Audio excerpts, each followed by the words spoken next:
Підтримайте наш канал на канапі. Підпишіться.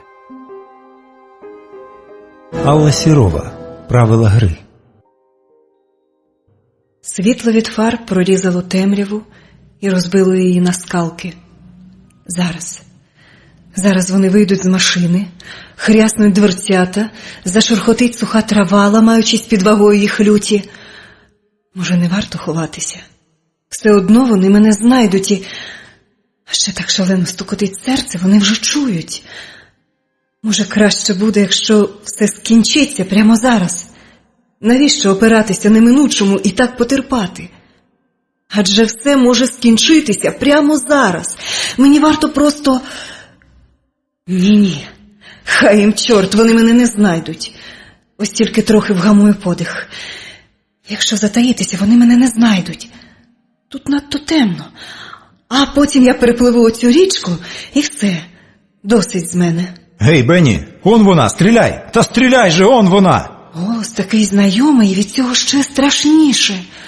Ні, хлопчики, в мене на сьогодні інші плани. Шкода, це мій останній ніж. Ти сам цього хотів, Бенні. Пробач. О Боже, вона підрізала Бенні! Та стріляйте, що вам повилазило! Он вона! Я навіть пальцем не зачепила вашого Бенні. Просто мої ножі завжди летять туди, куди я хочу. Але тепер у мене більше немає ножа. А вода така холодна. Господи, здійняли таку стрілянину, та ще коли б хоч трохи тепліша вода. Якщо в мене поцілять, я не допливу. Добре, хоч на мені не джинси, а шорти. Я все-таки зробила поступку літу. А воно могло б зробити поступку мені, підігріти для мене цю кляту воду у річці. Треба пірнати. Терпіти не можу, але хлопцям на березі набоїв не позичати. Отже, треба пірнати. Щось гостре й гаряче вгвинтилося в моє плече. Помирати в такій холодній воді, хай йому чорт! В брудній, нехлорованій воді. Щось темне й бридке накрило мене з головою. Ну, і де ж оте світло, що видно крізь тунель? Глава 1. А я йому кажу, такий непотріб мені дарувати не варто, хіба що хочеш образити? А він тобі на це? А він тоді грюкнув дверима і пішов, оце вже тиждень не дзвонить. Ну, ти сама винна, хіба можна таке казати чоловікові? Правильно вчинив, що пішов. Тобі слід вибачитися. А взагалі твоя справа. Значить, не подобався він тобі, коли так повелася. А отже, нема чого скаржитись. Ну, твоя правда, але... Двері зачинилися, і розмова стихла. Жінки пішли далі. Що це за кімната? Я не знаю. Я лежу на вузенькому ліжку біля стіни, до половини пофарбований в ясно-блакитний колір, під стелею на шнурку лампочка. Без всяких там витребеньок, просто лампочка. Може, це в'язниця? Але чому я тут? Навпроти біля вікна таке саме ліжко.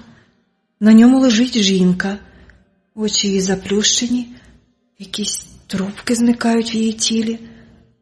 Хвалити Бога, в мене таких немає. Якщо це лікарня, то якась дуже дивна. Але чому вона дивна? Хіба я бачила якусь іншу? Я не знаю. І не знаю, як я тут опинилася.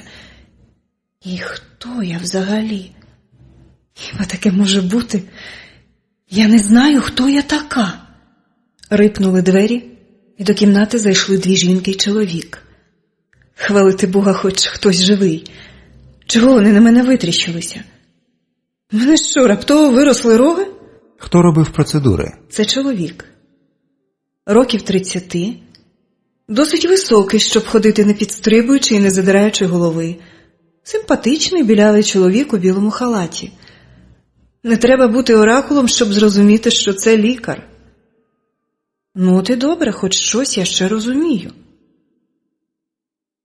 Медсестра щойно змінилася, Прохоренко. Це жінка. Трохи повнява, та її вік це вже дозволяє. Вона що, не помітила, що хвора отямилася? Чому не повідомила? Віталію Петровичу, можливо, хвора отямилася щойно? Друга жінка. Не так товста, як дебела, хоч і молодша за першу. Можливо. Як ви себе почуваєте? Це вже до мене. Нарешті до мене хтось звернувся, а то стоїть тут, теревенить, наче я. Але чому я не можу відповісти? Чомусь мова, якою вони говорять, я розумію її, але щойно я думала якоюсь іншою мовою. І мій язик розгубився. Чи я з глузду з'їхала? Що тут відбувається? Хто б мені сказав? Ви розумієте, про що я вас запитав? Я ствердно киваю головою. Я розумію, але чомусь слова не хотять злітати з язика. Я хочу сказати, це якось не так. Я якось інакше думаю. Або не думаю, або я просто сплю і мені все сниться. Або я померла. Ні. Ви не можете говорити? Так, хлопче, я поки що не можу говорити, але можу думати, тільки не знаю, про що мені думати. Можливо, ушкодження мозку значно глибші, ніж ми гадали. Це старша жінка. Лариса Романівна, коли йдеться про ушкодження мозку, припустити можна що завгодно. Але знімки показали, що... А втім, переведіть її тимчасово у 18-ту. Зараз же. Після обходу я детальніше ознайомлюся. Ушкодження мозку? Я просто не стямлюся з дива. Вони вантажать мене на якийсь особливий візок чи ноші, що воно, і везуть довгим, півтемним коридором з обох боків. Якісь двері. Я не хочу цього бачити. Чомусь мені зробилось так важко на серці, так щось стисло в горлі. Ні, плакати я не буду. Ця нова кімната така сама, як і та, але ліжко навпроти вільне. Я тут сама, і це мене цілком задовольняє. Не хочу нікого бачити. Я маю щось пригадати, але що? Марна справа. Голова порожня, аж гуде. Я не знаю, що мені згадати. Але ж я можу щось сказати чи ні? Отой гарний білявий чоловік говорив до мене. То чому ж я не відповіла йому? Я розумію, що ви мені кажете. Мій голос зовсім незнайомий. І слова я маю підбирати ретельно. Чому? Невже я збожеволіла? До речі, а скільки мені років? Може, я стара? Тоді це просто смішно, бо той лікар дуже гарний. А може, я така почвара, що і глянути страшно? О, ні. Гей, хто-небудь, тут у когось є люстерко. Я обмацую своє обличчя, оглядаю руки. Ні, я не стара. І, судячи з деяких ознак, білява. Зуби всі на місці.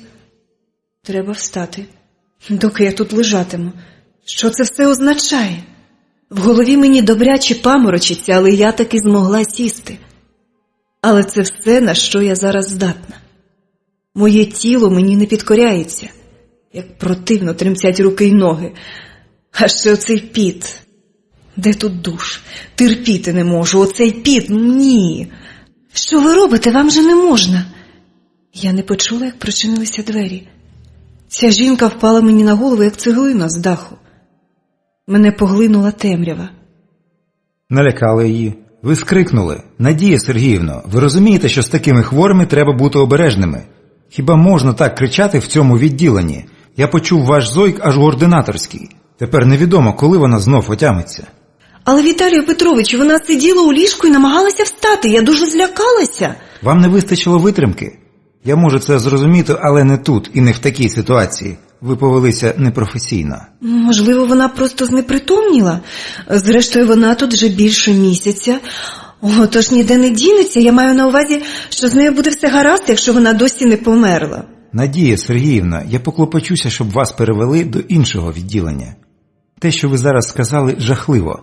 Я не розумію, як ви, медсестра, жінка, зрештою ви мати могли таке сказати. Ця дівчина могла б бути вашою донькою. Вам краще працювати де-інде. Це вже не перший випадок, коли ваші безвідповідальні дії спричиняли неприємності. Ви гадаєте, що це правильне рішення, Віталію Петровичу, дорогенький. Ви навчалися в Америці, там працювали, я розумію. Тепер, коли ви повернулися і вам тут всі в рота заглядають, ви можете звільнити мене. Але тут вам не Америка. І за свою мізерну платню я ще маєш щось брати до серця? Повірте мені, згодом і ви цього не станете робити. А щодо непрофесійних дій, ви ж знаєте, що в нас таке звинувачення ніколи не висувають. Сьогодні хтось помилився, а завтра ти. Не переймайтесь так усім цим. Надія Сергіївна, мені вам більше нічого сказати. Здайте чергування і за 2 дні виходьте в урологічне відділення. А лікар не тільки гарний, а й суворий. Мені ця жінка не подобалася. Надто дебела, я б сказала, якась обважніла, не слідкує за собою. Хоча я її бачила якусь мить, та якщо давніших спогадів і вражень в мене все одно немає, то доведеться скористатись тим, що є. Та жінка мені не сподобалась. Добре, що я її більше не побачу. Але чому я лежу з заплющеними очима? Чому я не сказала їм, що чую їх розмову? Я не знаю. Щось примушує мене робити саме так. Я не знаю, чому. І це незнання, ота порожнеча в голові починає мене дратувати. Я бачу, вам уже краще. Ці кляті двері відчиняються беззвучно. Він сідає на стілець біля мого ліжка. Ви можете відповідати на запитання? Я можу відповідати на питання. Ці слова даються мені досить важко. Так, наче оця мова мені чужа. Я хотіла сказати зовсім не те. Я збожеволіла? Я так і думав. Це добра ознака. Ви на шляху до видужання. Мені подобається його усмішка, хоча він значно старший, ніж видався на перший погляд. Йому десь років 35, може трохи більше. І я хочу його багато про що запитати. Чому я тут? Сталася аварія на дорозі. Ваша травма була така тяжка, що вас привезли сюди. Це інститут нейрохірургії. Я тут головний лікар, мене звати Віталій Петрович. А ще я ваш особистий лікар. Що вас непокоїть? Він доброзичливо усміхається, а я намагаюся стулити докупи все, що він мені сказав.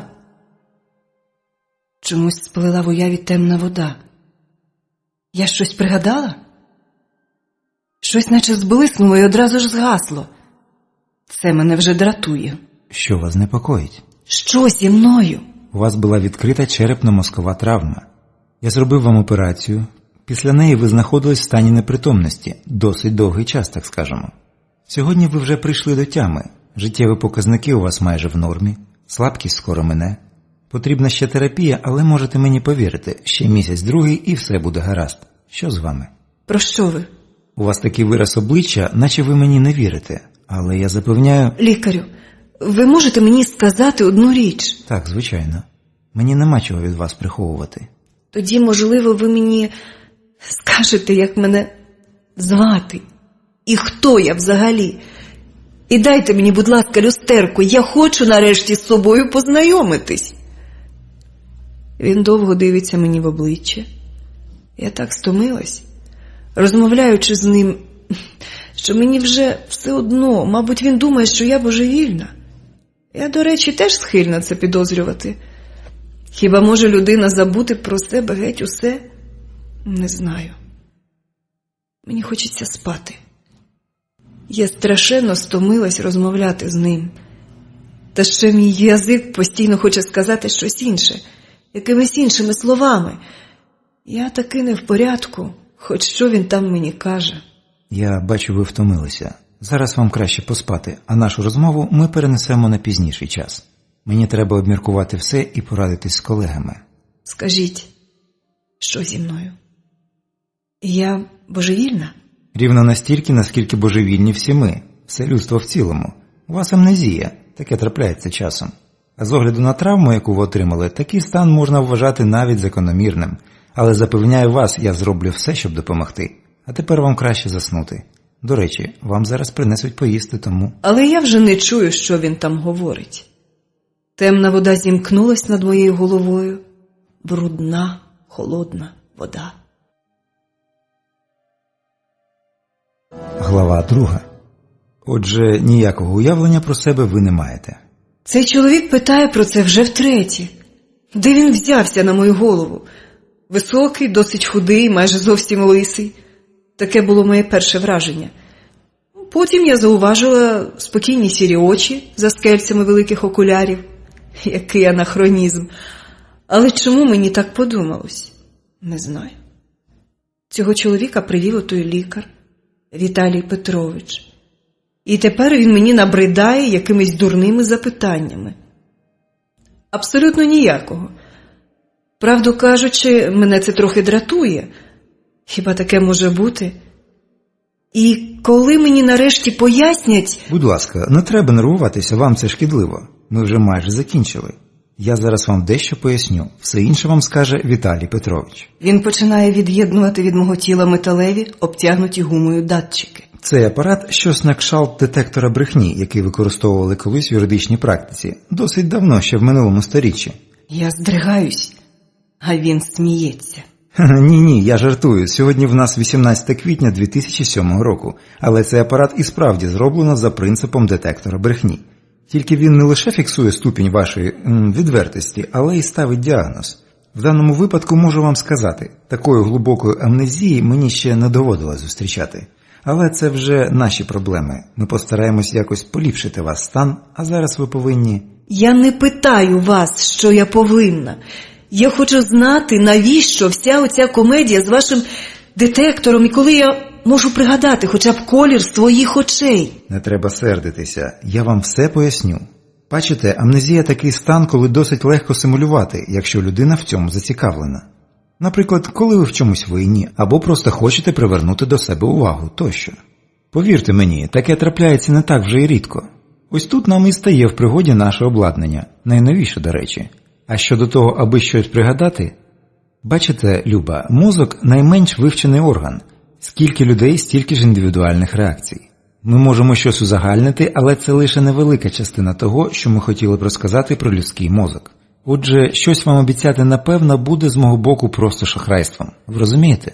Так, звичайно. Я хотіла сказати якось інакше. Як?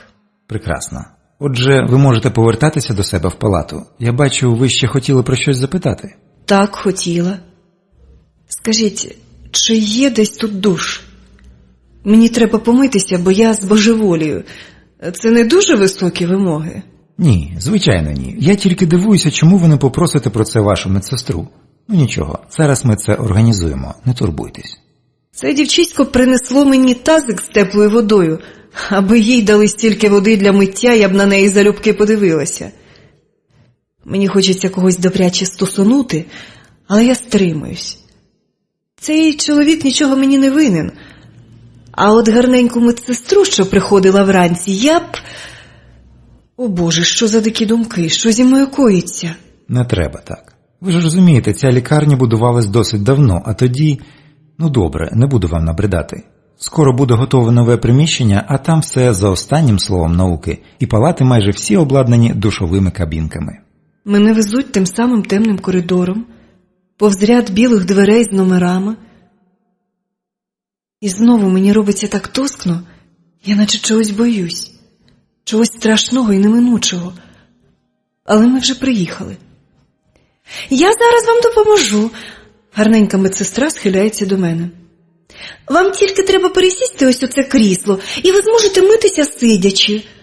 Це ми самі придумали таке вдосконалення, щоб пацієнти не ризикували. Тут буває досить слизько. Дякую. Я спробую сама. В голові мені паморочиться, але я піднімаюсь. Чому тут так темно? Але тут не темно? Голос дівчини десь далеко і якийсь здивований. Сонце світить просто у вікно. Ой, це, мабуть, вам в очах темно. Таке буває, це від слабкості. Скоро мине. Справді, в очах скоро розвиднилось. Я бачу, як вона бере до рук поліетиленовий пакет і йде з ним до мене. Ось те, чого я боялася. Як боляче врізається в тіло мотузок, а моє обличчя накривають плівкою, і мені нічим дихати. Нічим дихати. Що з вами? Вам зле? Скажіть що-небудь, о Боже! Матвіївно, швидше йдіть сюди!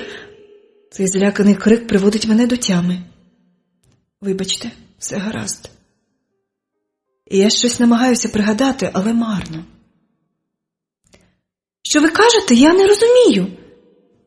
Зате я розумію. Я перестала контролювати свій язик, і він сказав все не так. Чи навпаки, так, як треба.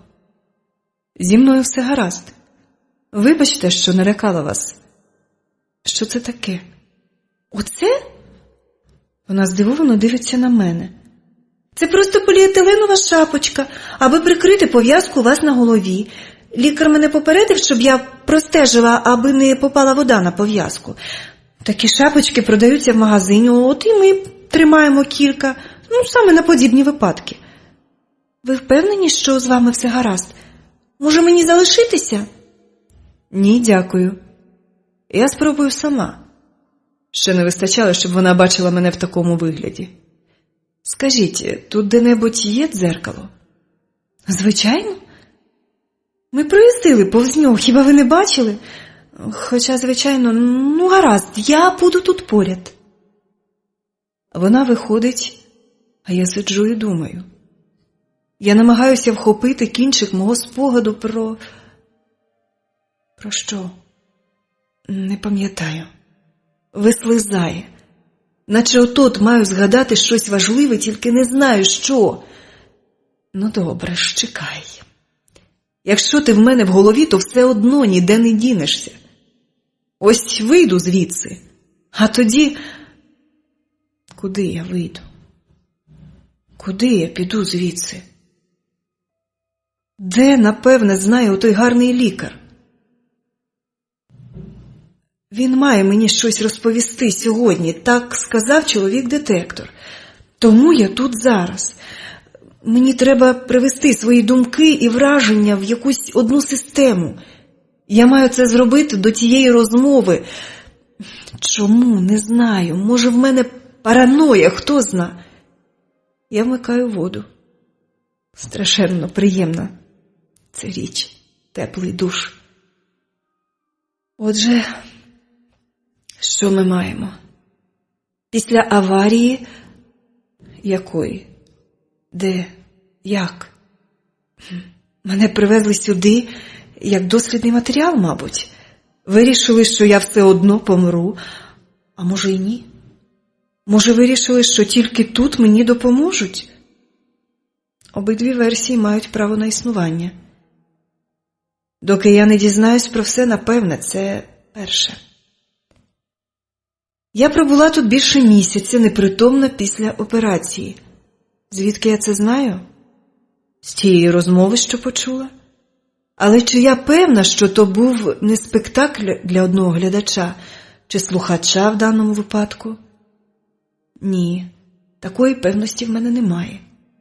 Можливо, в мене в голові порпалися з іншою метою, і не було ніякої аварії? Таке теж може бути. Це друге. А по-третє, це я сама. Чому я відчуваю себе тут чужою? Ні, звичайно, тут скрізь усе чуже і незнайоме, але не так. Мені чуже тут все. Мова, якою я розмовляю, а думаю якось по-іншому. Розмови між іншими людьми, їх стиль спілкування, тільки отой лікар не здається мені настільки чужим. Це не тому, що він дуже гарний, ні. Щось є в ньому. Не знаю, щось... Ні, не знаю. І чому взагалі до мене приходять такі думки? Чому я сиджу отут і сама собі малюю на стіні чорта? Чому не може бути все так, як мені кажуть? Я не знаю, щось дивне коїться зі мною. А може я шпигунка? Чи злочинниця? Але тоді б про це вже знали ті, хто має знати. А звідки я знаю, що вони не знають? Ні звідки. І хто вони? Ні, я просто божевільна. Все, досить. Треба послухати, що скаже мені лікар, якщо йому є що мені сказати. З вами все гаразд? Крізь завісу води я бачу її. Ви так довго тут сидите, що я почала непокоїтись. Даремно ви не схотіли, щоб я допомогла? Я видавалась собі такою брудною, що аж занадто, тому вирішила трохи відкиснути. Даремно ви так кажете. Доки ви були непритомною, вас мили щодня і дуже ретельно. Вона посміхається. Але мені неприємно чути таке. Чи якось сама думка про те, що хтось торкався мене, коли я не могла це контролювати, мені неприємна. Що мені тепер одягти?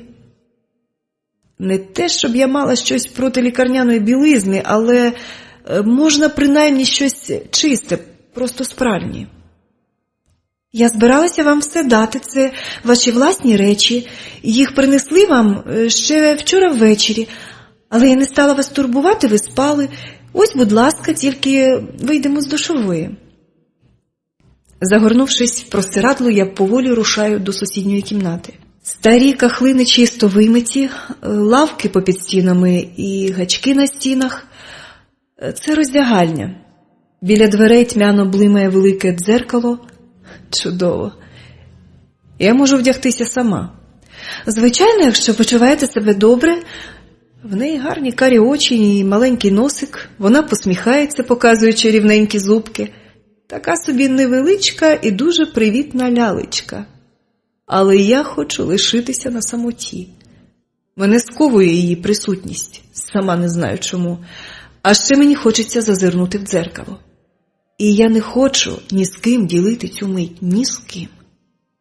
Ви наче соромитесь мене? Даремно, я працюю тут вже 4 роки. Всяке бачила. Для мене робота є робота, і ви не повинні соромитись мене. Адже і я сама, і лікарі, всі ми тут для того, щоб допомогти вам та іншим хворим. Вам нема чого так перейматися, все буде добре. Дякую на доброму слові. До речі, як вас звати? Марина. А мого напарника Марк. Я його не бачила. Він проводить процедури, його черга. Ну добре, одягайтесь і повертаємося в палату, вам треба відпочити. Так, я втомлена, але зараз я маю дещо зробити. Добре, що вона вийшла. Я розгортаю пакунок з одягом. Вона казала, що його принесли мені вчора. Хто приніс? Це мої власні речі. Золотистого кольору шовкова піжама, темно-синій оксамитовий халат з вигаптуваними квітами, такого ж кольору капці, косметичка. Дивно. Ці речі зовсім не дешеві. Навіть я це розумію. Хто приніс їх для мене? І я повільно одягаюсь. Шовк дуже приємний до тіла і такий гарний. Отже, я люблю гарні речі. Я навмисне довго розправляю тканину, хоч вона виглядає бездоганно. Що я там побачу? Там, в тьмяному склі. Я поволі підходжу до дзеркала, опустивши повіки. Хай ще хвилину. Ще. Але я знемагаю від цікавості і піднімаю погляд. Одразу. О, чорт! Тільки не це! На мене дивиться бліде довгасте обличчя, темні кола під очима, ніс задовгий, як на мій смак, очі якогось незрозумілого сіро-блакитного кольору. Вій немає? Ні, вони таки є, але такі короткі і світлі. До речі, як і брови. А головне, це обличчя мені зовсім незнайоме. Боже, який жах! Невже оце я? Тепер я розумію, чому та Марина так посміхалася. Чому ж не посміхатися такій кралі, дивлячись на потвору? І як я сама маю дивитися на себе? Та ще й голова обмотана цією дурною пов'язкою. Волосся, напевне, зрізали. Чому вони не дали мені померти? Невже я маю жити отакою? А ще вирядились в розкішну піжаму. Лікарняної сорочки навіть забагато для такої поторочі. Ну що ж, ідемо далі. Висока постать, але якась недоладна. Жахливо. Стегна затовсті, ноги недостатньо довгі. Хоч і непоганої форми, якщо не брати до уваги стегна. Ні, я не хочу, це якийсь жах. Де мій халат? А ще краще якийсь мішок, аби накритись ним з ніг до голови, щоб не відчувати такої пекучої образи за власну потворність. Невже я спокійно жила з цим? Мабуть. А може й ні? Все одно не пам'ятаю. Ви вже скінчили? Сідайте, будь ласка, в крісло, поїдемо в палату. Мені неможливо дивитися на неї. Я не бажаю бачити її посмішку. Вона глузує з мене. Чому ви засмучені? Що сталося? Нічого, все гаразд. Просто втомилася. Цього разу я не помічаю нічого навколо себе. В палаті падаю на ліжко, і мені хочеться лише одного. Щоб всі дали мені спокій. Краще б мені не дивитися в те дзеркало.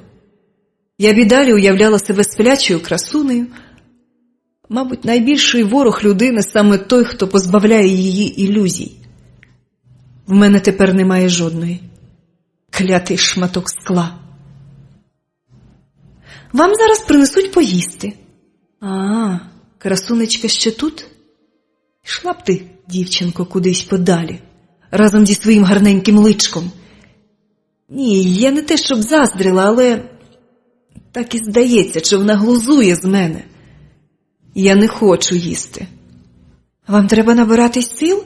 Вчора ви нічого не поїли, сьогодні вже ранок минув, а ви... Інакше знов доведеться годувати через зонд. Щоб відчепитися, я погоджуюсь. Смаку їжі я навіть не відчула. Я просто проковтнула все, що вона принесла, і відвернулась до стіни. Я стомлена до краю і роздратована. Хай йому чорт, що я тепер маю робити? Де ще той лікар? Я хочу почути, що він мені скаже. Якби тільки можна було розмовляти з ним, повернувшись спиною. Але ні. Ніхто не повинен навіть запідозрити про причини мого поганого настрою. Оце доволі смішно.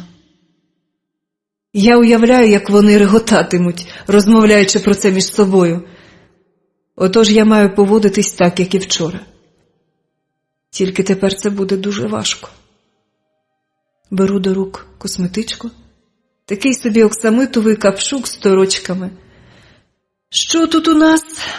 Туш для вій, звичайно ж, 2 олівця, сірий та рожевий, кілька нецікавих помад.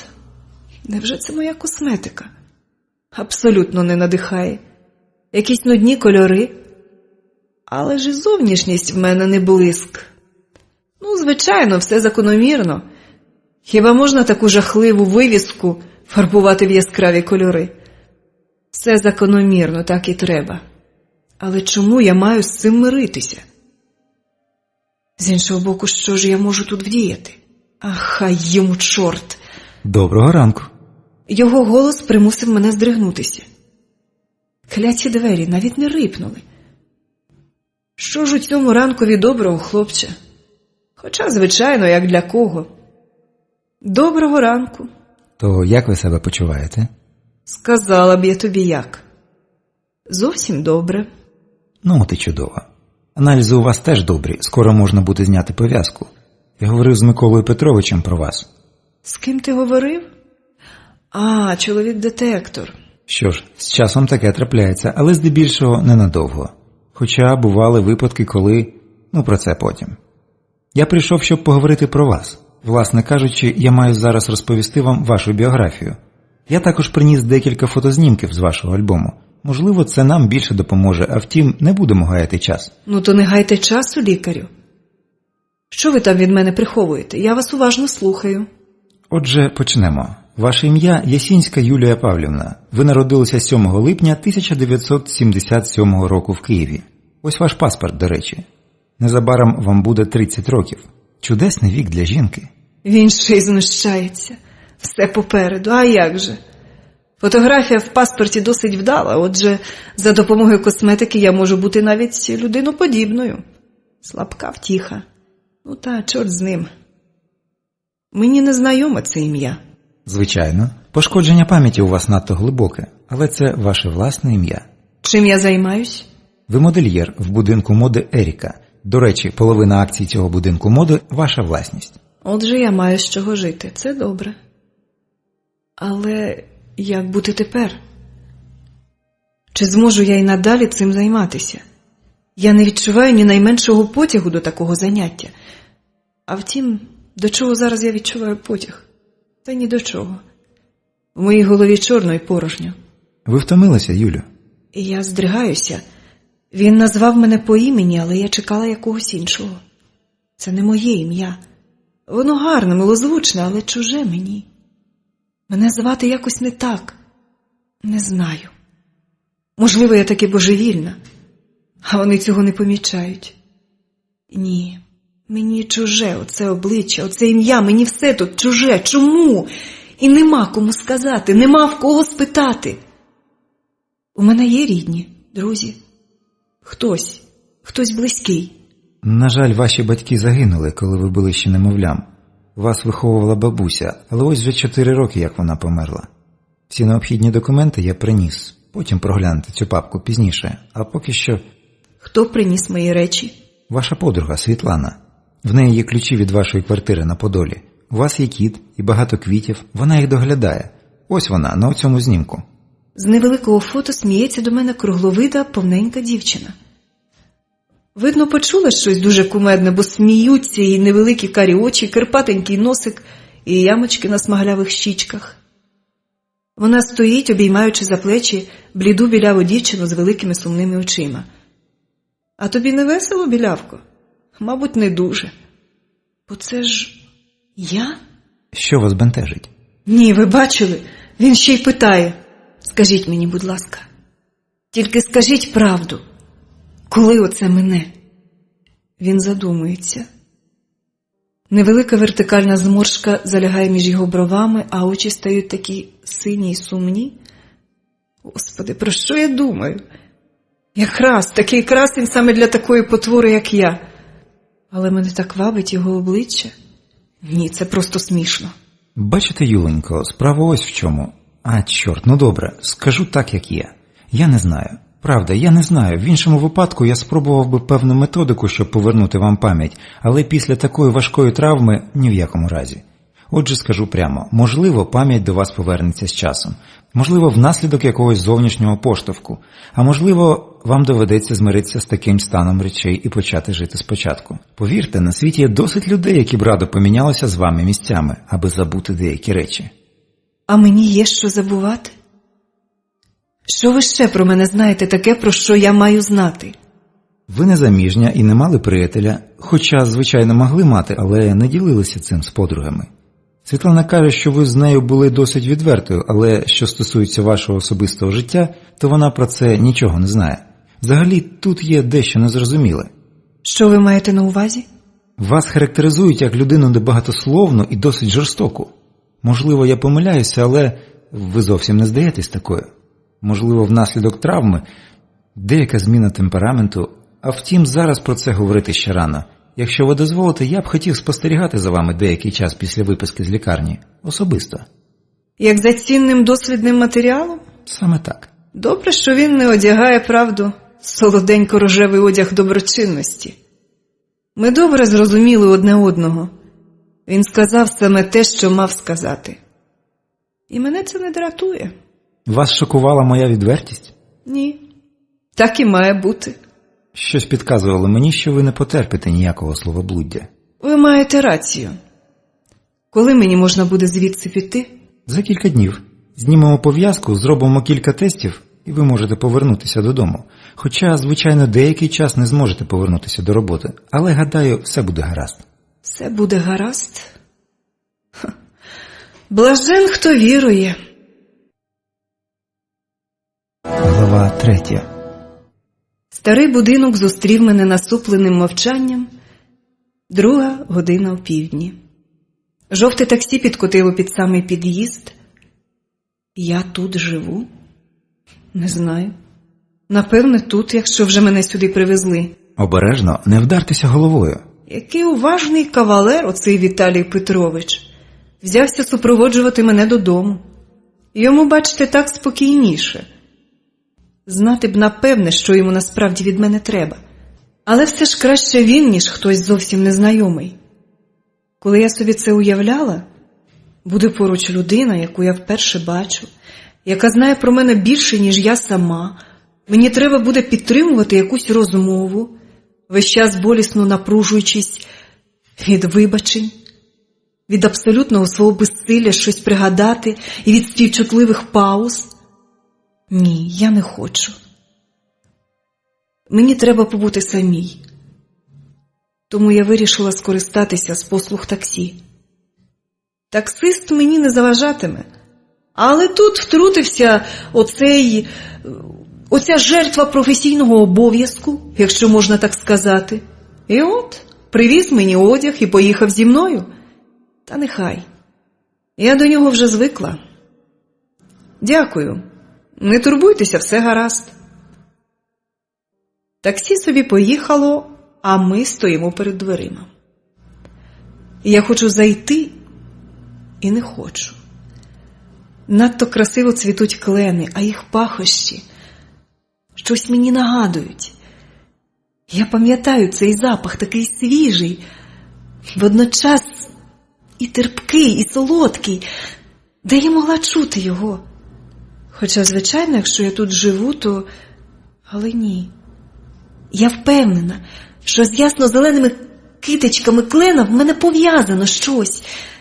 Ні, не можу згадати. Ви щось собі пригадали? Ні. Ходімо. Ми піднімаємося сходами, все вище і вище. Наші кроки злітають луною під стелю, аж отам на горі, де кінчаються сходинки. Простора клітина і двоє дверей на протилежних стінах. Лікар подає мені ключі. Ваш номер 44. Відчиняйте. Зробіть це самі. Добре, що він нічому не дивується. Він бачив стільки всього в своєму житті, що його вже, мабуть, нічого не дивує. Це добре. Броньовані двері, оздоблені деревом, м'яко відчиняються, і я заходжу до передпокою. Просто коридор. На стінах євродошка під дуб. Ламінована підлога видна там, де кінчаються візерунки килимка доріжки. В кутку тумбочка з якогось темного дерева, припасована просто під розмір трикутником. На ній штучні троянди і червоний телефонний апарат. На стіні якась невиразна картина, яка надзвичайно підходить до цього помешкання. Стеля з білого пластика, на ній гарна скляна люстра, білі скляні квіти і прозорі підвіски. Дуже вдало, навіть стильно. Може, варто перевдягнутися і відпочити? Цей ревнитель професійної етики ще не пішов? Як би йому натякнути, щоб дав мені спокій? Я знімаю взуття і плащ і залишаю все це в шафі біля дверей. Проходжу трохи далі і відчиняю темно-дерев'яні двері з скляними кольоровими вставками. Вочевидь, це спальня. Рожеві штори, блідо-рожеві шпалери, широке красиве ліжко, застелене вишневим пухнастим покривалом, блискучий гарнітур, картини на стінах, книжки на полицях, що закривають частину стіни. Гарно. Якщо я тут живу, то мені подобається. Я відчиняю дверцята шафи. Сукні, костюми, блузки, в ящиках білизна, кілька гарних халатів. Але мені хочеться одягти щось інше. А втім, яка тепер різниця? Спершу треба якось вирядити не в міру запопадливого лікаря. А потім... Я вирішу, що мені робити потім. Світлана потурбувалася і нагодувала тут для вас багато різного. Отже, відпочивайте. Я можу вам зателефонувати пізніше? Звичайно. Скажіть, ви про всіх своїх пацієнтів отак піклуєтесь? Можливо, це трохи різко, але зараз мені не до церегелій. Я маю знати, бо все оце таке відчуття, наче все не справжнє. Відчуття якоїсь тимчасовості і непевності подій, наче сон. Ні, ви ж самі розумієте, але ваш випадок особливий. Дозвольте поцікавитись, чим саме. Була аварія, торохнулась я головою, ви порпались в моїх мізках, тепер я навіть саму себе забула. Що тут особливого? Ви ж самі сказали, таке часом трапляється. Клята порожнеча в голові ніяк не хоче щезати. Я розумію, що починаю дратуватися. Стоп! Він не повинен цього помітити. Не знаю чому, але не повинен. Бачите, Юлю, я зараз не можу вам все пояснити. Мені ще треба попрацювати, поспостерігати, дещо узагальнити. Можу тільки сказати, фізично ви абсолютно здорова жінка, а от ваша амнезія – тут щось дивне. Згодом, коли я дійду до якихось висновків, я вам все проясню, обіцяю. І коли ви зможете пояснити? Важко сказати. Я пропоную такий варіант. Ми з вами будемо зустрічатися щодня. Я проведу декілька тестів. Паралельно ми наведемо мости до вашого минулого за допомогою ваших друзів, знайомих тощо. А тоді вже можна буде виносити вердикт. Що ви на це скажете? Навіщо це вам? Я пишу наукову працю. В ній йдеться саме про лікування деяких травматичних розладів пам'яті. Звичайно, це лише невелика частина моєї роботи. Запропоновані мною методики цілком нові, тому... Можете далі не пояснювати. Я згодна бути вашим піддослідним кроликом. Прекрасно. Ви практична жінка, мені це подобається. Я думаю, у вас все вийде. Отож, я зараз піду, ви відпочивайте. Пізніше я вам зателефоную. Даремно ви відмовились від Світланиної пропозиції. Краще б вона була тут, з вами. Мені було б спокійніше, а втім, це ваш вибір. До побачення, Юлю. До побачення. Нарешті він здогадався піти. Я йду на кухню. Біло-рожеві кахлини радісно посміхаються мені, або радіють з власної чистоти.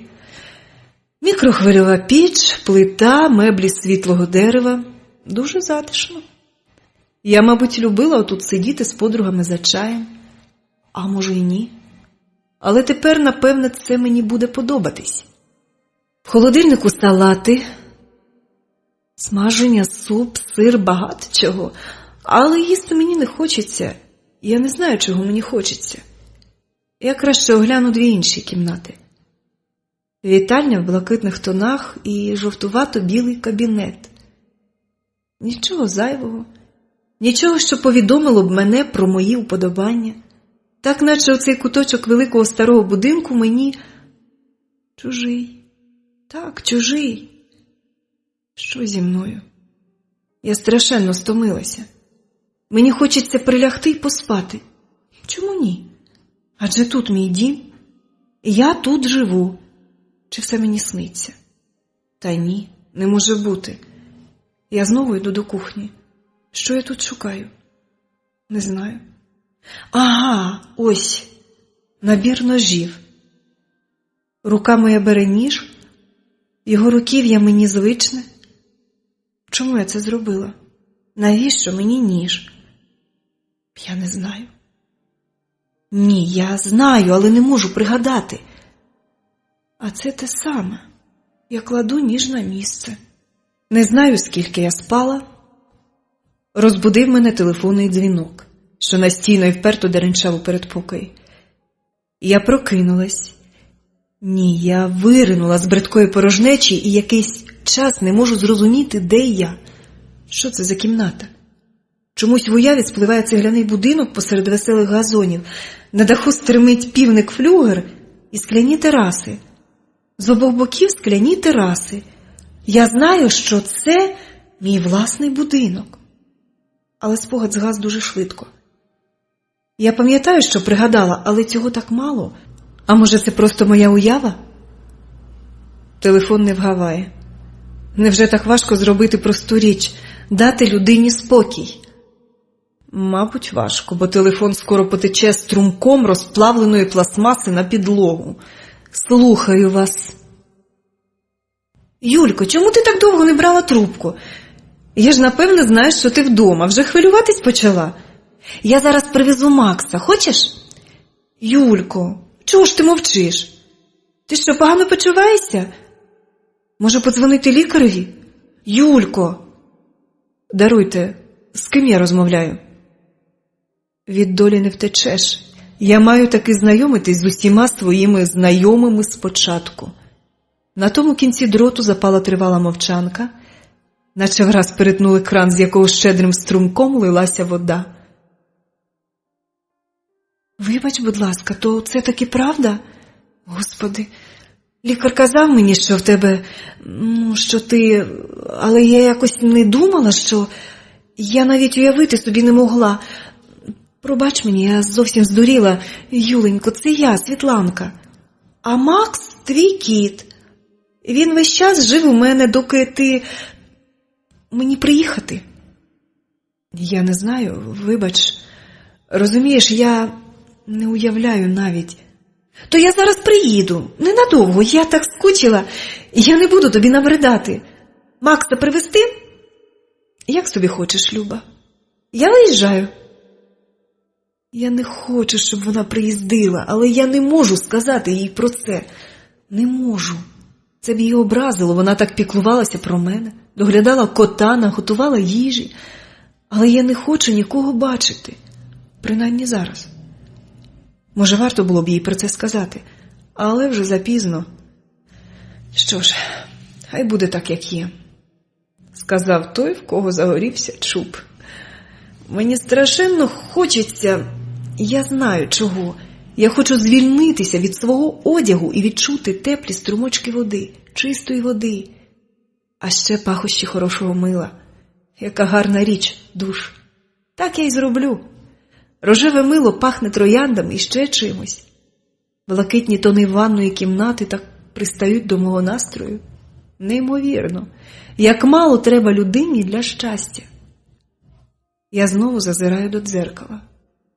Що ж, картина відома, що тут скажеш. Волосся вже почало відростати, рубця не видно. Можливо, куплю поки що якусь перуку, підфарбую вивіску. Взагалі зроблю щось таке, аби не відчувати такої глибокої відрази до самої себе.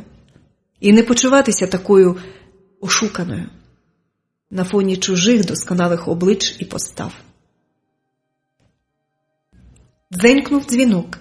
Хутко ж вона добралася. Дуже поспішала? А якщо це взагалі не вона? Швидко накидаю на себе халат і тихенько йду до дверей.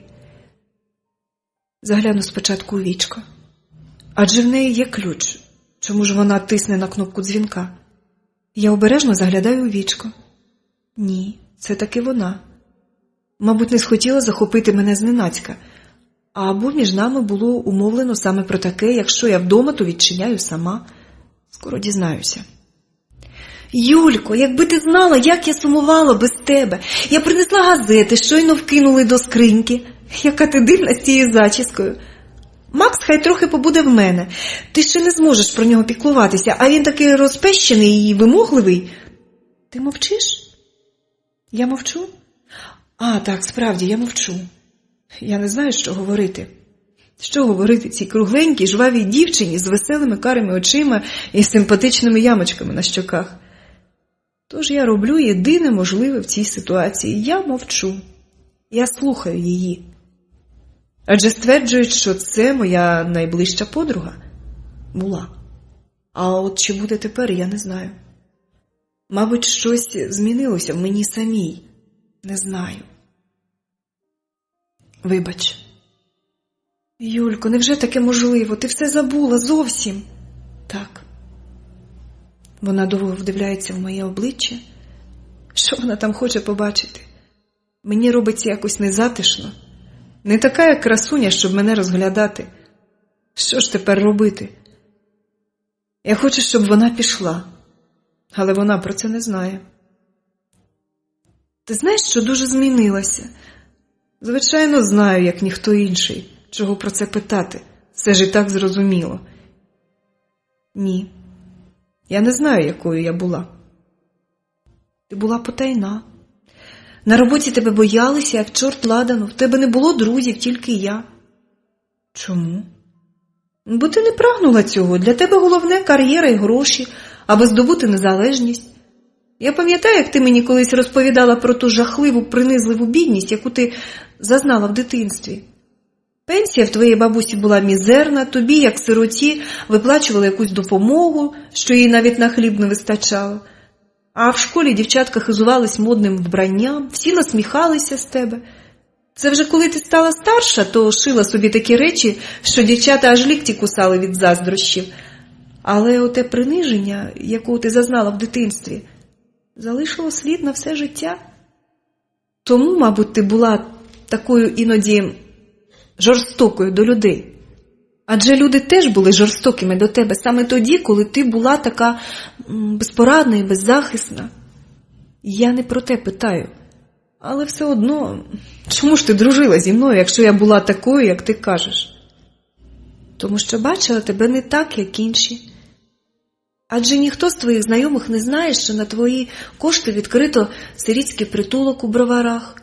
Ніхто не знає, що ти перерахувала гроші на операції кільком дітям.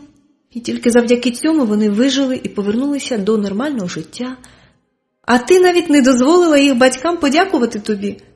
Така собі допомога інкогніто. Я дружу з тобою, бо знаю тебе справжню. Це так дивно чути про себе таке. А я ж нічого цього не можу пригадати.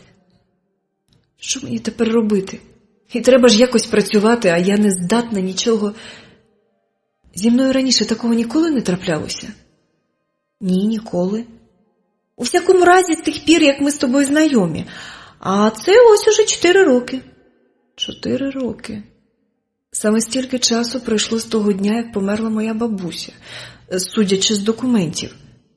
Десь тоді я переїхала до цієї квартири, згідно договору про купівлю-продаж. Я бачила той договір в папці, що дав мені лікар. 4 роки я знайома з Світланою. А що було до того? Хто знав мене до того? Звідки в мене взялися кошти на те, щоб відкрити власний будинок моди? Десь повинні бути давніші документи. Мають бути люди, що пам'ятають мене довший час. 4 роки. Дивно. Про що ти думаєш? Так, пусте. А як ми з тобою познайомились? Чомусь це важливо для мене. Може, в мене параноя, хто зна. Я психолог. Ти прийшла до мене на прийом. Спочатку ти зацікавила мене як пацієнтка, а вже потім ми по-справжньому подружилися. Я потребувала допомоги психолога? Чому? За кілька днів до того ти повернулася з Парижа. Там був тиждень високої моди, щось там сталося, ти навіть тоді не розповіла, що. Тебе оте щось страшенно знервувало, ти навіть в лікарні там лежала, в тебе був тяжкий невроз. Можливо, просто так, збіг обставин, ти дуже хотіла показати там декілька своїх моделей, багато працювала, а з людьми налагоджувати стосунки тобі було непросто. Мабуть, стався нервовий зрив, і ти деякий час лікувалась за кордоном. А потім повернулась додому, але нічого не налагодилось, і ти прийшла до мене. Як же ти могла мені допомогти, коли я нічого не розповіла тобі? Ми взялися за проблему з іншого боку. Тобі слід було навчитись спілкуватись з людьми без конфліктів. Внаслідок тяжких вражень дитинства ти завжди чекала від людей найгіршого – зради, обману, приниження. Отож і сама чинила так, часто зовсім безпідставно. Щось змінилося? Так, змінилося. Але ми були, скажімо, ще на дорозі до успіху. Надто вразливою ти виявилася і надто добре пам'ятала своє дитинство. Це й не дивно, адже за гороскопом ти рак. А для людей цього знаку дитинство – найголовніший час для того, щоб закласти властивості характеру. Ти віриш гороскопам? Тим, що друкують газети – ні, адже я добре розумію, що неможливо для мільйонів людей узагальнити щось одне. Але астрологія – найдавніша з наук, і неправильно було б думати, що давні вчені були дурнями. Ні, навпаки, вони дивились на проблему ширше, ніж ми, бо не були зіпсовані матеріалістичними догмами. І вони помітили залежність властивостей характеру від того, в який час народилася людина. Спочатку намагались узагальнювати, потім складали гороскопи індивідуальні, але це не шахрайство, я впевнена. Справжнє шахрайство – це якраз гороскопи в бульварних газетках. Та навіть серйозні видання грішать на псевдоастрологію. Тобі не набридла моя лекція? Ні, мені цікаво. Мабуть, треба трохи перепочити і щось з'їсти. Мені потрібен час, щоб осягнути почуте. Треба трохи подумати. Ти ще нічого не їла? Світлана зривається з місця і мчить до кухні. Звідти чути її обурений зойк. Ах ти негідниця, я старалась, готувала, а вона ігнорує. Ходи сюди, приблудо, буду тебе годувати. Ні, ну це ж треба, яка нахаба. Вирішила здохнути з голоду саме тоді, коли... Ти йдеш чи ні? Я йду. Мені якось, мабуть, приємно чути її зойкий і стурбований голос. Я відчуваю, що вона турбується про мене абсолютно щиро. Їй нічого від мене не треба. А може, і вона пише якусь наукову працю? Ні, геть такі думки, бо так можна збожеволіти. Я подумаю про це потім, пізніше. Я таки добряче зголодніла. Та ще після лікарняних делікатесів така смакота оці світланчині салати і печення. Вперше за довгий час я відчуваю смак страви. Мабуть, я вже не така пригнічена. Добре, що вона приїхала, вона мені подобається. До речі, в тебе страшенно привабливий лікар, мені дуже сподобався. Ти його заважила? Її очі сміються, а я мало не вдавилася з несподіванки. Господи, що за тема для розмови? Знайшла про що говорити. Я проковтнула шматок пирога з яблуками. Нічого в ньому особливого нема. Прилип до мене, як шефська смола. Пише якусь там наукову працю, а я йому потрібна для дослідів. Він тобі таке сказав? Вона здивовано здіймає тоненькі брівки. Еге ж, так і сказав. А ти що йому на це? А ти як гадаєш? Звичайно, я погодилась. Чого там церемонитись? Це ж звичайна собі угода. Він використовує мене для своїх дослідів, а тим часом його методика, можливо, дасть очікуваний результат, от і все. Або не дасть результату. Звичайно, але завжди є ризик, слід спробувати. Зараз ти зовсім така, як завжди. Тебе ніколи не шокувало ніяке блюзнірство. Всі могли страшенно обурюватись з того чи іншого приводу, але не ти. Мені чомусь дуже шкода тебе через це. Я все думала, що ж мала людина побачити в житті, щоб отак? Заспокоїтись чи що? Тепер ми вже цього не взнаємо. Можливо. Вона знов посміхається. А він такий дуже гарний, правда? Так. Ну, нарешті, я хотіла навіть трохи позалицятися до нього, та він не дуже зважав на мене. Мабуть, йому подобаються худіші дівчата, як ти гадаєш? Я можу в нього запитати, хочеш? Він має сьогодні мені зателефонувати. Ти що, з глузду з'їхала? Не смій! Чому? Мені теж робиться смішно. А ось візьму і запитаю, заради тебе. Він же тобі подобається, ну от. А тобі хіба він не подобається? Чого так дивишся? Пий компот. Давай ось ще шматочок пирога з'їж. Так що? Якби навіть так, то мої сподівання на якусь взаємність мали б комічний вигляд.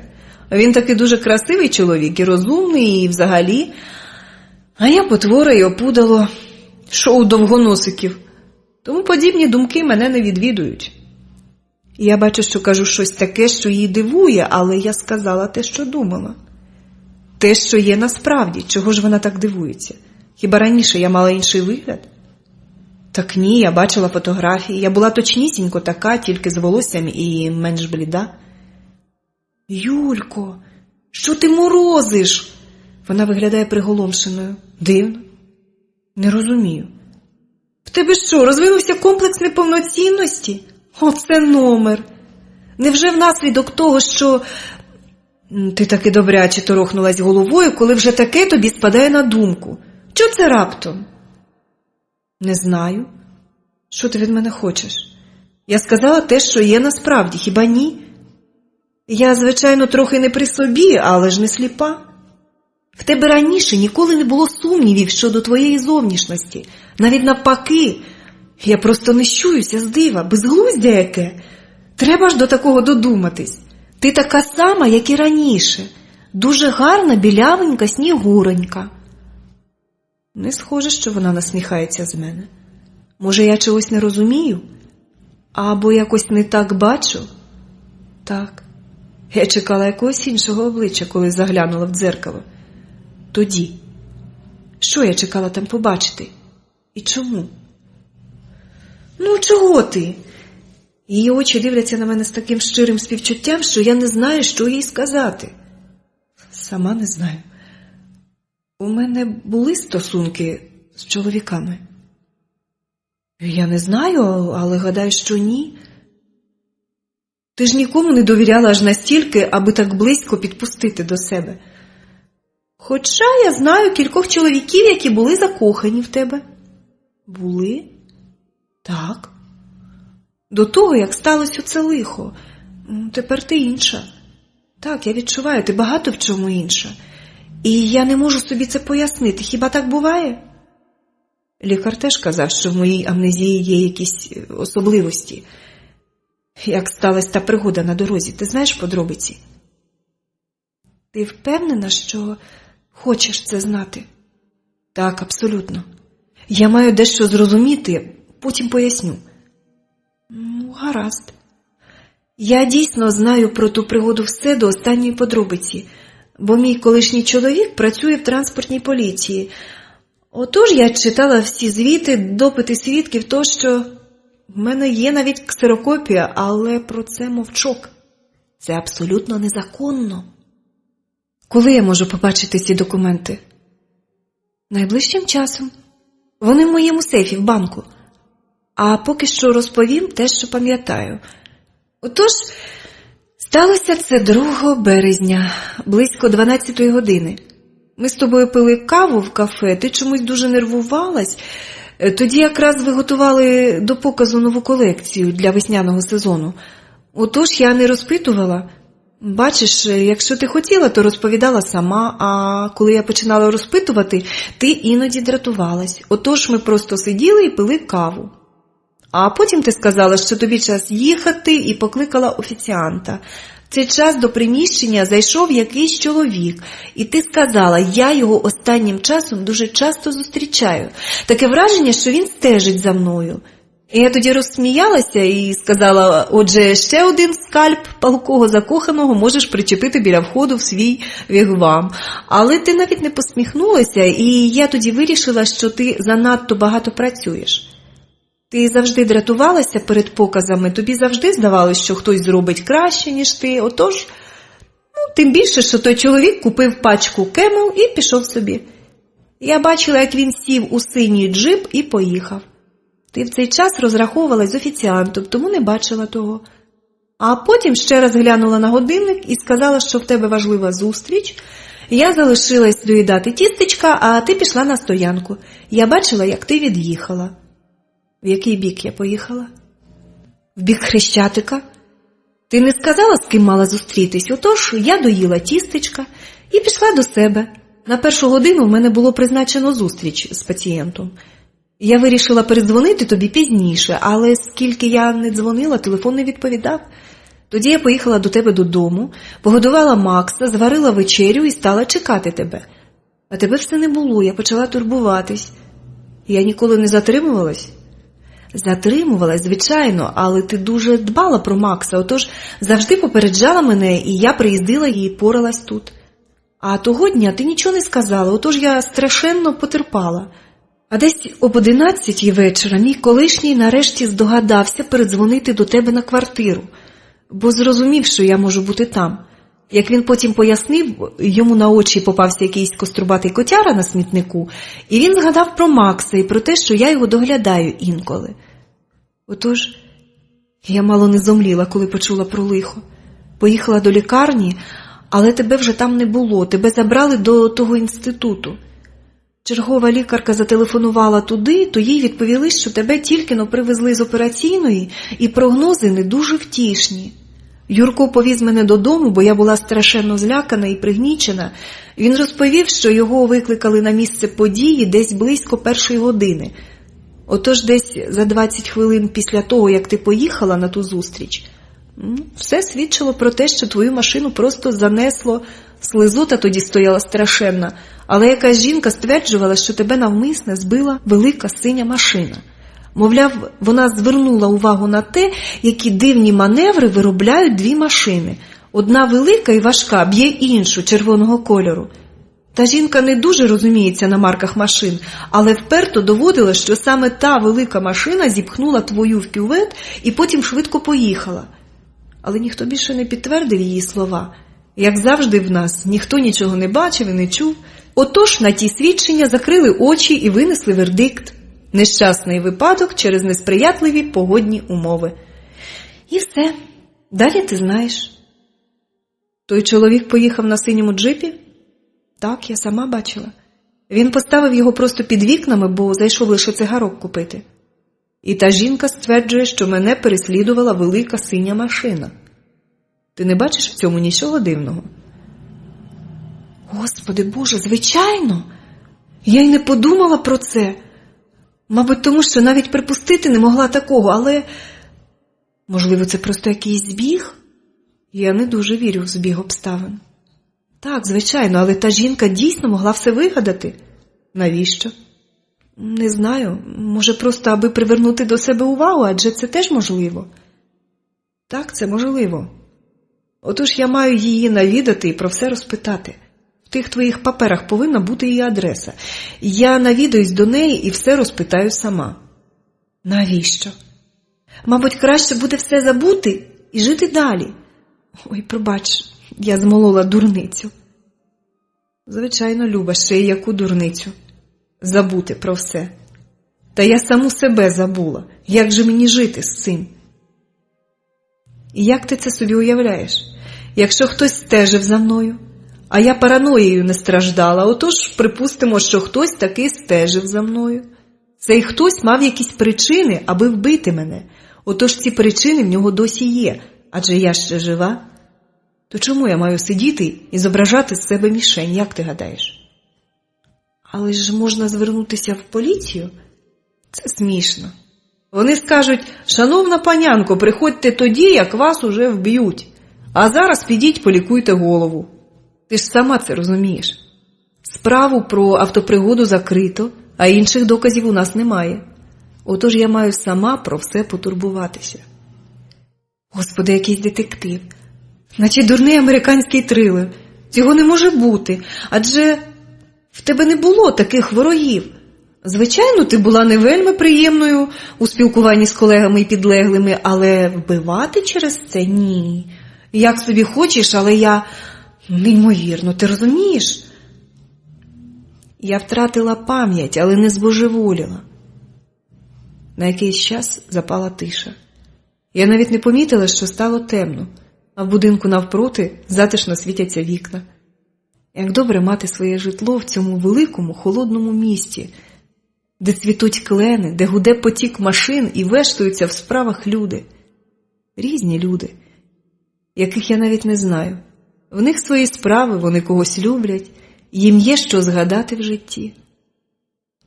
Але наші дороги не перетинаються, кожен наче острів в океані, сам. Ні, як архіпелаг. У кожного є рідня, друзі, з якими пов'язане їхнє життя. Але всі вони чужі мені. Я сама собі чужа. Що ти кажеш? Це Світланка. Вона єдина зараз пов'язує мене зі мною. Про що ти? Ти зараз щось говорила, але я не зрозуміла. Я й не знала, що ти так добре знаєш англійську. Англійську мову? То це... так он, що крутиться в мене в голові. А мій язик намагається вимовити. Але як? Я не знаю. А яку мову я знаю? Ти говориш французькою та італійською, але я не знала, що ти вивчила англійську. Ба ні, ти говорила так, наче це твоя рідна мова. Цього не може бути. Я не такий вже й знавець англійської, отож не можу судити, але ти щойно говорила англійською, без сумніву. Можливо, я і раніше її знала. Можливо, ти була все-таки доволі потайна, а твій педантизм... Якщо ти щось робила, то досконало, іноді я навіть дивувалася, як не набридне. Ну, звичайно ж, це дуже просте пояснення, ти ж страшенно педантична. Отож, якщо взялась до вивчення мови, сама з себе не злізеш, доки не говоритимеш нею абсолютно вільно. Бачиш, ти почала дещо пригадувати, це добре. Так, дійсно, просте пояснення. Але щось мені говорить, що треба шукати не простоти, а правди. Тільки як її шукати? І чи взагалі варто? Може, правду каже лікар? Деякі речі краще забути. Ні, я маю знати. Якщо не пригадати, то хоча б знати, напевне. Дзенькнув телефон. Я пішла до передпокою. Хто б це? Звичайно ж. Доброго вечора, Юлю. Я не запізно? Ні, ми ще не спимо. Ви щось хотіли? Приїхала Світлана? Так. Це добре. Тоді давайте домовимось. Я завтра вільний від роботи. Зранку заїду в стаціонар навідати кількох своїх пацієнтів, а потім приїду до вас. Ви будете вдома десь о 12 годині. Думаю, що я кілька днів буду вдома. От і добре, домовились. Відпочивайте. До завтра. До побачення. Я кладу трубку і йду до Світланки на кухню. Вона порається з посудом. Це Віталій дзвонив? Ж. Сказав, що завтра почне свої досліди. Я тобі розповім. Спробуй тільки не розповісти, гравлик нещасний. Я тебе голодом заморю. Мені стає чомусь так смішно, отож я регочу. Чому равлик? Звичайно, я ж не дуже контактна людина. Ні, це ж треба таке вигадати. Равлик. Чого ти на мене так дивишся? Справді, витріщилась на мене, а оченята круглі і розгублені. Що я такого зробила? Ти смієшся? А що таке? Просто ти так смішно сказала, я собі уявила. Ні, я не можу втриматись. Це страшенно смішно. Я ніколи не бачила, як ти смієшся. Іноді ти посміхалася, але отак реготатись вперше бачу. Остання пір'їна зламала спину верблюда. Гарне мені діло. Отож я не знаю, як пояснити. Ми знов прийшли туди, звідки й вийшли. Господи, хоча б один промінчик. Ні, не можу.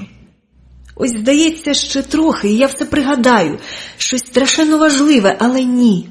Чим більше я напружуюсь, тим пруткіше тікають від мене такі потрібні мені спогади. Це мене лютить неймовірно.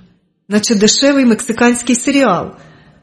Руків'я ножа звично лягає в мою долоню, мить і сріблясто зблиснувши лезо входить в дерев'яні двері. Саме туди, куди я цілила.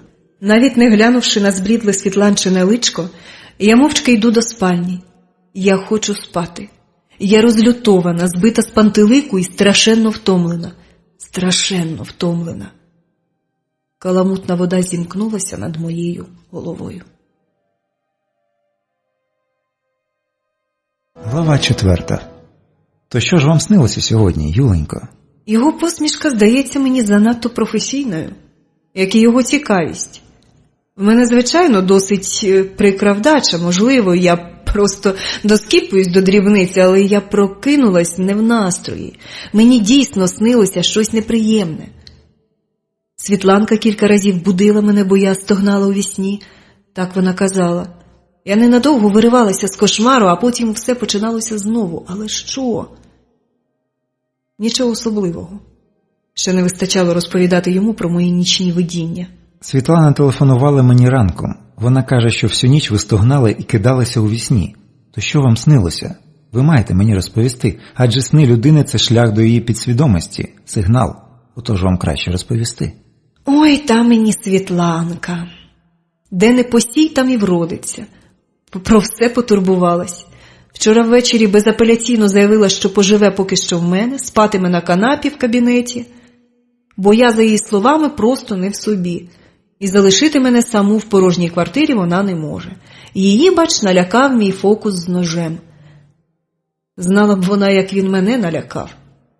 Я навіть не підозрювала, що вмію таке. А Світланка, яка знає мене 4 роки, теж не знала про мої таланти. І ще про дещо. Хоча була мені найближчою людиною, то що ж я маю розповідати? Я не зовсім чітко пам'ятаю свій сон. Все так розмито, наче в тумані. І все ж, пригадати треба обов'язково. Чорт би тебе взяв! На що мені ця морока? Даремно я погодилась. І я, звичайно, спробую, але... добре. Отже, мені снився довгий коридор, по обидва боки якого розташовані білі двері. Так, як в лікарні. Але то була не лікарня, і двері були інші. Які саме інші? От причепа. Що тут станеш діяти? Я не знаю. Просто інші. Не дерев'яні, а начебто з якогось пластика чи що. А ще на них були якісь номери і віконечка, що відчинялись тільки з боку коридору. Отож я йду цим коридором, і мені чомусь дуже страшно.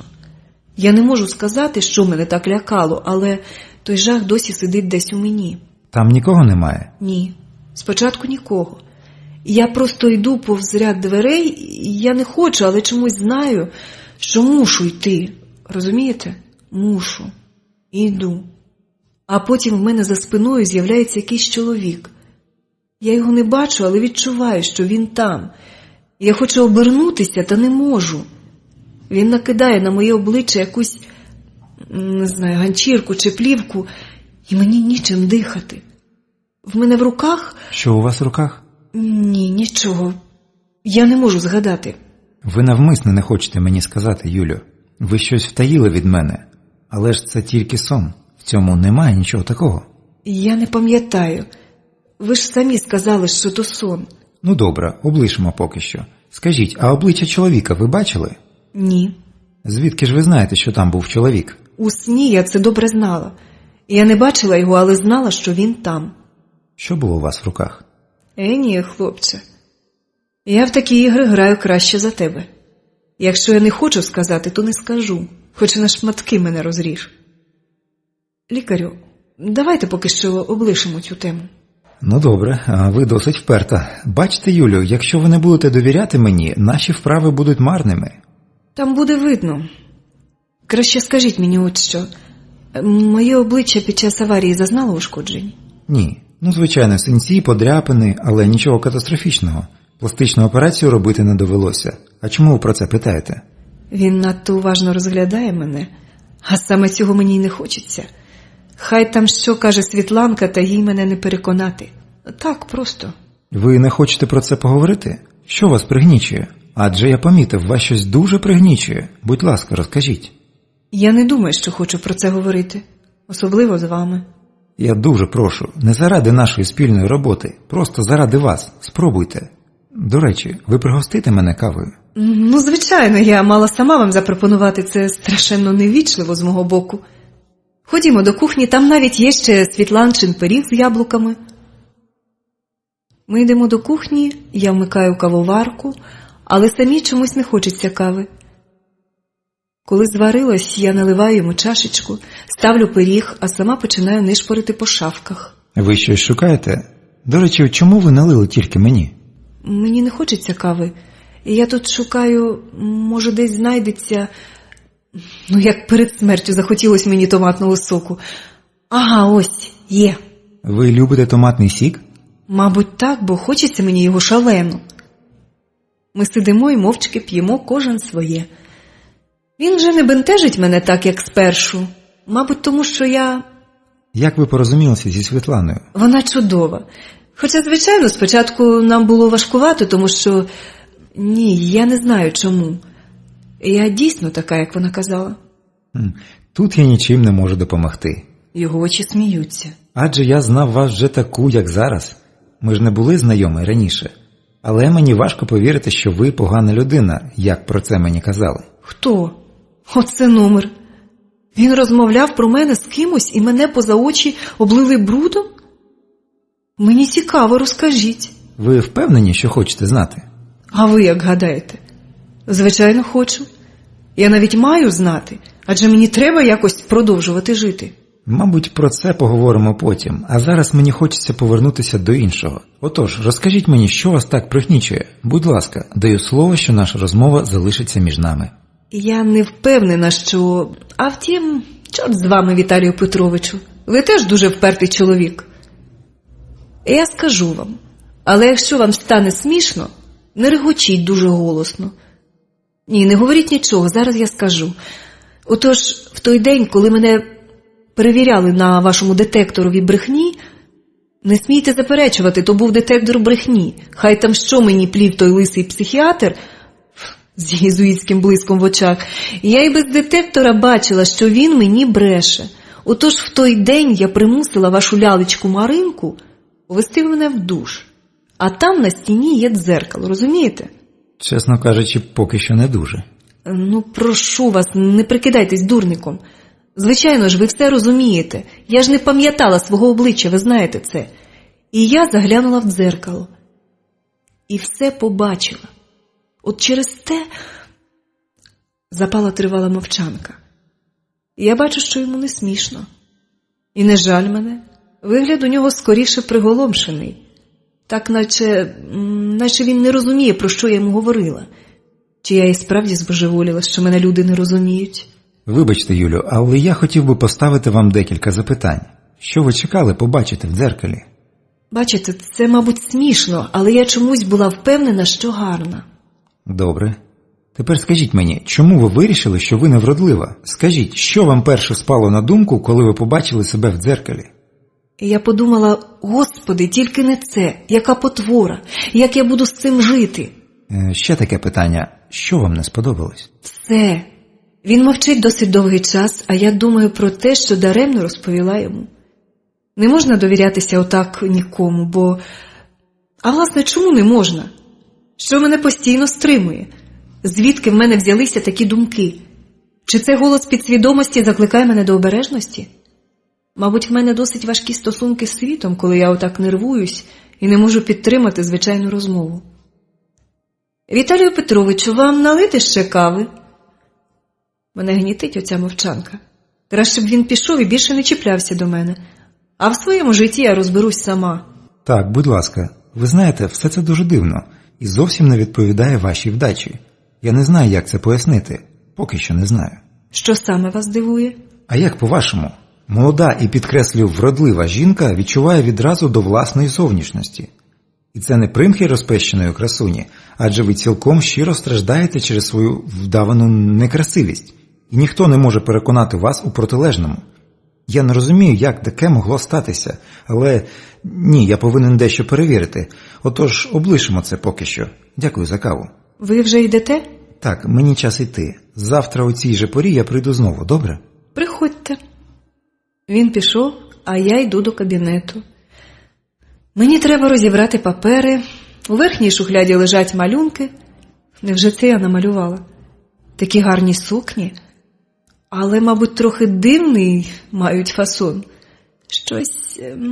ні, якось треба не так. Я беру олівець і лист чистого паперу. Ні, я зовсім не вмію малювати, абсолютно. Як я тепер буду працювати? А може, згодом все повернеться? Не знаю. Досить нудне заняття. Далі лежать якісь документи, і я відкладаю їх у бік, потім прогляну. Ось що мене цікавить. Кілька альбомів з фотографіями. Я лягаю на килим і кладу перед собою верхній. На першій сторінці стара чорно-біла фотографія немолодої жінки. Обведено зеленим фломастером. Я вже знаю, що це моя бабуся і що вона була моєю єдиною ріднею. Але вона померла 4 роки тому. 4 роки. Я подумаю про це потім. Що тут далі? Невже це я? Така мала? З білявими кісками у стрічках. Чорно-білі фотографії. Ага, ось кольорова. Я була симпатичною дівчинкою, тільки сумною.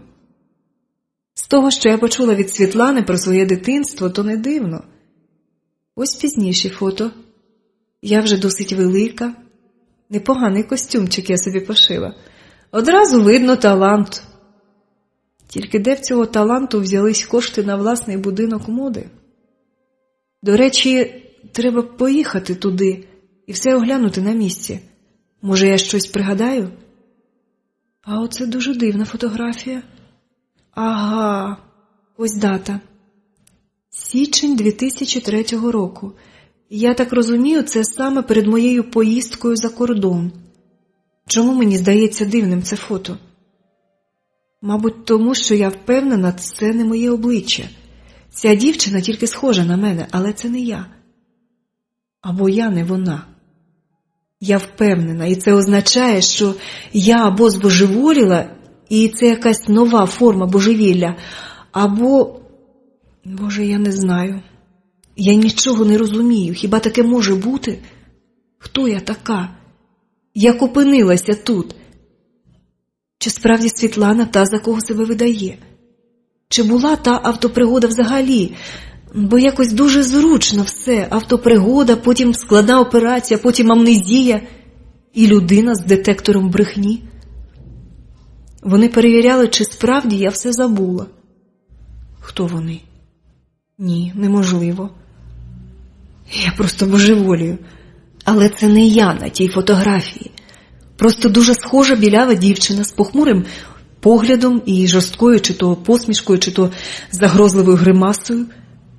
Я не дуже роздивляюсь себе в дзеркало, але й не помічала в себе такої міміки. Отож, перше, що треба зробити, це не дати їм зрозуміти, що я щось підозрюю. Якщо Світлана не та, за кого себе видає, значить десь має припуститися помилки. Якщо ж вона тут ні при чому, я можу образити її, а мені б цього не хотілося. Я встигла прихилитися до неї. Хай би вона виявилася невинною в тому, в чому я її запідозрила. Потім треба прочитати документи, що про них говорила Світлана. Якщо ті документи взагалі існують, якщо вони, звичайно, не підробка. Це можна буде з'ясувати. Хоча, безперечно, це буде досить складно.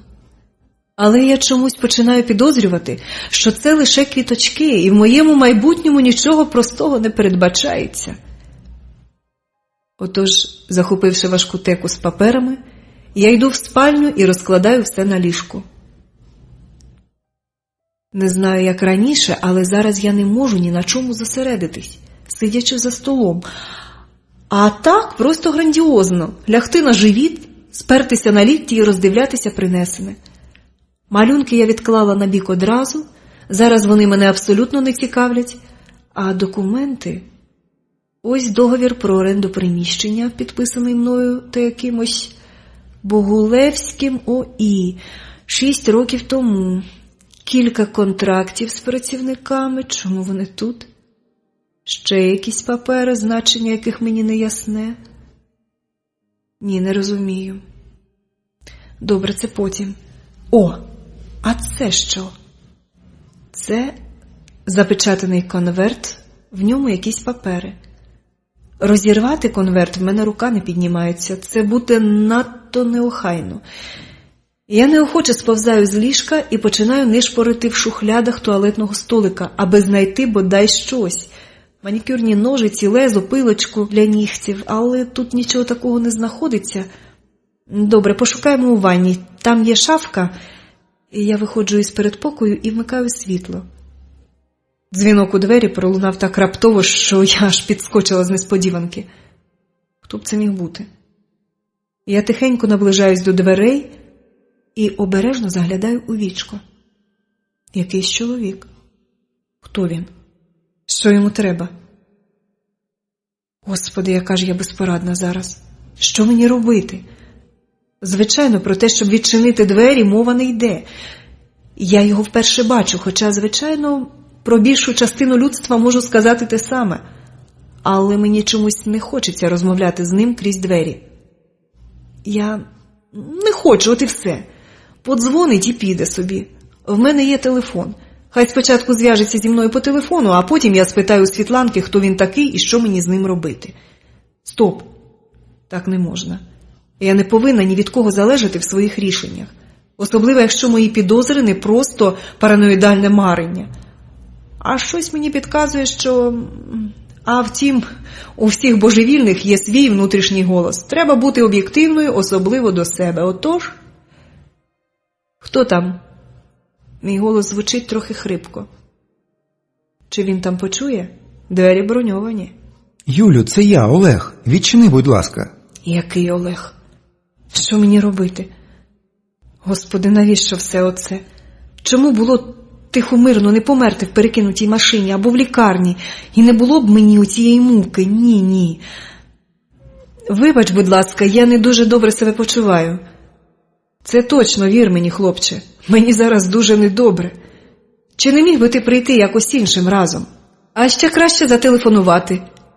Якщо він зараз не піде, я сяду прямо на підлогу і розплачусь. Юлю, це дуже важливо. Я чекав тебе в офісі, та ти не з'явилась, отож… Він або не знає, що зі мною сталося, або йому просто байдуже. Або він чогось не розуміє, або він все дуже добре знає і розуміє, тому й прийшов. Це не може почекати. Я не хочу говорити крізь двері. Юлю, це доволі смішно. 1000 разів я приїздив до тебе з паперами, тебе так довго не було, справи вимагають твоєї присутності. Відчини. Добре, почекай хвилинку. Я йду до кухні.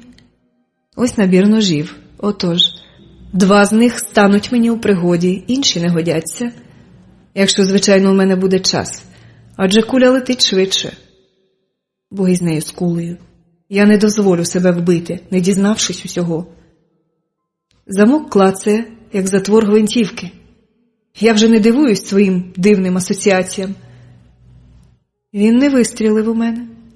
Він стоїть і просто дивиться на мене, як баран на нові ворота. Ах так, звичайно. В мене ж така екзотична зачіска. Йому десь за 40, русяве волосся, карі очі і важке підборіддя. Сірий костюм, трійка, біла сорочка. Ні, я його не знаю. Заходь. Я відступаю від дверей. Заходь, хлопче, тільки поводься гарно, бо я можу розсердитись і ненароком щось тобі відрізати, навіть щось важливе.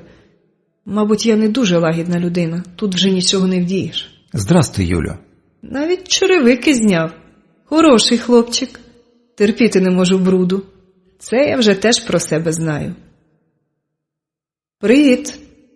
Що за поспіх? Я тобі сказала, зле почуваюся. Що ти від мене хочеш? Мабуть, десь отак я могла б з ним розмовляти, якщо я правильно зрозуміла вчорашню розповідь про себе. Пахне кавою. Пригостиш? От нахаба. Ви бачили такого? Ні. Кажи, що тобі треба, і вимітайся. Ця гра мені подобається. Цікаво, як він реагуватиме. Я розумію, ти сердишся. Але ж ти знаєш, я так боюся лікарень і всього з ними пов'язаного. Я не міг тебе навідати. Хотів і не міг, але я дзвонив і цікавився, правда? Мені це абсолютно байдуже. Ми проходимо до вітальні і вмощуємось на просторому дивані. Розповідай. Я приніс портфоліо кількох новеньких дівчат. Я взяв їх на випробний термін, доки ти одужаєш. Ось, поглянь. Треба терміново щось вирішувати, бо вже скоро весняний показ у Варшаві. Гарні дівчата, що й казати. Тільки страшенно худі. Отож найхудіших ми відкинемо. У них нездоровий вигляд. Оці не підходять. Оці 4. Я дивлюсь на нього. Чи він сперечатиметься? І як? Мені подобається гра. Дозволь спитати, чому? Браво, дуже коректно. Надто худі, майже прозорі. Наші моделі мають носити звичайні жінки, а не привиди. Так, а це що? Їй нема навіть 16, теж не годиться. Юлю, але дівчина дуже перспективна, таку шкода втратити. Він хвилюється. Мабуть, встиг переспати з дівчиськом, розпусник. Нам не потрібні зайві проблеми. Юлю, дозволь тобі нагадати, підбір моделей – це взагалі номінально, цим займається Ольга. Яка ще Ольга? Треба мені швидше всю цю кухню розібрати і розкласти по поличках. Я просто хотів знати твою думку. Як завжди, геш? Так, як завжди. То чого тобі ще треба? Ти знаєш мою думку, робіть там, що знаєте, але якщо виникне хоч одна з передбачених мною проблем, то... Я розумію. От і добре, що розумієш. Нам треба мати хорошу репутацію. Загальні фрази. Яка розкіш людського спілкування, загальні фрази. Люди можуть бути різними, як день і ніч, та підтримувати розмову загальними фразами. Люди можуть ненавидіти одне одного, але пристойно спілкуватися загальними фразами. За їх допомогою я багато про що сьогодні дізналась, і про себе також. Я таки маю досить прикру вдачу. Чи вірніше сказати, мало? Бо такий тон розмови – це чистої води акторство. Театр для окремо взятого глядача. З тобою все гаразд? Чому ти питаєш? Вибач, в тебе досить кепський вигляд. А оце вже хамство відверте. Чи ми такі друзі, що можемо так спілкуватися? Зі мною все гаразд, просто ще не оклигала до кінця. В тебе лишилося ще щось? Так, кілька листів вимагають, щоб ти їх прочитала. Його пальці перебирають папери. Ну все, аут. У нього манікюр. Чоловік з манікюром, яка гидота. Я, звичайно, не терплю під нігтями траур по здохлому щуру, але манікюр на чоловічих руках – це, далебі, інші крайнощі. Ось вони. Він кладе їх переді мною. Вони заклеєні. Ти не читав? Звичайно, ні. Це особисто тобі з тих, що приходять на адресу будинку. Прийшли за останній тиждень, отож я вирішив почекати, доки тебе відпустять з лікарні. Даремно не пригостила тебе кавою. Хороший хлопчик. Розповідай новини. Це мені потрібно, як ніколи. Якісь новини, якусь інформацію, яку б я кинула в чорну порожнечу мозку. Я зараз все запам'ятовую жужмом. Жадібно, істерично, щоб хоч трохи заповнити порожні файли в моїй голові. Все підряд, потім розберусь. Нічого особливого. На наше щастя, саме за пару годин до твоєї автопригоди ти принесла свої ескізи і малюнки до весняного показу. Отож... Він затинається, зрозумівши свій промах. Вибач, я дурень. Ні, все нормально. Так і має бути. Ти зовсім не зобов'язаний так перейматися. В тебе немає жодної причини відчувати до мене приязнь. Я розумію, не вибачайся. Ну, а що ти скажеш на такий мій хід? Де твоє вразливе місце? Мені цікаво. Він мовчки дивиться на мене. В нього красиві очі, але він мені чимось не подобається. Щось є в ньому таке, не знаю, звичайно ж, він схожий на Дон Жуана. Звичайно, аби той дожив до його 40 з хвостиком. Такі чоловіки здаються мені трохи брудними чи що. Надто багато жінок, фізичний контакт. 1, 2, 20 – це не гігієнічно, як на мій погляд. Якби я мала переспати з таким типом, я б його прокип'ятила, а потім би тиждень вимочувала в спирті. Та й тоді чи зважилася б. Не люблю бруду. Хоча, звичайно, я можу щодо нього помилятися. Чому ти так кажеш? Злазь, приїхали. Та хіба ж я не безжальне стерво, що навіть кави тобі не дало? Ох, нарешті мені не нудно. Можливо, по відношенню до інших, але ми надто давно з тобою знайомі, аби я міг всерйоз сприймати твої виверти. Це вже цікаво. Скільки ж ми знайомі? До речі, скільки ж років ми з тобою тягнемо цю лямку? Я намагаюся спитати це абсолютно невимушено. Так, наче оце питання риторичне для мене. Справді, давай порахуємо. Він відхиляється на спинку дивана. Ти взяла мене на роботу у квітні 2003 року. Ні, не в квітні, у травні, у кінці травня. Ти тоді якраз повернулася з Франції. Отож, скоро 4 роки. Він починає складати свої папери, а я сиджу як прибита. 4 роки. А що було до того? Хто може мені сказати, що я робила до того, як їздила у Францію? І що там сталося? Що то за клініка, де я лікувалась? І що я там лікувала? Чи є люди, що можуть дати відповідь на ці мої питання? Ти сьогодні якась дивна. Він вже зібрався. Ти впевнена, що все гаразд? Так, але дуже мило з твого боку поцікавитись. До речі, я втратила свій записник. Дай мені свою візитку. Я буду робити собі новий, то щоб не були порожніми відділи для візиток. Звичайно, зараз. Він виймає з внутрішньої кишені кілька візиток і кладе на столик. Ти вже купила новий? Я ще ніде не була. Мені не можна поки що нікуди виходити. А чому ти питаєш? Поклавши дипломат на столик, він щось там шукає. Ну що ще? Іди вже, мені треба подумати. Ось, візьми, якщо хочеш. Переді мною лежить новенький записник у синій шкіряній обкладинці. Я купив собі, але можу заїхати по інший. Дякую, але не варто. Візьми, будь ласка, адже це дрібниця. Ти не станеш мені чимось зобов'язана, адже ти саме цього завжди уникаєш. Аби нікому нічим не завдячувати. Мабуть, таке він наважився сказати вперше. Можливо, ти правий. Ну, гаразд, я візьму. Дуже дякую тобі. Займусь зараз хоч цим. До речі, я тут подумав над твоїми зауваженнями щодо дівчаток. Тобі вони всі дівчатка, старий ловелас. Ти маєш рацію, як завжди. От і добре. Відійшли їх назад в агентство. І справі кінець.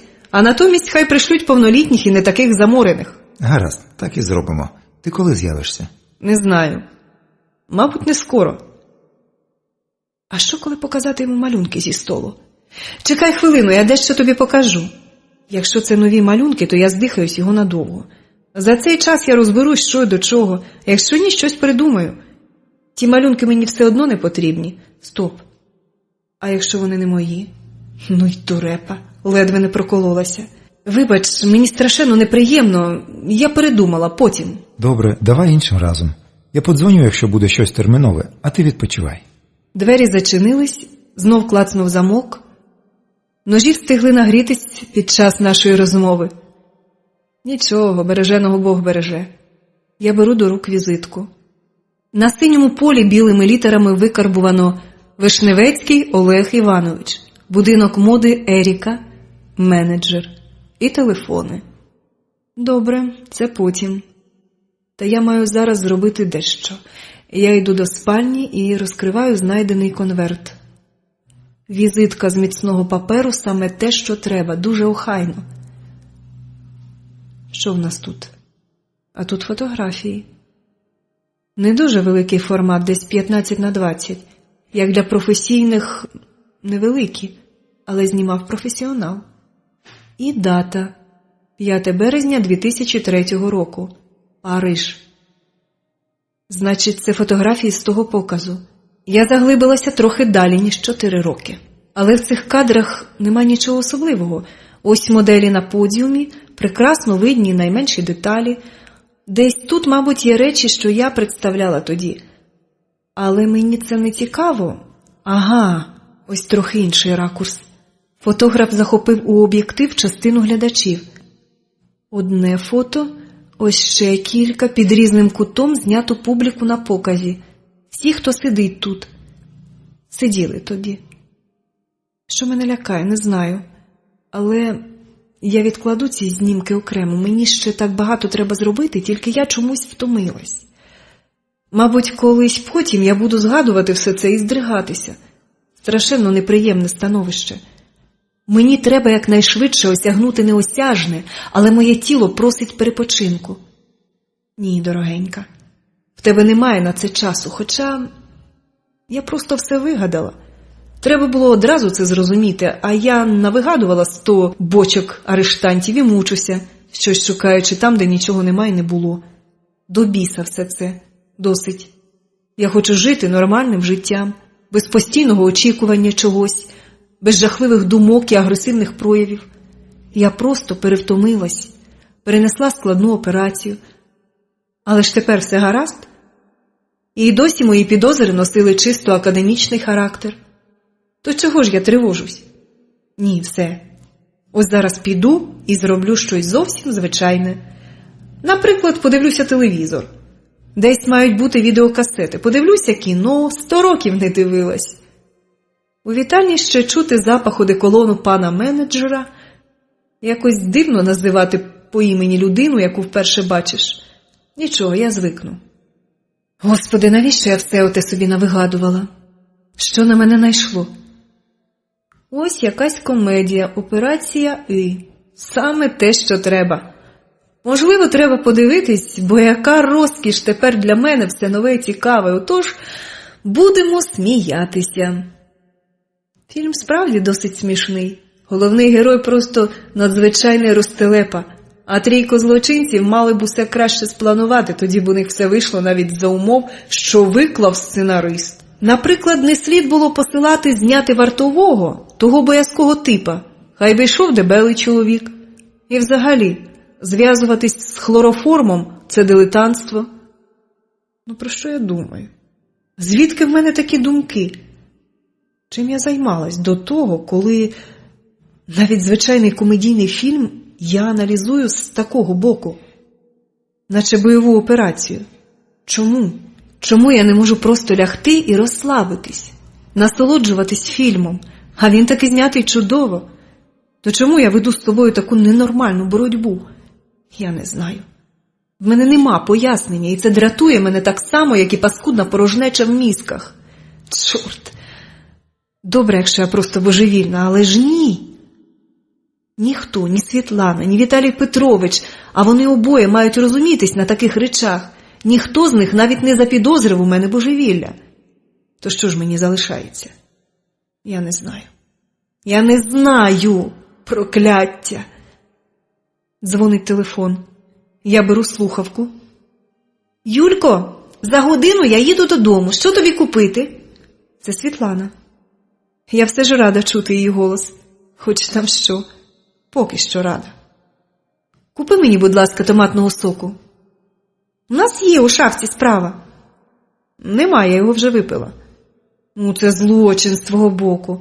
Я тримала його на борщ. Ну, добре, куплю ще. Дивно, що ти випила його. Ти ніколи раніше не віддавала перевагу саме томатному. Я кладу слухавку. Як мені це набридло. Я ніколи раніше не робила те, не робила се. То що з цього? А тепер я роблю так, як вважаю за потрібне, і нікого це не стосується. Ось при нагоді я поясню їй, всім їм. Що я робила раніше, якщо послухати їх? Вигадувала фасони одягу, мучила колег і підлеглих, не мала друзів, жила з котом і квітами у вазонах і пила каву з тістечками. І ще багато чого такого, про що я не знаю. Поки що не знаю. Але я знайду людей, які пам'ятають мене трохи раніше, ніж Світланка і той Олег, і про все дізнаюсь. Але для того, щоб мені розповіли, я маю змінитись так, щоб мене не змогли впізнати. Це не важко, треба тільки... Я точно знаю, що треба. У передпокої знов хтось дзвонить. Це Світлана. Так і є. В руках великий пакет і якась клітка, що вона вже притягла до квартири. Ось він. Бери. Вона подає мені клітку. Я вже здогадуюсь, що там. Вірніше сказати, хто. Я відмикаю передню стінку і бачу кота. Величезний синьо-блакитний котяра з великими жовтогарячими очиськами. Оце красень. Ще й золотий ланцюжок на шиті. І великі сильні лапи. І синюваті вусики, і оксамитові вушка. О, це справді те, чого мені не вистачало. Навіщо мати в хаті чоловіка, якщо є такий кіт? Жоден з цих пихатих злих і хтивих істот не вартий навіть кінчика правого кігтя цього синього тигра. Макс.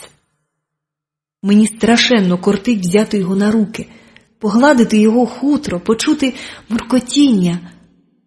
Але, бачиш, любий, така халепа, я не пам'ятаю наших стосунків.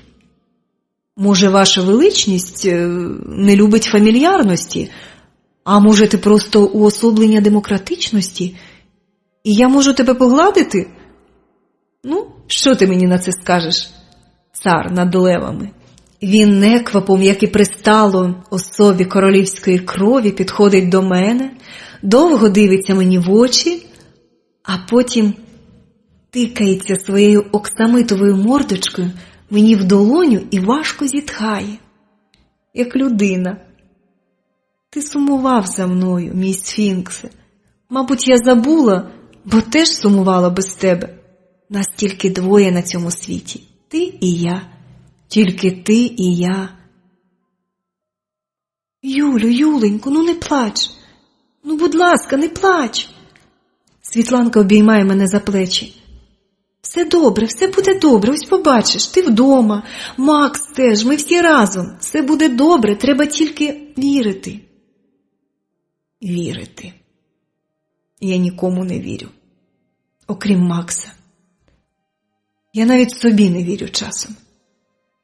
Все буде добре. Легко сказати. Може, колись і буде, коли я розгадаю ребус, що виявився моїм життям. Поки що нічого доброго.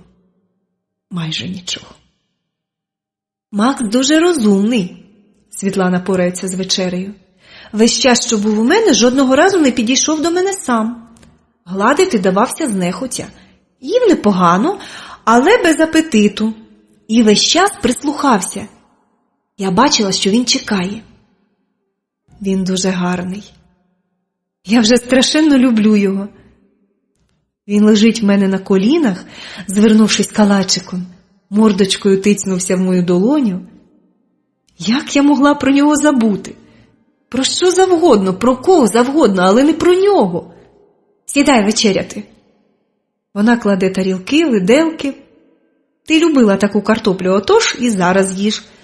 Забула про все, то й про Макса теж, це не твоя вина.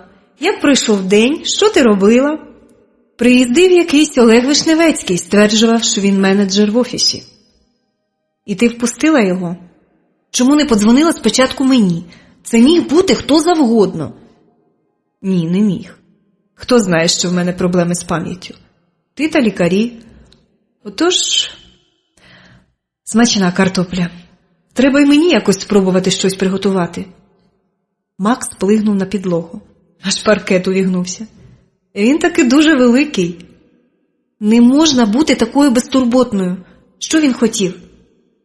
Привіз портфоліо кількох манекенниць, що їх запропонувало нам агентство. Уявляю, який в мене характер, якщо навіть такі справи узгоджують зі мною. Я кількох забракувала, а одна неповнолітня, а ще кілька надто торохтять кістками. Ото й усе. Чому ти не подзвонила мені? Вона стурбована, справді. Тому що мені треба вчитися жити самостійно. Не будеш же ти водити мене за руку постійно. В тебе багато власного клопоту. Я навіть не сказала йому, що в мене амнезія. Відбулась загальними фразами, він нічого не помітив. Я не хочу, щоб хтось знав. Це зробить мене вразливою. Хто завгодно зможе з цього скористатися, розумієш? Ти маєш рацію.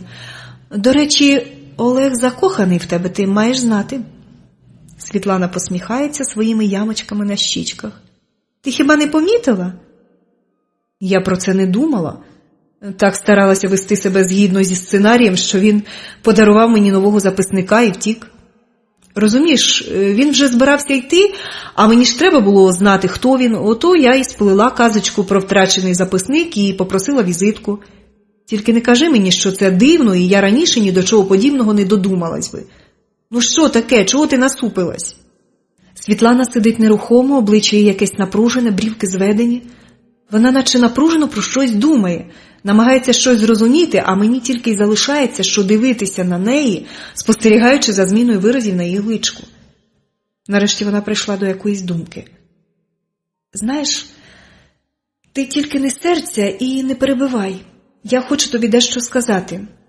Те, що, як мені здається, я зрозуміла. Бачиш, я сьогодні переглядала літературу, там, де описано випадки амнезії. Я переглянула величезну кількість файлів, робила запити в інтернеті і ось що.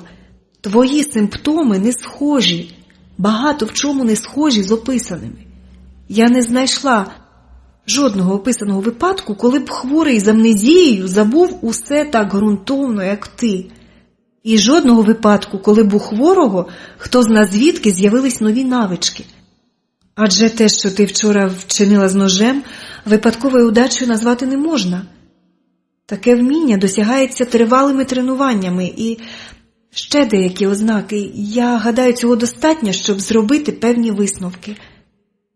І які саме? Це надто неправдоподібно, щоб висловити вголос і всерйоз. Але враження таке, наче в тебе сталося роздвоєння особистості, одна з яких загинула в автопригоді, а іншу я вперше бачу, розумієш? Так, Люба, я розумію. Мало сказати, розумію. Саме це я відчуваю. Але ніяк не могла знайти слів, щоб описати свій стан. А таке пояснення має якусь наукову основу. Це моя остання надія на спокійне життя. Інакше я не знаю вже, що й думати. Таке можливо за певних обставин. Взагалі, багато що можливо, якщо справа стосується мозку людини. Ми користуємося лише зовсім невеликою його частиною, а все інше загадка ще не для одного покоління дослідників. Отож, якщо нема іншого пояснення, треба залишати найбільш неймовірне. І, я гадаю, нема куди поспішати. З часом все стане ясніше. Хай буде так. Ні, Люба, це не дуже переконливо. Щось тут не сходиться. Але нема потреби тобі про це знати. Віталій приїздив? Еге, як з нічев'я ти намагаєшся про це мене спитати. То він тобі справді так подобається? Так, приїздив. Пив каву і розпитував мене про мої сни. Нудно. До речі, про твої сни. Світлана уважно вдивляється в моє обличчя. Ти страшенно неспокійно спала. Кричала, стогнала, мало не скотилася з ліжка. Це мене турбує. Адже це не дуже добра ознака. Що тобі снилося? нема про що згадувати. Якась гидота, сама вже не згадаю. Не хочеш про це поговорити? Кажу ж, нема про що. Ти краще скажи, принесла мені документи з сейфу? Так, у сумці, потім віддам. Хоча, запевняю тебе, тобі не дуже приємно буде все оте читати. Вона починає збирати посуд. Може, краще не треба? Ні. Я прочитаю, але завтра. Тобі допомогти з посудом? Дійсно, якось воно несправедливо. Готує мені їжу, робить закупки, миє посуд, наче я сама не можу того робити. Не треба, сама впораюсь. Ти ніколи не любила цю роботу, тож... Та мені не важко, я певною мірою так навіть розслабляюся. Вдома сама для себе я це теж лінуюся робити. Ти живеш сама? Я ж нічого про тебе не знаю, моя турботлива подруга. Треба надолужити це. Так? Я розлучилася з чоловіком минулого року. Приятеля поки що не завела, не було бажання починати все спочатку. У мене у Черкасах мама і менший брат, вже одружений. А я поїхала свого часу сюди вчитися, та так тут і зачепилася, звичайно, не шкодую. А чому ти розлучилася з чоловіком? Звичайна справа. Я не можу мати дітей, а він не хотів брати чужу дитину. Я лікувалася, але все марно. Чорнобиль пройшовся по всіх нас так чи інакше. Якби я знала, то не стала б розпитувати. Ну і не потрібно то її колишній чоловік. Він ще шкодуватиме, що втратив її. Бідна Світланка. Тепер зрозуміло, чому вона так про мене піклується. Це її нереалізований материнський інстинкт примушує піклуватися про слабкого. Але я не слабка. Ні, я не слабка, це я точно розумію. Люба, тобі подобається отой лікар? Та якщо він не закохається в тебе, я йому голову відріжу. І я не повинна була тебе розпитувати. Ні, чому ж? Вона якось сумно посміхається. Ми ж близькі люди. Бачиш, хотіла сказати, були близькі, та ти маєш знати, тут нема ніякої таємниці. Завтра знову прийде Віталій Петрович, десь о 12:00. Ти будеш вдома? Заїду пообідати. Вона трохи червоніє. Я все бачу і розумію. Він тобі подобається, отож здобудемо його скальп. А якщо ні, хай нарікає на себе. А поки що не будемо про це говорити, щоб не злякати Фортуну. Ми йдемо до вітальні, вона лягає на диван відпочивати, а я порпаюсь серед відеокасет. Хочеться чогось такого з бійкою, пострілами, а на полиці стоять якісь дурні мелодрами. Невже я могла таке дивитись? Судячи з написів на касетах, щось надзвичайно сльозливе і солоденьке. Ага, ось щось цікаве. Pretty Woman. Красуня, чи вірніше краля. Щось старе, класика. Будемо дивитись, гарненька дівчинка в коротенькій спідничці і високих лакованих чобітках залигала краваткою такого красунчика, що куди там тому лікареві. Гарна картинка. Я вмощуюсь поруч з Світланкою і читаю титри.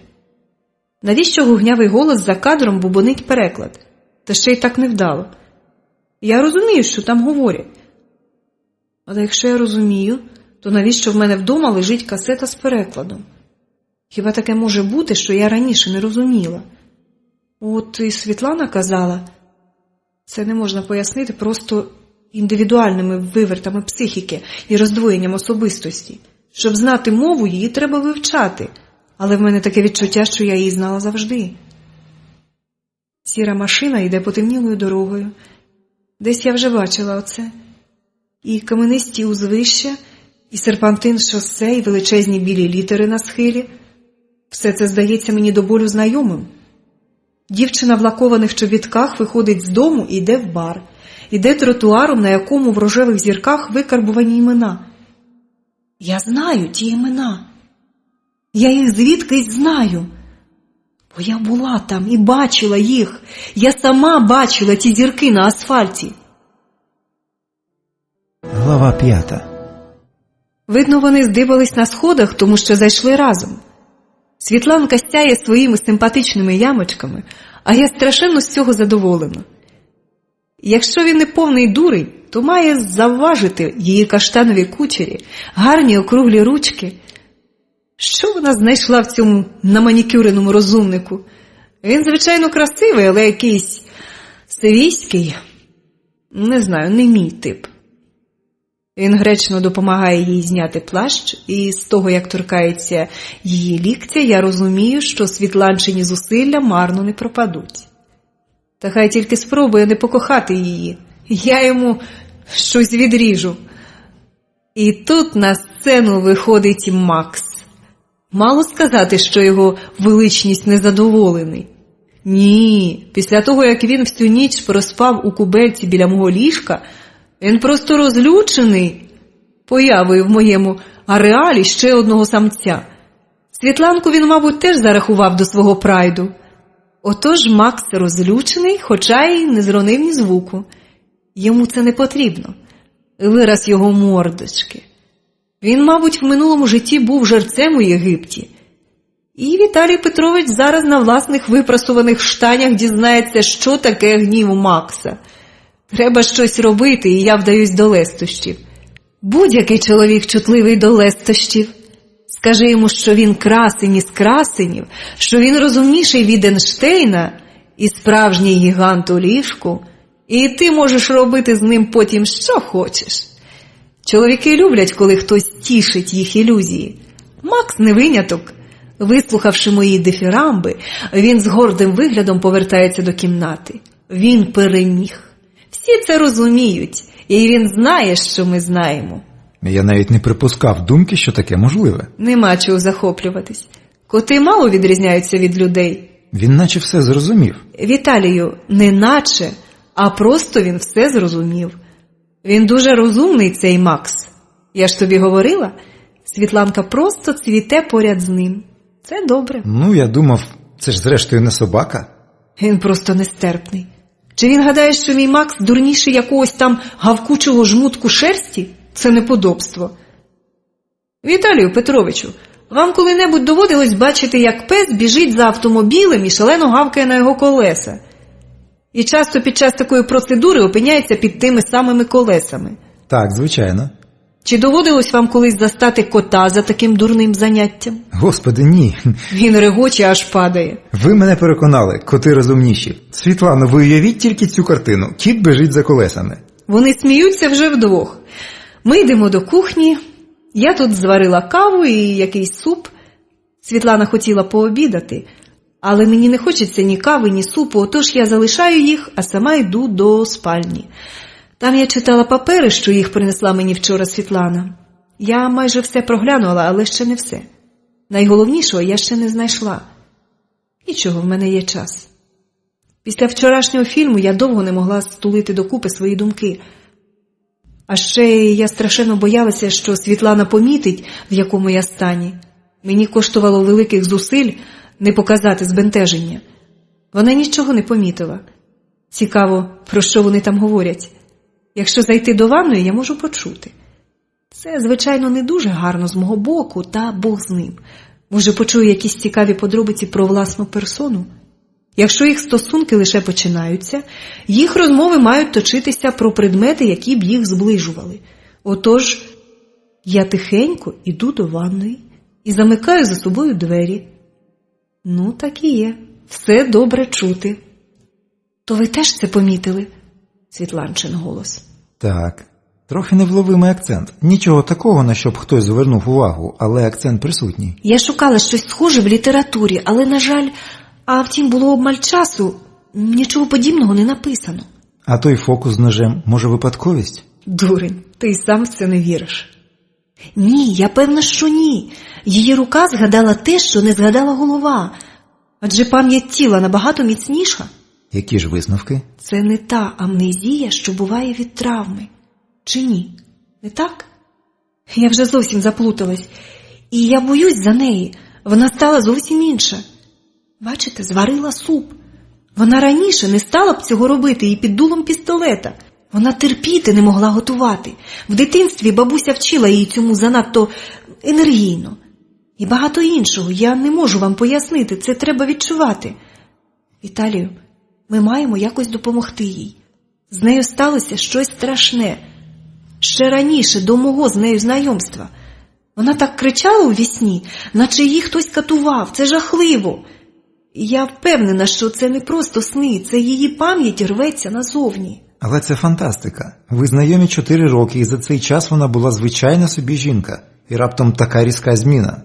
Ще не існує технології такого контролю за свідомістю, аби примусити людину забути якісь важливі речі. Експерименти проводились, але таємно, а коли ЦРУ попалось, ви ж пам'ятаєте той скандал 5 років тому.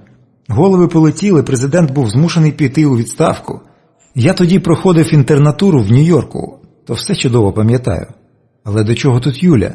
Ні, повинно бути якесь інше пояснення. Я не бачу іншого пояснення. Хтось примусив її щось забути. Це, мабуть, сталося в Парижі 4 роки тому. А тепер, внаслідок травми, спогади повернулися. Світланка має таки голову на плечах. Але навіщо? Я не розумію. Вона ж не політик, не впливова фігура. Вона просто модельєр. Талановита, але це нічого не міняє. Ні, неможливо. Чому неможливо? Вона має власний будинок моди. А ви не думали, звідки у сироти з'явились гроші на таке? А пам'ятаєте гучні процеси про торгівлю людьми? Дівчат вивозили з країни, як манекенниць по замовленню різних агенцій. Скільки з них спеціалізувались на цьому брудному бізнесі? Ви вважаєте, що Юля мала до цього якесь відношення? Але ж це жахливо. Так, хлопче, це дійсно жахливо. І хай краще пам'ять до мене зовсім ніколи не повернеться, якщо я маю згадати про себе таке. Безпосередньо ні. Знаючи її, мені важко в таке повірити. Але за нею могли стояти певні люди. Талановита дівчинка, без надії якось пробитись. А в нашій країні це неможливо, ви ж знаєте. І люди, які пропонують гроші. Вона могла якось випадково дізнатись про те, які справи діються в неї за спиною. От і все. Мила, любенька Світланка. О, хай це справді буде так, як ти кажеш. Інакше я не зможу жити. Якщо тільки я свідомо робила такі жахливі оборудки, то ні. А що, вона вам не казала, звідки в неї взявся початковий капітал? Мене це питання теж дуже цікавить. Згідно з документами, вона отримала банківський кредит. Все законно, але ж ви маєте знати, що вона не могла його отримати. В нашій країні не дають кредити звичайним громадянам. Ні, тільки, самі знаєте, і, мабуть, ще не скоро те зміниться. Росія крутить нами як хоче, розпинаючи нас за газові та нафтові борги, і ми маємо це терпіти, бо їм вигідно. Вони нищать нас, бо хочуть набивати кишені без проблем. Нікого не цікавить розвиток, отож, та що казати, це давно відомо і ніколи нічого не зміниться. Як тільки вам прийшла в голову думка повернутися сюди, чому ви не залишилися в такій затишній Америці? Тому що там я чужий, а там не люблять чужих. Американці далеко не такі вільні люди, як вони самі про себе думають і примушують думати весь світ. Ні, навпаки, вони зв'язані умовностями, правилами, заборонами набагато сильніше, ніж пересічний український громадянин. Ось, наприклад, правила в офісах, правила етикету, правила для всього на світі. І спробуй їх порушити. Жінка не має права з'явитися на роботу без колготок або панчіх, навіть літом. З найближчими друзями ти не повинен розмовляти про свої проблеми, це невічливо. А якщо в тебе неприємності, від тебе відвернуться всі, навіть родичі. Бути невдахою там – це поганий тон. Тому в них так багато психопатів, а психіатри заробляють такі шалені гроші. А судові позови?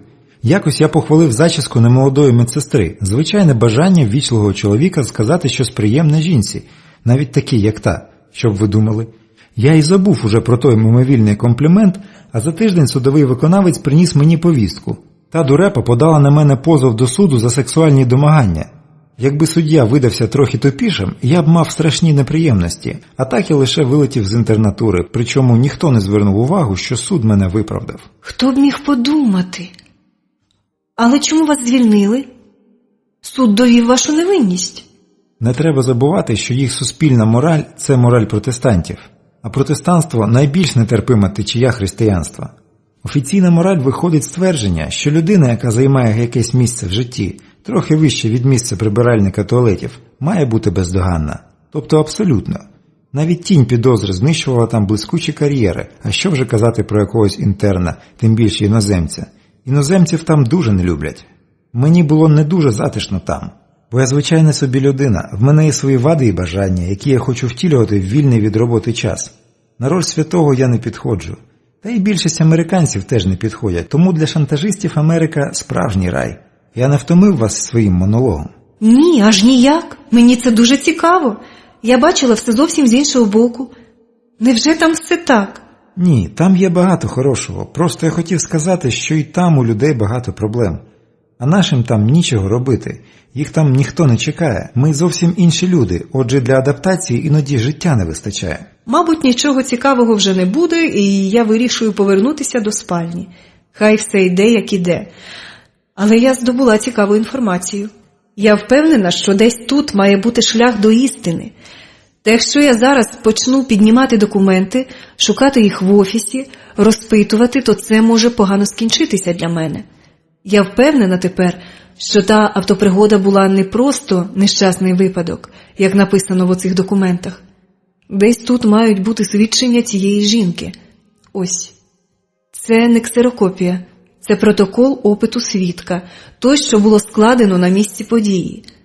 Ясно, що в справу ці свідчення не попали, дуже незручно.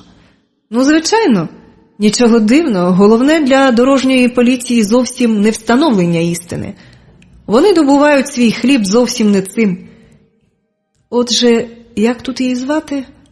Семенець Валентина Пилипівна.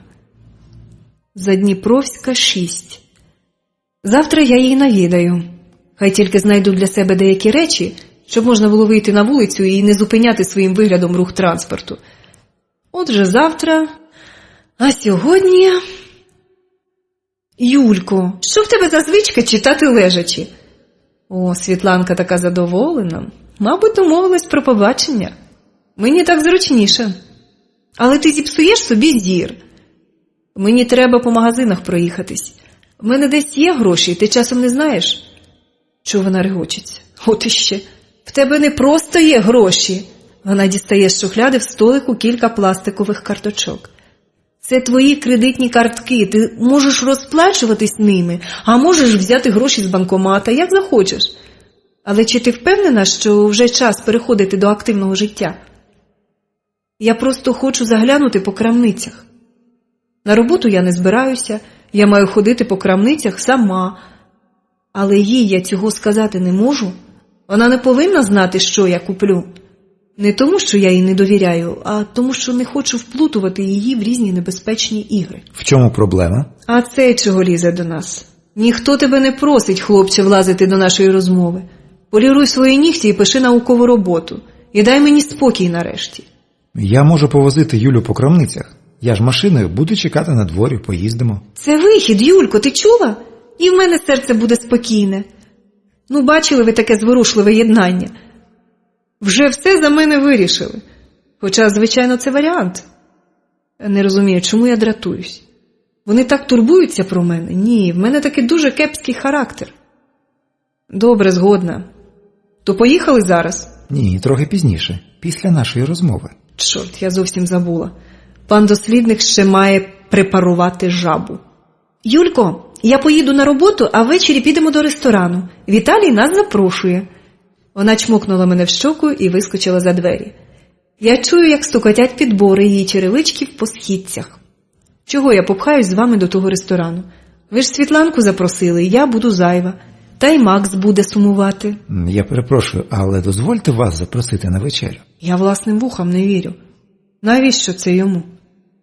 Віталію Петровичу, якщо Світланка попросила вас так вчинити, то це абсолютно зайве.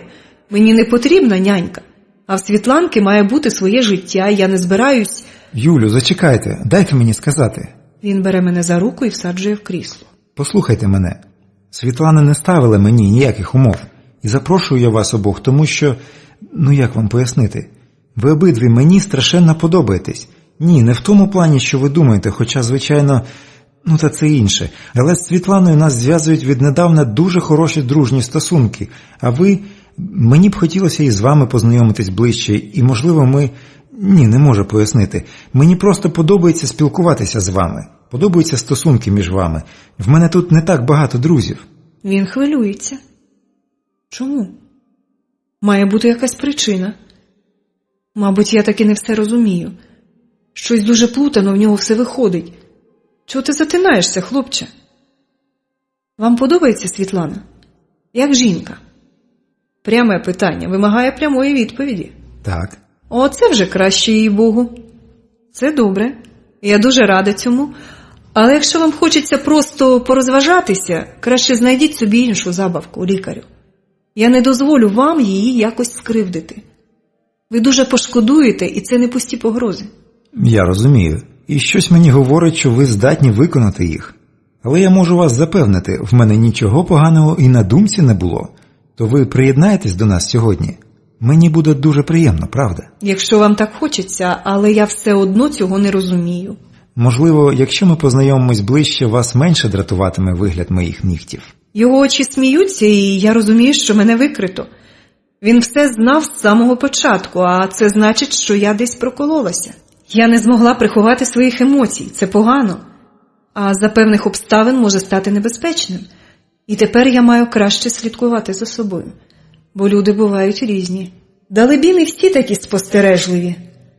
Але для того, щоб вціліти, слід виходити з посилання, що всі. Вам більше не подобаються мелодрами? Що за дурне запитання? Звичайно, вчорашня історія. Не знаю, якось не тягне. А що б вам хотілося подивитися? Ні, дорогий, ти мене не спіймаєш. Нічого, мені нудно. А що б вам хотілося робити? Я так розумію, ви більше не хочете займатися тим, чим займалися раніше. Він запитує мене, але навряд чи ці питання і мої на них відповіді мають відношення до його роботи. Він затіяв якусь гру. Можливо, це проста цікавість, можливо, щось інше. Але я більше не дам себе спіймати. Я не можу вам сказати. Надто мало часу пройшло. Поки що я нічого не знаю. Мені починає набридати ця дурна розмова. Я більше не хочу, щоб він ставив мені питання. Я не хочу, щоб він цікавився мною, як і будь-хто інший. Я хочу діяти. В мене є кілька ниточок, потягнувши за які, я хочу розплутати цей надзвичайно заплутаний клубок. Але я не хочу, аби за моєю спиною хтось стояв. Мені не потрібна ніяка допомога. Принаймні тепер. Я маю покладатися лише на себе, бо я одна. Про мене ніхто не подбає. Якщо ви ще не передумали, то повезіть мене по крамницях. А наші заняття? О, свята простота. Він набагато гірший актор, ніж я. В них нема потреби. Ви це розумієте. Це не та амнезія, що ви можете класифікувати. І ви це знаєте не згірш за мене. Якщо хочете просто спілкуватись, я не проти. Можна спробувати. Але для вашої наукової роботи я не буду корисна. Тож краще поїдемо по магазинах. Я розумію, Юлю, ви надзвичайна жінка. І, можливо, вам знадобиться допомога. Наскільки я розумію, ви хочете зробити щось не зовсім безпечне. Він з усіх сил намагається говорити спокійно. Я хочу сказати, ви можете розраховувати на мене, на мою допомогу. Не такі я вже тюхті, як вам, мабуть, здається. І якщо вам треба комусь довіритись, то ви самі розумієте. Я мовчки одягаюсь. Довіритися. Хотіла б я знати, кому я можу довіритися. Ні, доки я не знаю, який розклад в цій грі і що поставлено, я не маю права нікому довірятися. Я ще надто мало знаю, а враження бувають і необ'єктивними. Або він справді хороший хлопець, добре, або ж він зовсім не той, за кого себе видає, і тоді я маю вжити заходів, аби він не міг мені зашкодити. Так, а ще Світланка. Я маю поговорити з нею, аби вона перестала розмовляти про мене з цим індивідуумом. Вона може сама того не бажаючи нашкодити мені. Ця розмова буде нелегкою. У пана лікаря непогана машина. Темно-сірий лотос. Нетипово, але зі смаком. Ми їдемо весняними вулицями, і мені чомусь так легко на душі, вперше за весь час, що я себе пам'ятаю. Травень досі прохолодний, жінки ще не вилізли з колготок, але мені подобається. Мені хочеться вийти з машини і пішки пройтись вулицями міста, бо воно чудове. Дивно, чому я думала про нього як про холодне і непривітне? То, мабуть, у мене на душі було холодно. А може, я бачила інші тепліші міста? Не знаю. Ми зупиняємось перед величезною скляною вітриною, це зовсім новий будинок, і весь перший поверх у ньому займає магазин під досить тривіальною назвою «Жіноче царство». Але ця назва точно відбиває суть того, що таїться за блискучими вітринами. Це справді жіноче царство. Тут є навіть салон краси, є кілька затишних кафе, а відділи просто створені для того, щоб задовольнити найвибагливіший смак. І головне, тут надзвичайно різноманітний товар і, відповідно, ціни. Від дешевого ширвжитку до найдорожчих моделей. Такого в Америці нема, так пояснив отой невдаха, інтерн. Я перестала відчувати до нього ворожість, збагнувши врешті її причини. І нікого не стосується, що я зрозуміла. Може, якось потім розповім. Мабуть, молоденьким продавщицям досі не доводилось зустрічати тут опудало. В темному довгому балахоні з хусткою на голові і в темних окулярах. Я сама собі огидна. Та ніде не дінуся, я маю дещо купити. Я можу вам допомогти? До мене підпливла чорноока красуня у вбранні персоналу магазина. Ні, дякую, я все огляну сама. Перепрошую, але вам краще звернути увагу на відділи праворуч від входу. Я гадаю, там ви знайдете саме те, що треба. Вона натякає, що отут, в її царстві, все надто дороге для такої поторочі, як я. Мені трохи смішно, а трохи неприємно. Так, наче мене публічно принизили. Ну навіщо я одягла цей балахон? Я скажу навіщо. З тою клятою хусткою на голові ніщо інше гармонувати не може. Аби пов'язати її інакше, то... Але це неможливо, бо в мене для цього не досить волосся. Отож я починаю потроху кипіти, бо дівка ходить за мною на зирці, придивляючись, аби я чогось не поцупила. Але косметика тут хороша, я маю її оглянути. Тож хай іде к бісу, поки я не розсердилась по-справжньому. Це дуже дорога помада. Її голос виводить мене з рівноваги. Я повертаюсь до неї і дивлюсь їй просто в обличчя. Вона знічується, але мені її не шкода, бо вона зіпсувала мені настрій. Я знову повертаюсь до свого заняття. Тут так багато зразків, такі цікаві кольори, що мені хочеться спробувати все. Нарешті я вибираю для себе дещо і повертаюсь до прилавку. Там стоїть інша дівчина, вже білявенька. Тієї мегери десь нема. Це добре. Принаймні білявенька швидко вибиває мені чек, я беру пакуночок, коли хтось твердо хапа мене за плече. Повернувшись, я бачу двох парубчаків у формі охорони магазину і ще одного в цивільному. Що їм від мене треба? Дівчино, вам доведеться пройти з нами. Це один із них, дуже коректний. Я не розумію, в чому справа. Ні, я добре розумію, в чому. Але зараз розіграю комедію, і ту черняву красуню звільнять. Це поверне мені гарний настрій. Будь ласка, пройдіть з нами. Це ваша покупка? Так, ось чек. Добре, це не забере багато часу. Зробіть нам таку послугу. Я йду з ними до невеликої кімнати з написом «Службове приміщення». Там сидить літня жінка. Двері зачиняються. Мені жестом пропонують присісти, я сідаю на стілець. Хлопець в цивільному кладе на столик пакуночок з косметикою і чек. Для чого ви мене привели?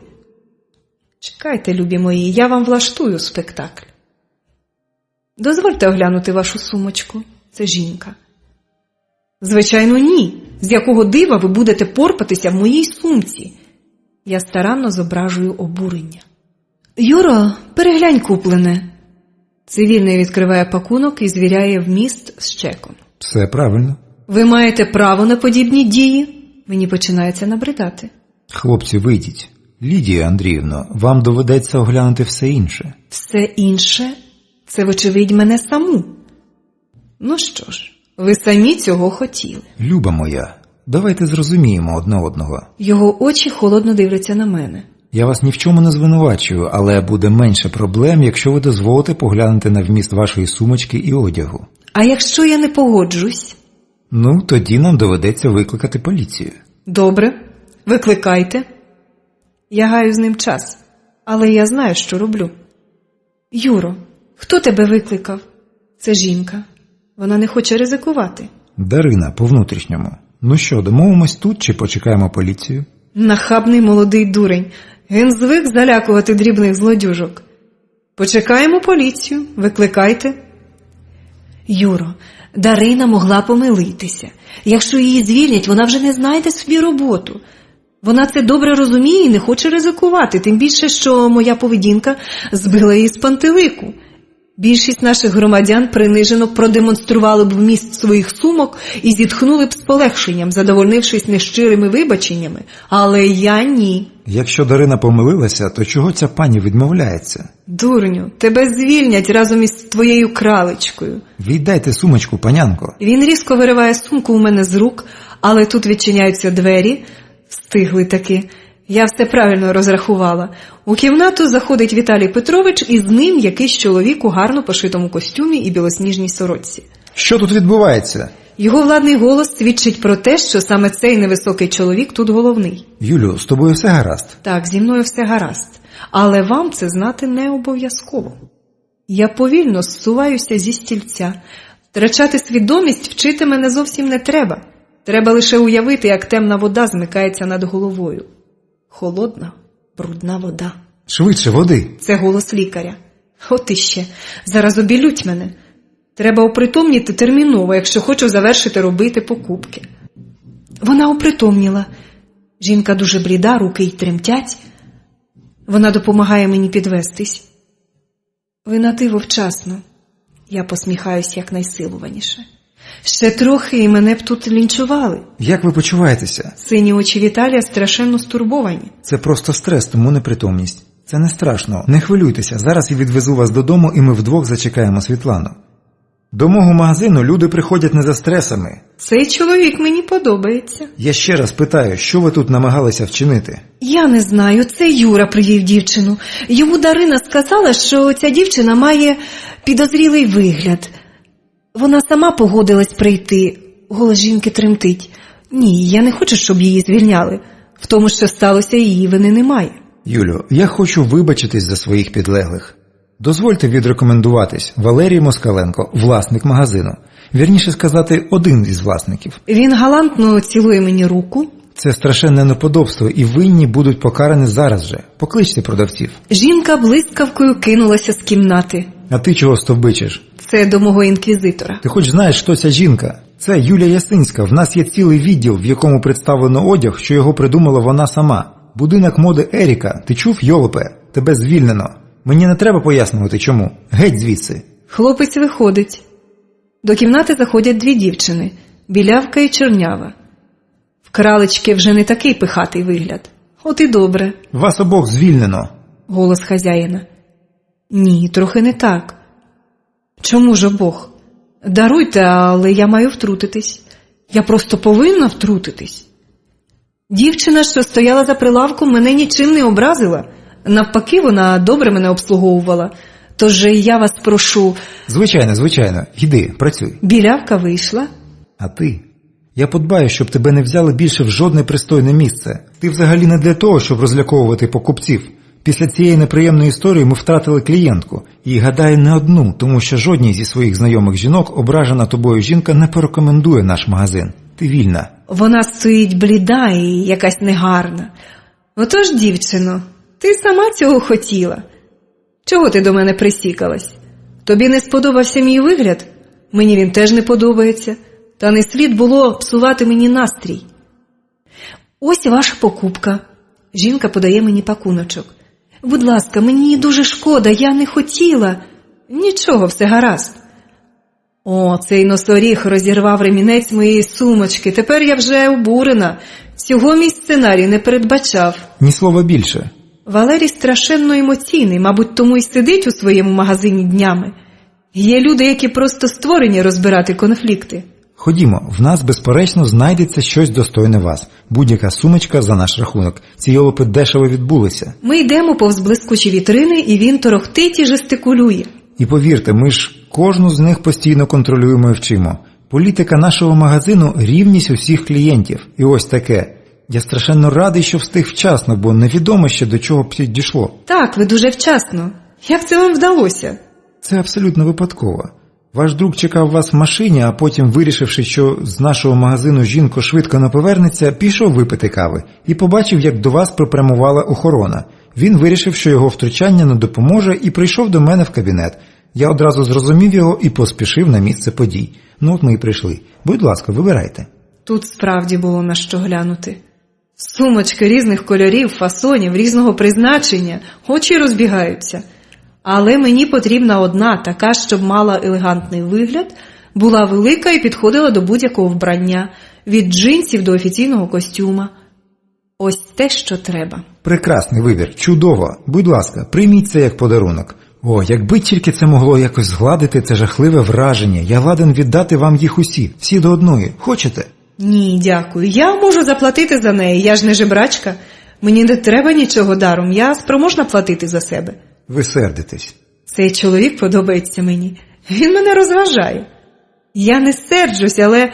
Ні, я бачу, ви сердитесь. Пані Юля, ви сердитесь і моєму горю нема краю. Ваші вигуки схожі на вигуки купця-єврея. Ви справжній актор. Мені не нудно з цим чоловіком. Мені захотілося вас розважити.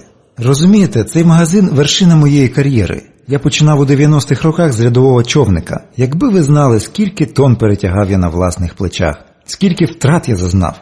А ще уряд постійно міняє правила гри. Рекет наш та іноземний не знає, що гірше. Везу, наприклад, 2 контейнери товару, то моє тільки в одному.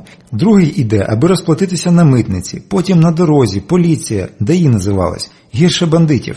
Ті ж бандити також, і на базарі. Та що говорити, і ось тепер такий магазин. Це моя дитина, я люблю його, бо життя поклав на це. А скільком моїм колегам по нещастю так і не вдалося нічого. Що там казати?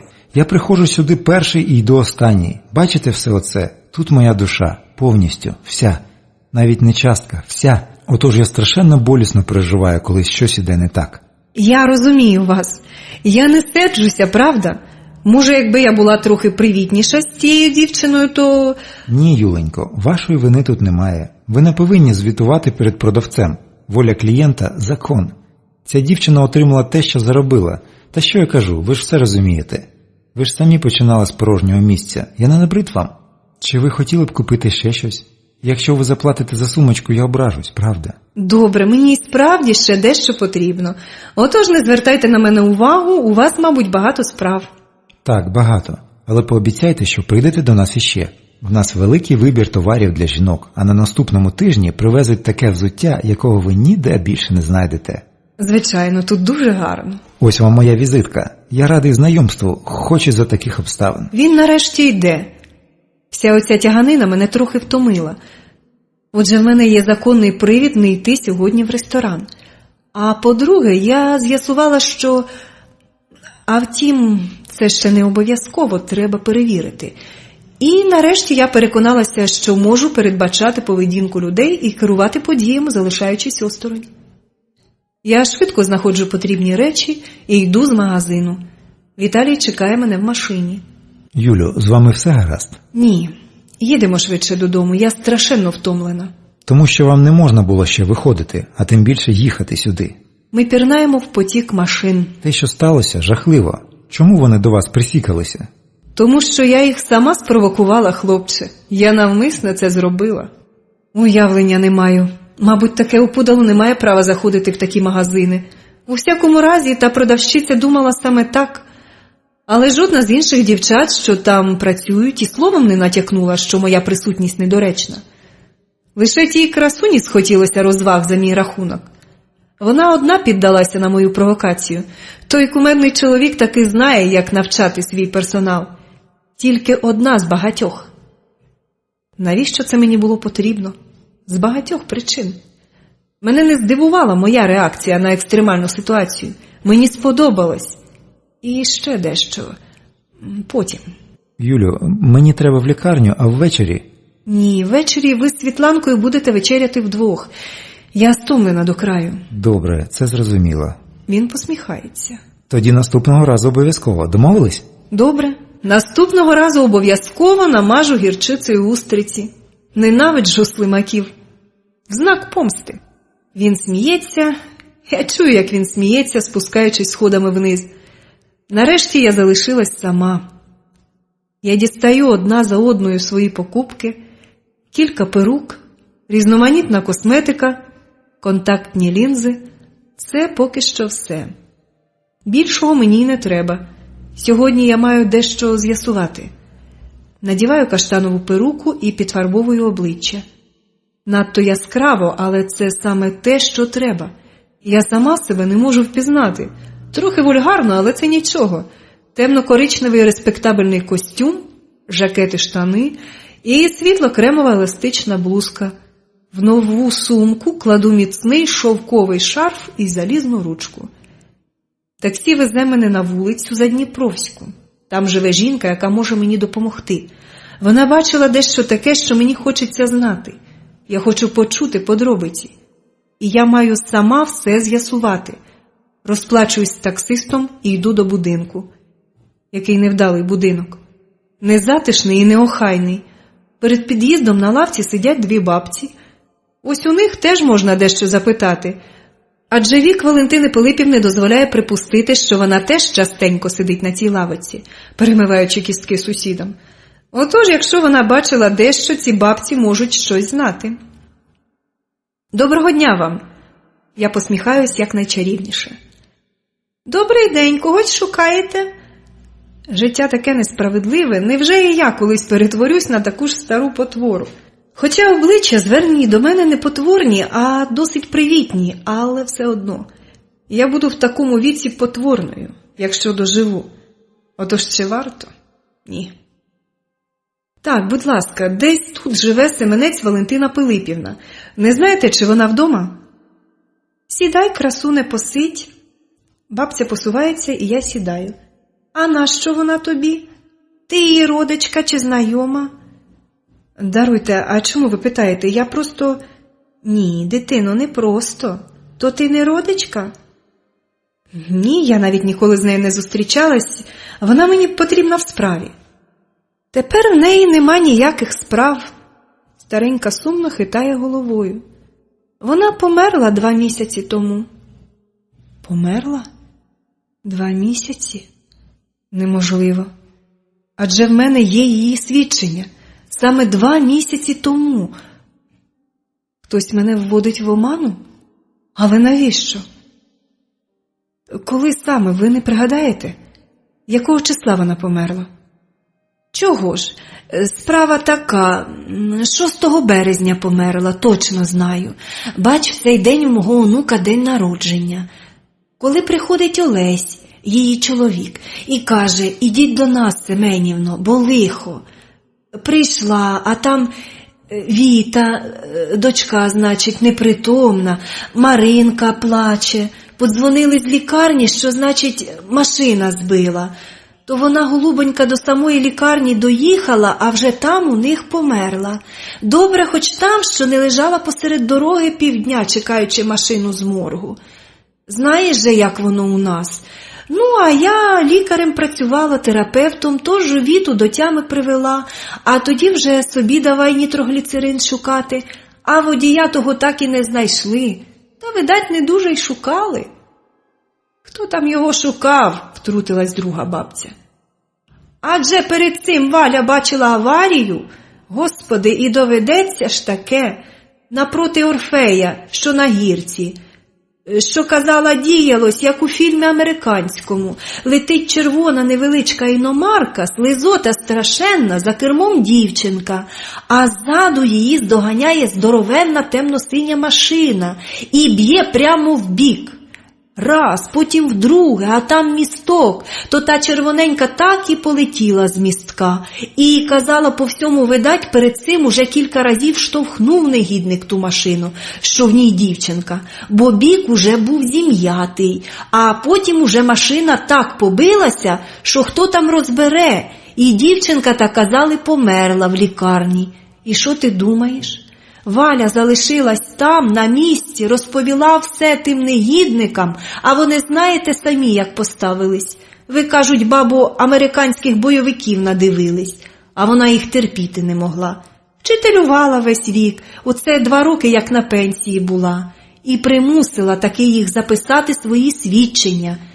Та я потім читала в газеті, що справу закрили як нещасний випадок.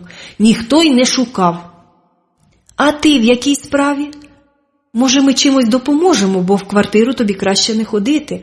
Олесь так переживає, бідолаха, тож краще не нагадуй зайвий раз.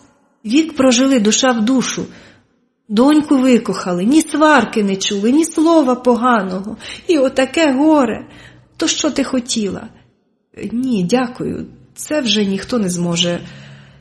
Я підводжуся з лавки і відходжу. Що я можу сказати? Що стара вчителька загинула, мабуть, через мене? Через те, що дуже наполягала на тому, що пригода зі мною зовсім не нещасний випадок? Чи ні? Може, просто такий збіг? Але я принципово не вірю в збіг обставин. «Гей, дівчино!» Це знов мене кличе старенька. «Повернися, будь ласка!» «Що?» «То це ти була в тій червоній машині». Стара лікарка багато бачила людей на своєму віку. Хіба її обдуриш? Так, я.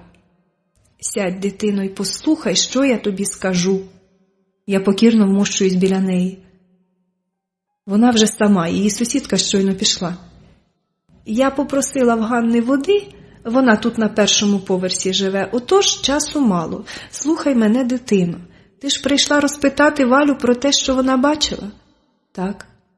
Хіба ти сама не знаєш, що тоді сталося? Ні. В мене амнезія. Я можу говорити цій жінці тільки правду. Може, тому, що ніхто ніколи не називав мене так, дитино. Тому на тобі перука, операція на мозку через травму. Від вас нічого не приховаєш. Добре, слухай мене. Валя загинула через те, що бачила тоді. В травматичному пункті працює моя онука. Вона упізнала Валю, а Валя була ще жива. Вона тільки й сказала Наталці, та сама машина, синя, прошепотіла і померла. Ніхто не чув. Я Наталці наказала ні пари з уст, а тобі кажу. Тобі треба тікати, бо якщо ти тепер не пам'ятаєш нічого, вони тебе знайдуть. Тікай, дитино, ти ще така молода. Мені нема куди тікати, я сирота. Вона замислюється. Потім, щось вирішивши для себе, каже: «В тебе є папір і ручка? Дай мені. Я подаю їй свого записника, вона щось швидко пише. Почерк нерозбірливий, лікарський. Скільки рецептів і історій хвороб написали ці руки. Скільком людям допомогли. Стара лікарка пише мені рецепт. Ось, візьми. Це адреса моєї сестри у Хотеві. І лист до неї. Вона самотня жінка і прихистить тебе на деякий час. Іди вже, бо скоро Ганна повернеться». Чому ви це робите для мене? А хто це для тебе зробить? Хіба можна жити в цій країні? Кругом самі бандити, страшно на вулицю вийти. І влада в бандитів. Награбували гроші і купили владу. Звідкись дізнались же провалені свідчення? Хтось же з міліції чи пак поліції сказав їм, попередив. А ти така молода. Може, порятуєшся? Валя все життя вчила дітей, я лікувала людей. Ганна он двірником працювала. А тепер ми не просто жебраки, ми сміття. Для цього ми жили. Іди, дитино, хай тобі щастить. Дякую вам. Як вас хоч звати? Навіщо тобі? Хоча Середенко Марія Семенівна. Тут ось живу у 46-й, а ти? Юля. Дай про себе знати, Юлю. Добре, дякую вам. Я йду. Мені треба десь взяти таксі, бо я втомлена і засмучена. Мене страшенно зворушив вчинок старої жінки. Адже вона мене вперше бачила, а так потурбувалася про мене. Хто з моїх знайомих здатен на таке? Мабуть, ніхто. Йде в небуття ціла епоха разом з цими старенькими. Аж я знаю, що був колись час, коли люди були ближчими, коли допомагати людині, що потрапила в біду, було звичайною річчю. А тепер тільки холодне – це ваші проблеми. Ми стаємо страшенно самотні, відштовхуючи від себе людей, замикаючись кожен у своєму світі. Ми стаємо беззахисними перед долею, і доля карає нас, примушуючи розплачуватись за нашу самотність багато чим. Влад, ти тільки поглянь, яка красунечка. Бридкий голос. Переді мною виростають дві постаті. Бридкі посмішки, якийсь сморід, що чути навіть здалеку. Гидота, чоловіки, п'яні самці. Куди йдеш, красуне? Чого вам треба? Я спокійна. Нікого навколо вже сутеніє, але я спокійна. Влад, вона неввічливо розмовляє. Ти, сучко, зараз дізнаєшся, що нам треба. Можеш навіть трохи покричати. Брудна рука хапає мене за волосся. Хлопче, а в мене перука. Ти не чекав? Моя рука сама собою б'є нападника в горло, а ногою я вцідила другому прямо в перенісся. Хруснула кістка, і я нагнулась за перукою. Що, нема чим дихати, Любчику? І не треба, для твоєї ж власної користі. Навряд чи ви обоє зможете вижити, якщо вас ніхто не знайде найближчим часом. На добраніч, хлопчики, нікуди не йдіть. Я надіваю перуку і йду ловити таксі. Глава 6. Макс, відчепись. М'які лапки торкають мої щоки, та мені хочеться спати. Відчепись, кажу, бо не куплю тобі риби. Ні, сон утік. Треба вставати. Але я страшенно розбита. Так, наче на мені каміння возили. Ні, щось інше. А, так, звичайно. Я вчора, здається, трішки вбила двох якихось недолюдків. Я підозрювала, що можу щось таке робити, а тепер знаю напевне. І навіть совість мене не мучить. Вони самі цього хотіли. Ні, вони хотіли трохи порозважатися, впиваючись своєю безкарністю. А тут така халепа. Чи їх уже відвезли у морг? Одному я перебила гортань, і він, мабуть, похлинувся власною блювотою. А другому загнала в мозок кістки перенісся. Чиста робота. Але каштанову перуку доведеться знищити. Шкода. Я виповзаю з ліжка і йду на кухню. Макс біжить поперед мене, задравши хвоста. Хоче їсти, мій лев? Зараз, хвилинку. Ну, так і є. Світланка так і не з'явилась. Мабуть, побачення дещо затяглося. Якщо той блондин скривдить її, я його вб'ю. Чому я не відчуваю дискомфорту? Адже за всіма людськими мірками я вчинила злочин. Згідно уявлення і велінням закону, я мала б учора віддати себе на розтерзання двом п'яним негідникам, потім, якщо б залишилась жива, приповзти в поліцію, написати заяву і кілька місяців вислуховувати питання слідчого, чи мені часом не було приємно, коли мене гвалтували і били двоє п'яних мужиків. Але в цьому питанні наші з законом погляди не сходяться. І підозрюю не тільки в цьому. Ну та Бог з ним, з законом. Ті негідники вже нікого не зачеплять. Я насипаю до мисочки корму. Макс у цей час зображає з себе трактор. Так само вурчить. Отже, що я маю? В мене вже є кілька знайомих, враження про яких склалося в мене самостійно, а не з чиїхось слів. Цих людей я можу упізнати, це добре. В мене є запасний полігон, можу там сховатися, якщо дуже припече, теж непогано. Але жінка, на свідчення якої я покладалась, мертва, і хоча я отримала навіть більше, ніж хотіла, маю на увазі те, що розповіла мені Семенівна, але та жінка, колишня вчителька, загинула через мене, хоча її свідчення знайшли мене і після її смерті. Мабуть, долі було так потрібно. Але мені все одно шкода ту жінку. Хоч я її зовсім і не знала, вона намагалась щось зробити для мене і загинула через те, що якийсь гад у поліцейській формі продав свою совість за кілька смердючих баксів. Легко продавати чуже життя. Якщо я розплутаю цю справу, я вб'ю їх усіх. Тепер те, що я ще маю зробити. Дуже багато. Я маю дізнатися якнайбільше про свою діяльність до того, як відбулася та подія в Парижі. Я маю знати, що сталося на тому показі, де і чому я лікувалась, хто допоміг мені з коштами, і в якому стані мої фінансові справи, і чому нарешті мені весь час здається, що я – це не я, а хтось інший. Самі запитання. А відповіді на них десь мають бути. От тільки чи проживу я стільки, щоб знайти їх?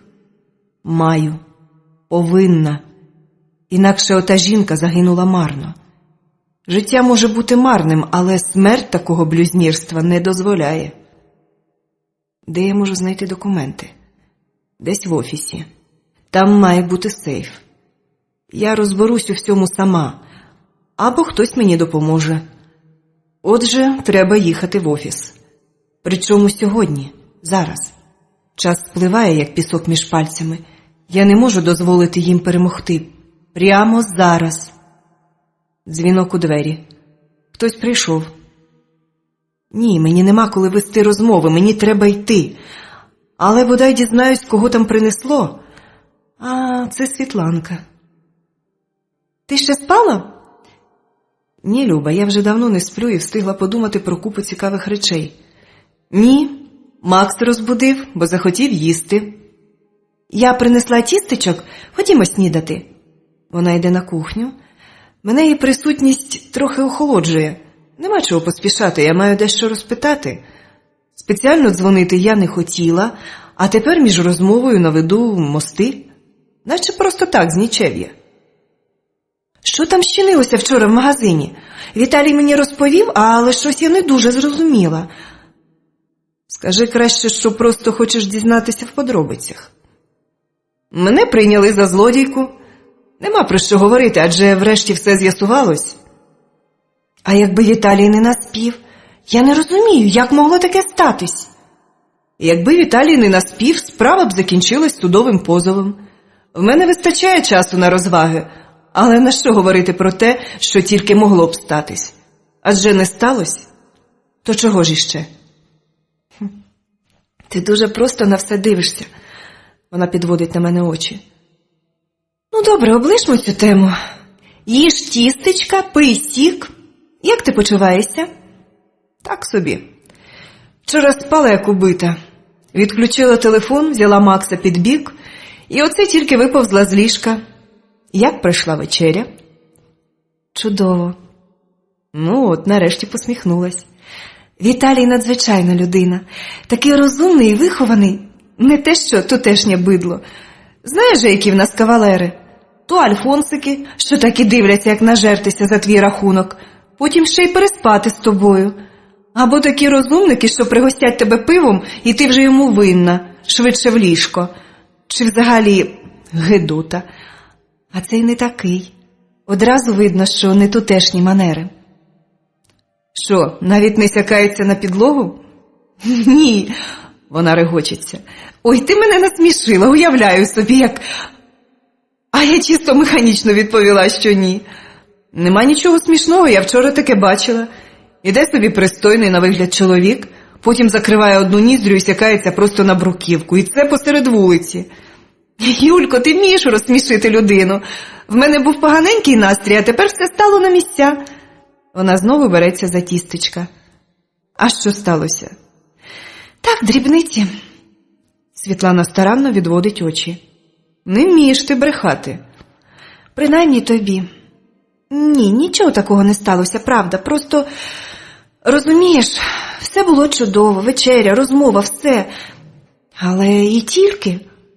Він навіть поцілувати мене не наважився і не сказав, що хоче зустрітися знов. От такої. То тобі не подобається, коли одразу тягнуть у ліжко, а тепер не дошмигиш, що не потягли, на тебе не вгодиш. Має бути якась середина. Це ти собі уявляєш. Він може думати інакше. Ти ж маєш знати, ти ж психолог. Мені трохи смішно. Як для мене далеко такі проблеми? А власне, чому далеко? Я ж іще молода. Ну, звичайно, не така вже й красуня, але ж у мене були якісь стосунки з чоловіками. Чи ні? Мене пересмикує від самої думки про те, що хтось може доторкнутися до мене так. Чи я маю якусь іншу орієнтацію? Так ні. Ну, точно ні. Ти маєш рацію. Я просто навигадувала собі казна чого. Просто він мені страшенно подобається. І мені здається неправдоподібним, що такий чоловік може звернути на мене увагу. Тебе що, комплекс неповноцінності? Такі самі слова я чула від неї. Юлько, розумієш, ніколи не було. А оце раптом подумалось. Такий красень, а я товста, не цікава поряд із ним. Світланчині очі благально дивляться на мене, наче ждучи рятунку. От дивачка. Ти чи намахана, чи придурюєшся? Ти що, це справді? Може, трохи брутально, але так і треба. Хто б говорив таке, тільки не ти. Бога гнівиш. Та ще не забувай, що він не тінейджер. Отож для нього зовнішність не має вирішального значення. Якщо вже такий чоловік досі не одружений, значить він шукає щось особливе. Може, саме тебе. Ти мені подобаєшся. Здрастуйте, ми ваші родичі. Я витріщилась на неї, не стямлячись. Чого це ти, з глузду з'їхала? Та ні, ти мене не зрозуміла. Вона сміється. Я не в тому розумінні. В мене досі все гаразд з орієнтацією. Я про те, що ти мені подобаєшся така, як зараз. Ти справді дуже змінилась. Раніше я не могла з тобою про таке поговорити. Вірніше, могла, але ти просто слухала. Правда, слухала уважно, але ніколи нічого не радила і не потішала, як зараз. Дивно, це ж так звичайно. Тобі так не здавалось. Ти була якась наче замерзла, як автомат, от-от. Я навіть іноді думала собі, наче взяв хтось манекен з вітрини і запрограмував його на певні дії. Спати, працювати, іноді слухати мої розмови, іноді чогось нервуватися. З невеликими варіантами. А тепер ти жива. Трохи дивна, багато в чому незнайома, навіть часом небезпечна, але жива. Ти знаєш, за оці 3 дні, що ти вдома, в мене склалось враження, що ти всіх нас бачиш наскрізь. Все розумієш і граєшся з нами, як кішка мишею. Якби не Макс, я б навіть запідозрила, що це не ти. Можливо, ти маєш рацію, або дуже близька до істини. Ти часом не знаєш, є в мене десь сейф або щось подібне. Якось незручно про це питати, але ти розумієш, я не хочу, аби хтось дізнався про мій стан. Мені треба знову розібратись в справах. В тебе сейф у тому ж банку, що й мій. Ми майже одночасно якось прийшли до банку, потім пили каву за рогом у кафе. Отак починалась наша дружба чи просто душевна близькість. Не знаю, як це назвати. А ключ має бути в тебе. Пошукаємо? Світланка помічає моє вагання. Це ж тільки ключ. Туди ти підеш сама, удвох швидше знайдемо. Ні, я просто думаю, де він може бути. Ми знімаємось з місця і починаємо пошуки.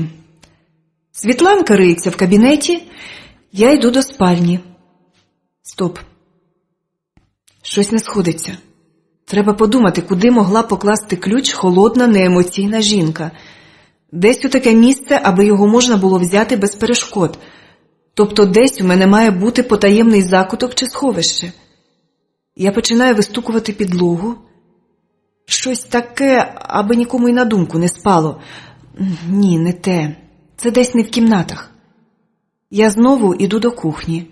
Вазони з квітами. Меблі. Ні, тривіально. Так само холодильник і посуд. Над столом поличка з якимись фігурками. Все пориваюсь її прибрати, чомусь не подобається. А що як? Так і є. Тягну за поличку, і вона подається вперед разом з 2 кахлинами, за які вона закріплена. Там стоїть невеличка дерев'яна скринька. Є! Щось знайшла? Світланчин голос. Ні, Любонько, нічого не знайшла, зовсім нічого, сиди собі там. Ні, нічого. Треба подивитися в вітальні. Беру скриньку і замикаюсь в ванній. Швидко відкриваю її. Так, кілька золотих прикрас, досить дорогих, кілька пачок доларів. Згодиться. А це що? Конверт з фотографіями. Подивлюся потім. І ключик. Плаский сріблястий ключик. Номер сейфу 44. Я похапцем ховаю скриньку у рушник і виходжу з ванної. Світланка висить на люстрі, заглядаючи у квітки. Давай, Любонько, пошукай. Це, звичайно, свинство з мого боку, та нічого не вдієш. Про що не знаєш, про те не розповіси. Ну що, нема? Ні, нема. Я ховаю скриньку в свою нову сумку. Добре мати таку велику сумку. Що ж робити? Нічого страшного. Бідна Світланка так захекалась. Нічого, пригощу тебе морозивом. В управляючого має бути інший ключ. Він тебе впізнає, він знає в обличчя всіх клієнтів і дасть тобі дублікат. Може, ти загубила свого ключа? Може, втратила під час аварії? А може, він десь тут лежить і язика показує? Поїдемо в банк? Чи, може, завтра? Бо в мене за годину зустріч з пацієнтом. Ти просто підвези мене до банку, а там я сама. А назад викличу таксі. Добре, домовились. Тільки ж обов'язково виклич машину і не йди пішки, це небезпечно. Бандитів розвелося, порятунку від них нема. Колись ці дітлахи просили Христа ради, тепер вони виросли і грабують нас.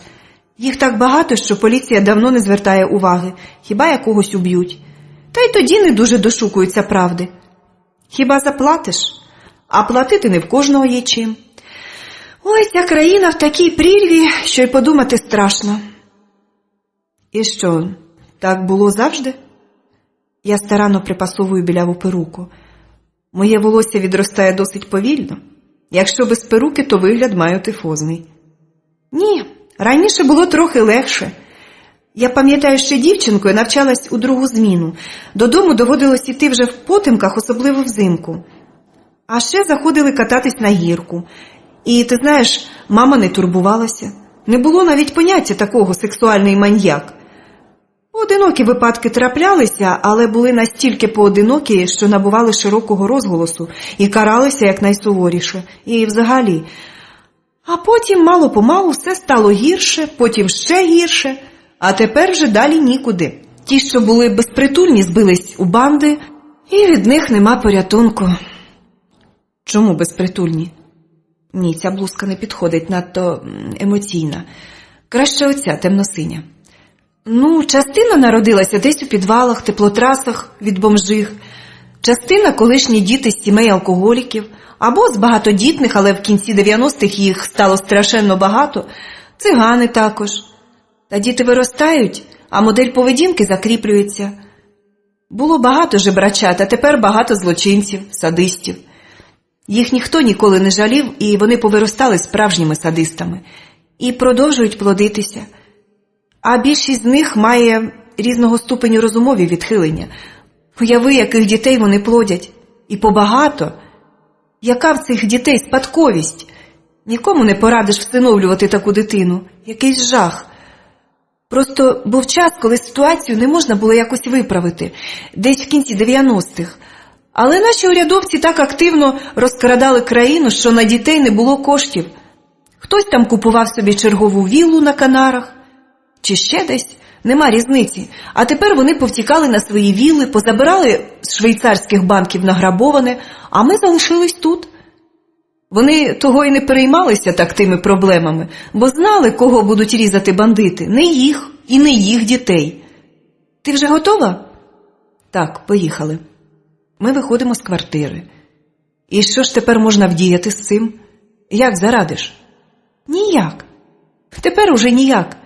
Залишається останній засіб – витягти їх усіх на світ Божий і перестріляти до ноги дегенератів, бо скоро ми опинимось по відношенню до них в меншості. Ну, це ти дещо перебільшуєш. Світланки гарна машина, темно-сірий «Шевроле», дуже чиста і затишна колісниця. Я нітрохи не перебільшую. Ось уяви, нормальна жінка за наших умов життя народжує одну дитину. Ну, якщо близнюки, тоді звичайно, але планує одну, бо розуміє, тільки одній дитині вони вдвох з чоловіком можуть дати пристойну освіту, більш-менш пристойне харчування тощо. Вона, бідолашна, не може дозволити собі більшого, бо навіть одна дитина – це розкіш для більшості сімей, бо страшенно дорогі ліки, навчання, одяг, усе. Нормальна людина думає про те, як буде ростити свою дитину, тому і не заводить більше, ніж одну. А ще багато жінок страждають від безпліддя. Отож на 4 смертей в нас виходить тільки одне народження. А оті в підвалах, хіба вони думають? Та їм з пожежної вишки начхати на тих, кого вони пускають на світ. Знову ж подумай, нормальна жінка народжує одну дитину і тремтить над нею все життя. А в тих діти мруть одне за одним, а ті, що вижили, мають таке здоров'я, що... Словом, природний відбір. От і подумай. До речі, той притулок, що ти відкрила в Броварах для дітей, від яких відмовились батьки, туди надсилають малюків прямо з пологових будинків. І вони там живуть, не переїжджаючи до повноліття. Так у всякому випадку ти задумала. Найстаршим діткам уже по 3 рочки. Мені треба з'їздити туди. Обов'язково поїдемо. Ось післязавтра хочеш? Світлана добре водить машину. Треба й самій спробувати. Звичайно, хочу. А що там за діти? Ну, то зовсім інша справа. Від народження вони були в непоганих умовах. Ти і ще кілька заможних комерсантів утримуєте там великий штат працівників. Тож дітки там чудові.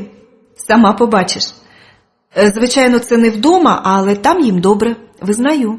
Значно краще, ніж було б з їх так званими батьками. Нічого не пам'ятаю. Якби ти знала, як це мене дратує, весь час здається, що забула щось надто важливе, що маю кудись бігти, щось робити. Не знаю. Нічого, це мене, ось побачиш. Я чомусь вірю, що в тебе все скоро мине. Не знаю, так дивно. Я певна, що... А втім, не буду про це. Може, якось потім. Оце той банк. Ми зупиняємось навпроти білосніжного красивого будинку, що пнеться вгору всіма своїми поверхами. Скільки їх? 1, 2, 3... Ага, 14. Так, ходімо. Знайдемо управляючого, потім я поїду. Ми йдемо повз охоронця в бронежилеті і з автоматом. Серйозна установа. Хол вражає своїми розмірами і оздобленням. І величезний акваріум, наче для крокодилів. Але там спокійно рухаються хвостаті оранди. Нема на вас Макса. Ото було б полювання, вірніше рибалка. Ми до управляючого. Ага, ось кому вона це каже. За невеличкою стопкою сидить гарний хлопчина. Навіть колір краватки гармонує з кольором сорочки. І на манікюрені пальці. Тьфу, це не чоловік, а спаніель. Віктор Васильович зараз підійде. Зачекайте, будь ласка. Він береться за телефон, а ми сідаємо в крісла побіля акваріума. Світланко, якщо тобі треба, то... Правда? Ти сама зможеш домовитись? Тоді добре, бо мені і справді треба вже їхати. Мій пацієнт буде за 15 хвилин. То залишайся, а я тобі пізніше передзвоню. Може, приїду увечері. Бувай. Вона цілує мене і цокотить підборами до виходу. Звичайно, може, й приїдеш, якщо наш пан лікар не з'явиться знову. Хоч би цього разу їй пощастило. О, кого я бачу? Юлія Павлівно, давненько вас не було. Як справи, моя дорога? Невисокий круглий чоловік з великою лисиною і очима-намистинками широко посміхається мені. Чорт забирай, тут якийсь інший стиль спілкування з клієнтами. Хоча я, мабуть, особлива клієнтка тут. Доброго дня, Вікторе Васильовичу. Як завжди стримана. Юлія Павлівна, дорогенька, ви надриваєте мені серце. Я загубила ключ від сейфу. Це погано. Він робиться серйозним. Та не смертельно. В мене є ще один ключ, але доведеться трохи почекати. Треба написати декілька папірців, потім взяти дозвіл на дублікат. Ну, це мої проблеми. Ходімо. Ми йдемо вглиб холу. Тут сходи вниз. Ага, звичайно, підвал. Кілька загратованих коридорів з охороною, броньовані двері. Він відкриває кімнату. В ній лише стіл і стілець. Почекайте тут, зараз принесу сейф. Двері за ним зачиняються. Ну, нащо я сказала, що загубила ключ? Адже Світланки не було поруч. Мене трохи збила з пантелику манера розмовляти в цього чоловіка. Я просто механічно повторила те, що хотіла сказати при Світлані. Тепер вже нічого не вдієш. Пройшло десь хвилин 20, і мені принесли сейф. Довгастий, досить важкий ящик. Що там? Зараз я дізнаюсь. Ось ключ. Жартівливі нотки зникли з голосу управляючого.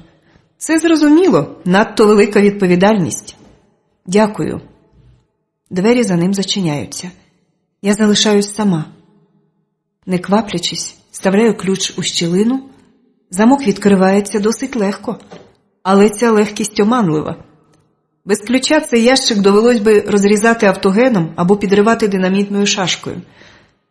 Хоча, звичайно, є й новіші методи. І чомусь мені здається, що я ці методи знаю. Ось тільки пригадати не можу. Смішно. Кришка відкривається. В ящику стос якихось паперів. Я не можу сидіти тут. Я не зможу зосередитись. Добре, якось воно буде. Ой, яка краса! Купа грошей. Можливо, я навіть дізнаюся, звідки вони в мене. А може й ні. Хай полежать тут поки що. Потім, після всього, зроблю собі пластичну операцію і поїду подорожувати. А це саме те, що треба. Не знаю, як все інше людство, але я люблю зброю. І не люблю перетворюватись в мішень для покидьків. Учора їх було тільки 2. То брати з собою цей розкішний кольт? Чи залишити поки що тут? Я з жалем кладу його назад.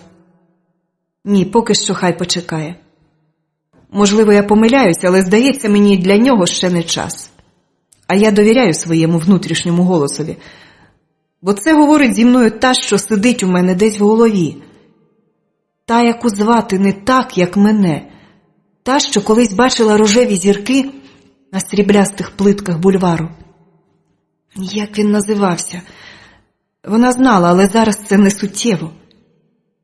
Я кладу до сейфу коштовності, всі, окрім надзвичайно красивого персня з великим сапфіром в оточенні діамантового розсипу. Така річ коштує... Яка різниця? Мені просто подобається. Не хочеться розлучатися.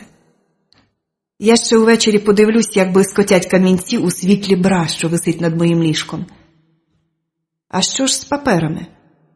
Брати їх звідси, мабуть, не дуже безпечна річ. От якби зробити ксерокопії, які я, прочитавши, одразу знищу, тоді... Це ідея. Я натискаю на кнопку, що припасована на столі. Входить молодик. Це той, що чекав за дверима.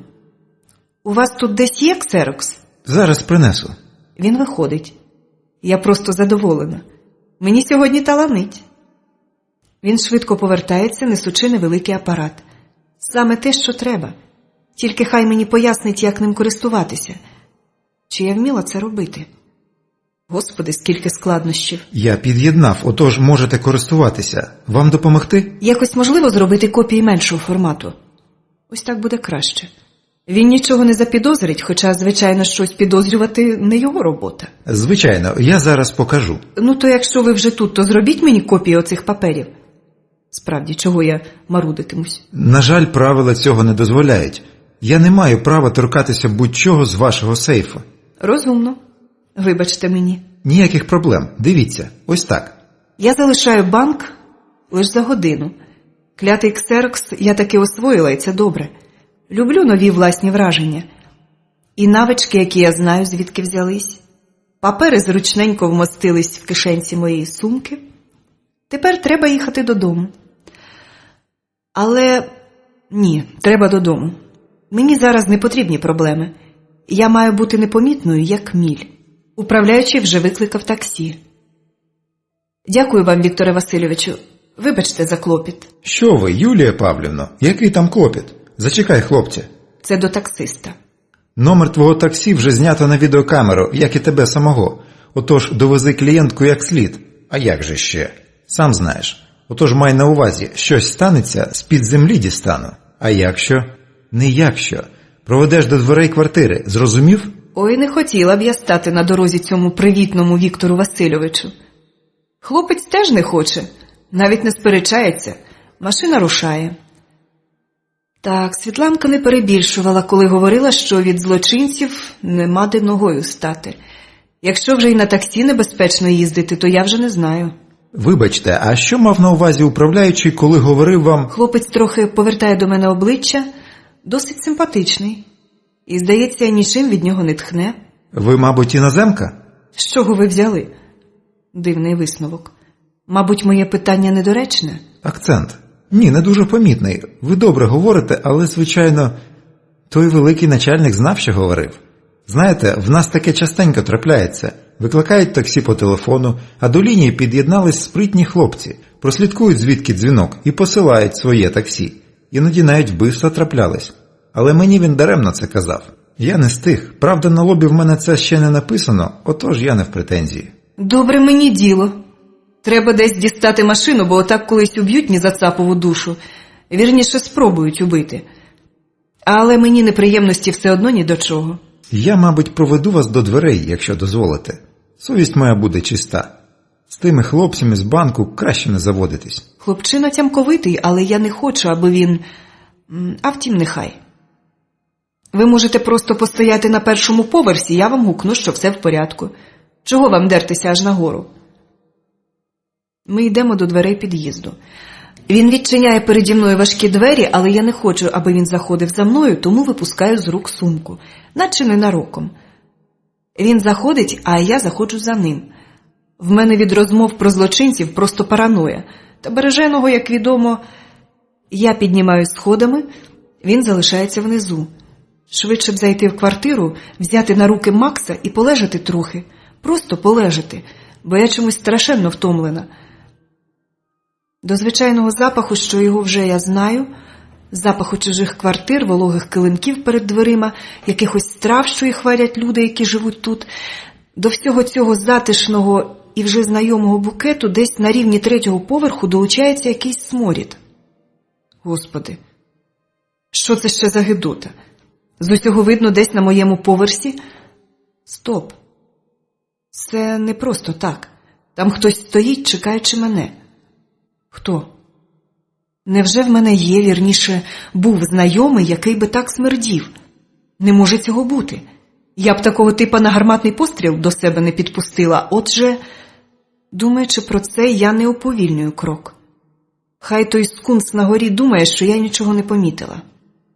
Чому він з'явився сьогодні? Саме сьогодні? Чи пов'язано це з тим, що я їздила в банк?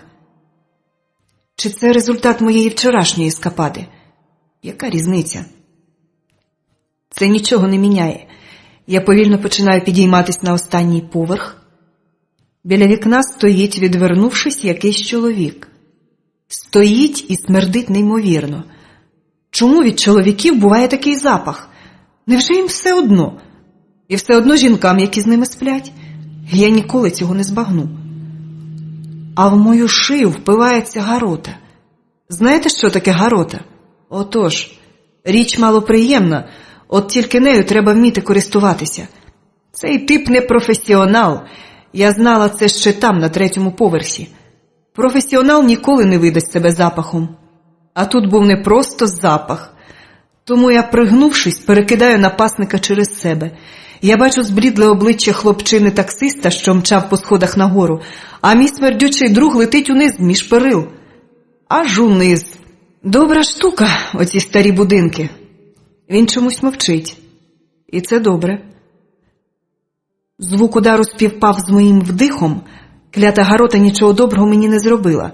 Горло мало не перерізала, коли я підкинула того типа. О Боже, з вами все гаразд? Ні, не гаразд. Я добряче порізалась. З моєї шиї цибенить кров. Прокляття. Він підхоплює мене на льоту. Темна вода. Ні. Ні, тільки не зараз. Швидше до квартири, швидше. Треба викликати поліцію. Ти що, хлопче, з глузду з'їхав? Тоді мені точно вже гаплик. Ті хлопці служать тому, хто платить. Не всі, але достатньо й тих, що є, аби померти в камері від серцевої недостатності. Ми заходимо до квартири, і я щільно закриваю двері. Клацнув замок. Десь унизу розлягається жіночий вереск. Мого ароматного мовчуна хтось надибав. Отже, часу мало. Тобі що, потрібні неприємності? Голос мій хрипкий і неприродний. Добре, хоч такий є. Але ж я все бачив. Вас ніхто не стане звинувачувати. Останнім часом поліція крізь пальці дивиться на такі випадки і не порушує справ про перевищення при самообороні. Я можу підтвердити. Тобі це потрібно?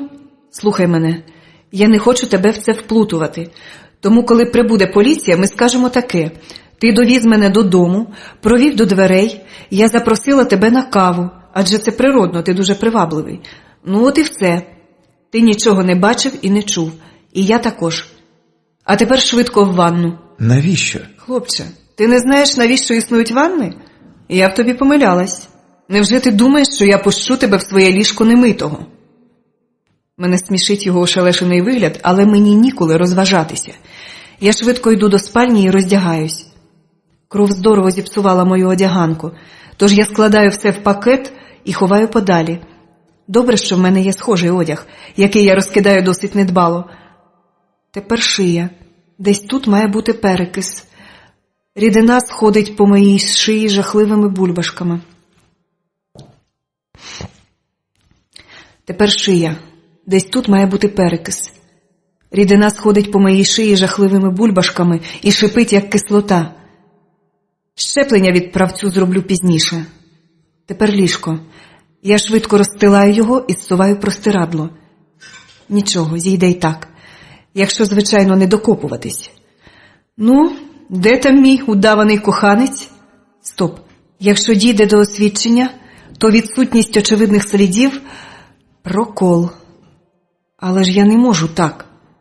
Я не можу. І презервативи... А якщо я взагалі ще ніколи... Ні, це нонсенс. Але може статися прокол.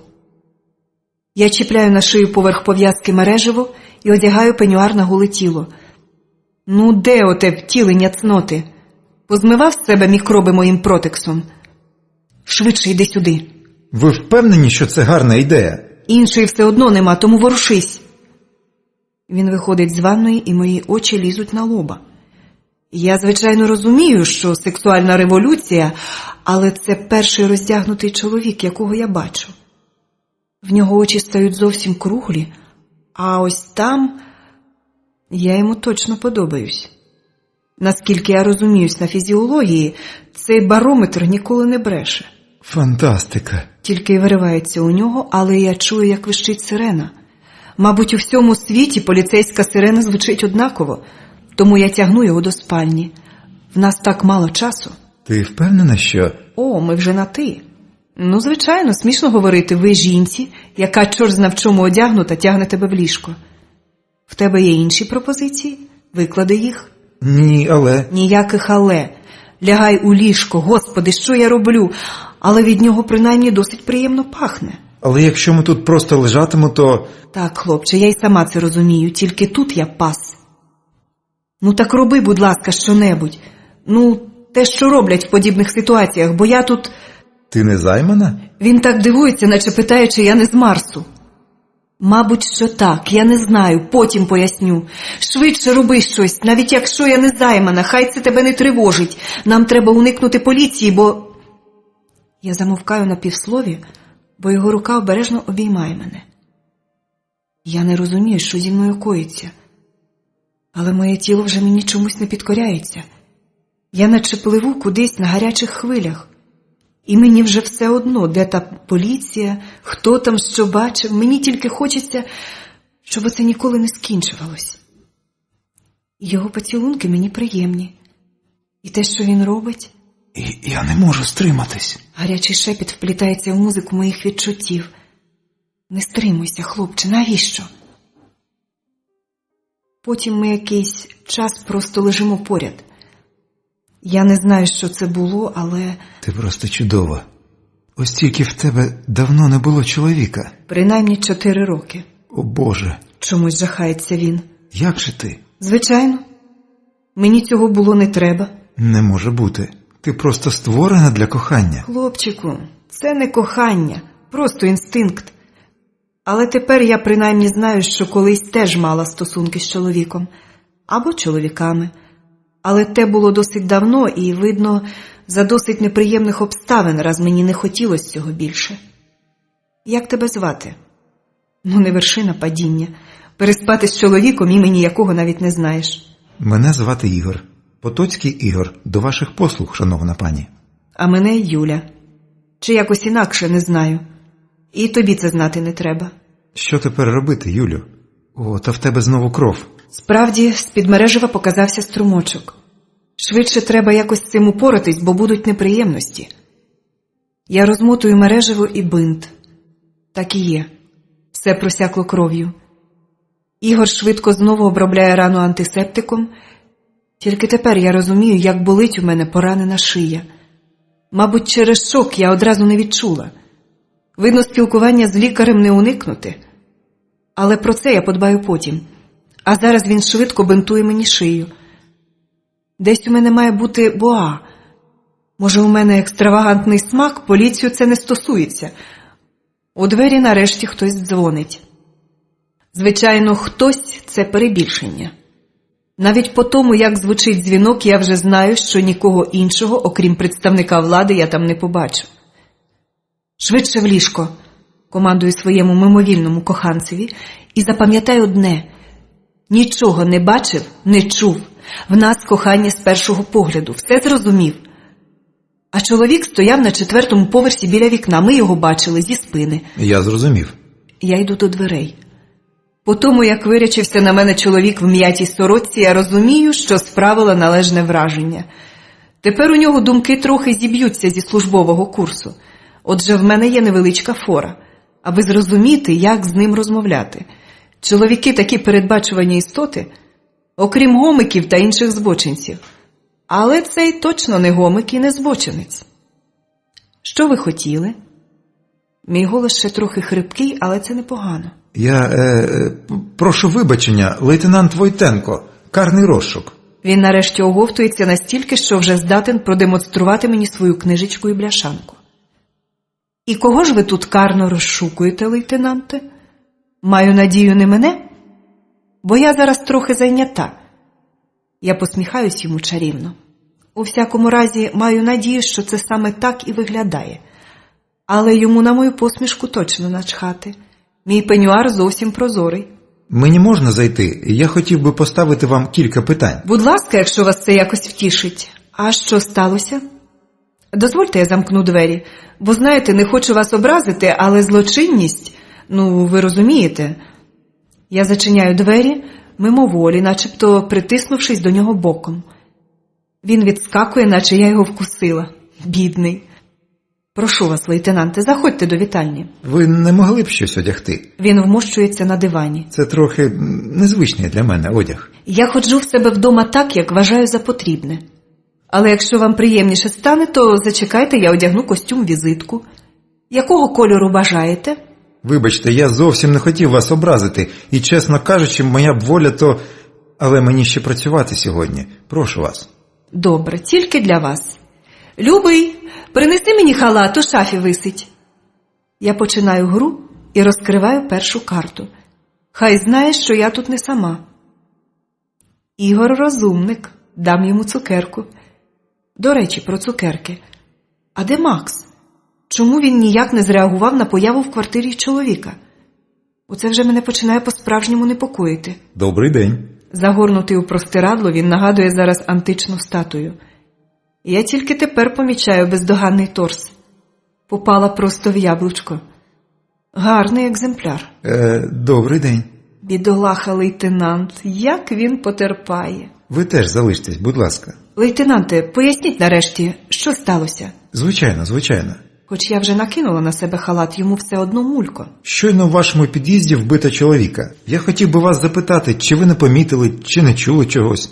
Справа така. Сусідка з першого поверху бачила, як ви вдвох зайшли в під'їзд, а через деякий час пролунав крик. То інша ваша сусідка, повертаючись з магазину, наткнулась на тіло. Причому експерт стверджує, що від часу, що ви зайшли в під'їзд і моментом смерті, пройшло не більше 15 хвилин. Отже, ви мали б щось бачити. Лейтенанте, ми нічого не бачили. У всякому разі, труп ми не бачили точно. Коли ми підіймались нагору, якийсь чоловік стояв біля вікна на 3-му поверсі. Люба, він стояв на 4-му. Молодець, підхопив гру. Дам ще одну цукерочку. Може, я не звернула увагу. Я тільки заважила, що він не мився від народження. Ви впізнали цього чоловіка? Лейтенант трохи наївний. Ні, він стояв спиною. То як ви зробили висновок, що він не мився? Від нього тхнуло, як від скунса, лейтенанте. Ну, добре. І що ви зробили потім? Прийшли сюди, роздяглись і кохались. Я зображаю роздратування. І все? Вибачте, лейтенанте, я забула. Звичайно ж. Він увесь увага. Я бачу, як він уже приміряє на себе капітанські погони. Ні, ми спочатку застрелили якогось типа, коли зайшли в під'їзд, а вже потім піднялись сюди і кохалися. Не треба нервуватися, прошу вас, адже я ні в чому вас не звинувачую. Вибачте, лейтенанте, просто ви прийшли трохи не в той момент. Це ваше таксі стоїть під будинком? Так, тут треба бути насторожі, бо хто знає, як поведеться хлопець. Може, він патологічно боїться поліції? Так, моє. Я привіз Юлю з банку. Ви давно знайомі? Лейтенанте, будь ласка, ми знайомі не більше години. Управляючий банком викликав для мене оце таксі. Це можна перевірити. Момент знято на плівку. Отож, ми знайомі недавно. Я старанно червонію. І що, одразу? Вибачте, але я повинен запитати. Не зовсім одразу, але щось так... Ну, розумієте, це було як спалах. Ви ж знаєте, як це буває. Так, ну добре. Облишмо поки що це. Скажіть, будь ласка, як виглядав той чоловік, що ви бачили? Ентузіазму в нього поменшало. Він розуміє, що багато зі сказаного нами є правдою, оскільки це легко перевірити. А якщо ми знайомі якусь годину, нам нема сенсу вигороджувати одне одного. Та й навряд чи ми з нічев'я скинули того скунса з висоти. Ну, в нього була сорочка в клітинку, досить стара, сині чи чорні штани. Я модельєр, тож помічаю тільки одяг.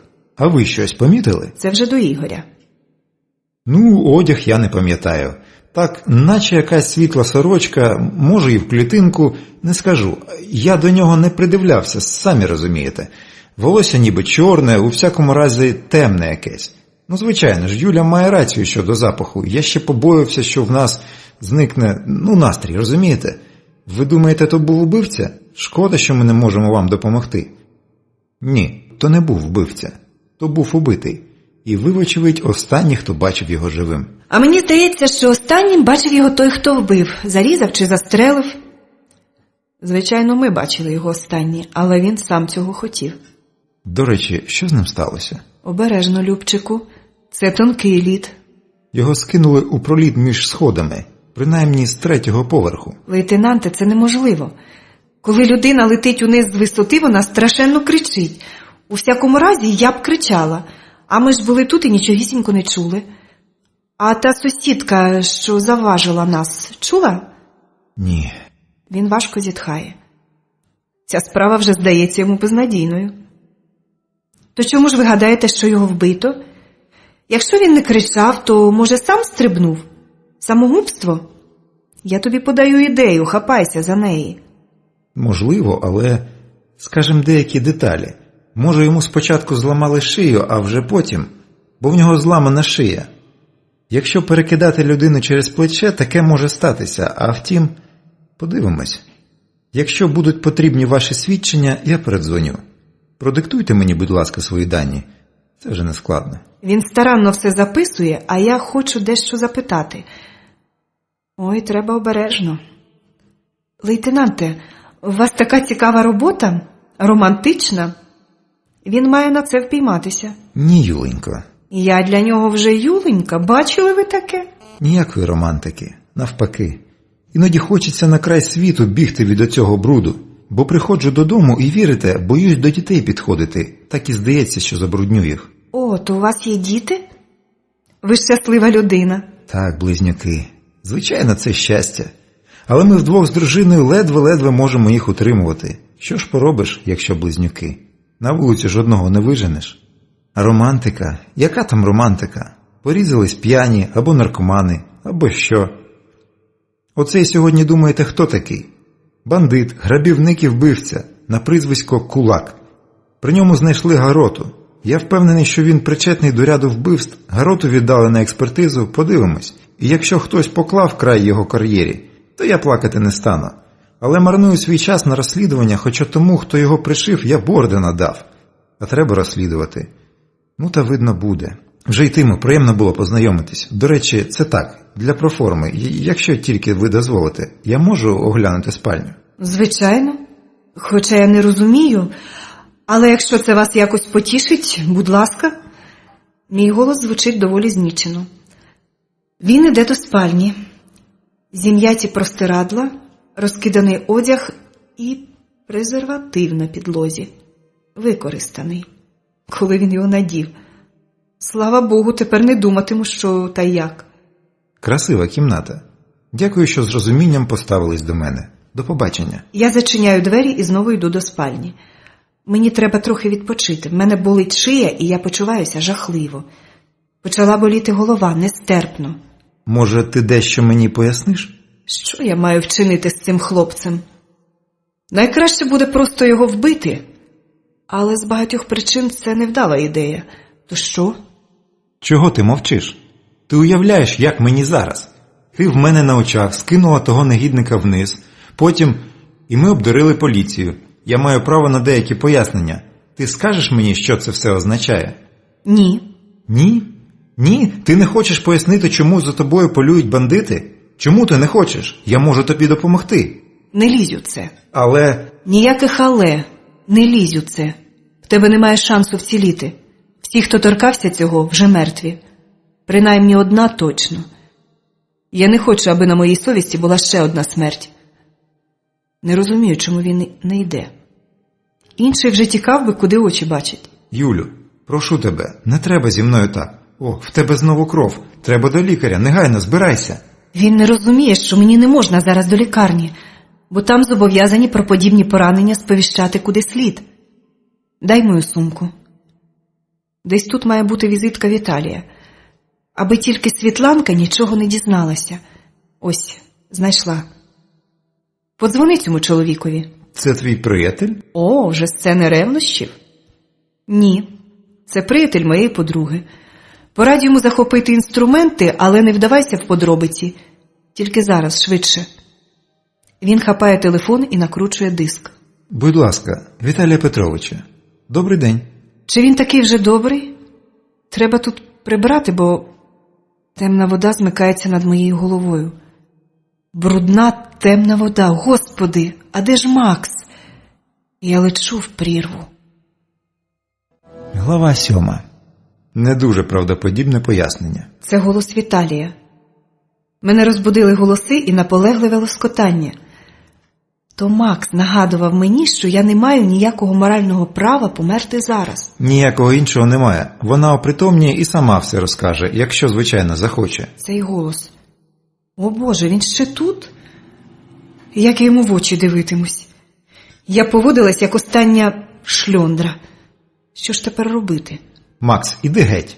Хто це сміє наказувати моєму котові? Ні. Я притискаю тепле тільце до свого боку. Не треба його проганяти. Вони, мабуть, сварились, бо обличчя їх ще зберігають сердитий і впертий вираз. Як по команді вони повертаються до мене. Їх можна було б прийняти за братів, обоє біляві, синьоокі, гарної статури.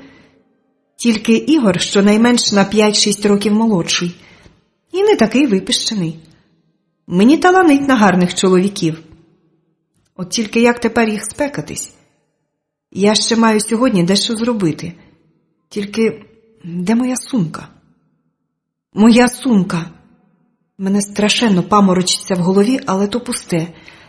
Якщо моя сумка десь зникла, не минути біди. Їм обом. Оця? Ігор подає мені сумку. Так. Я заглядаю досередини. Скринька, в ній гроші і перстень. А в кишенці папери. Все на місці. Я, звичайно, всерйоз не допускала думки про крадіжку, але... Ну, та що тепер? Все на місці, от і добре. Ви давно приїхали? Щойно. Віталій ставить на тумбочку свою валізку. Тільки руки встиг помити і вислухати потік неправдоподібних байок, що сплів мені оцей непривітний юнак. Але про це потім. Давайте глянемо, що тут з вашою шиєю. Він схиляється до мене, його пальці спритно перебігають з місця на місце, шукаючи ушкоджень. Кров перестала йти, але шия заніміла. Голову повернути я не можу, бо досить неприємні виникають відчуття. Таке враження, що вас намагалися задушити тонким дротом. Браво, лікарю! Одразу видно, що ви не дарма протирали штани в далекому Гарварді. Наскільки я розумію, великих неприємностей все ж уникнути вдалося, але пошкодження м'яких тканин може мати неприємні наслідки. Точніше, я зможу сказати, коли побачу знімок. Збирайтесь до лікарні. Віталію Петровичу, ви не розумієте. Не можна, аби поліція дізналась про це. Тут у нас дещо сталося. Вам краще не знати. Залатайте мене якось і забудемо про це. Особливо Світланка не повинна знати. Якщо він зі мною не погодиться, я ризикую. Чим менше людей знатимуть про мою травму, тим безпечніше для мене. Юлю, думку про те, що ви тут розважалися садомазохизмом, я все ж відкину як надто екзотично.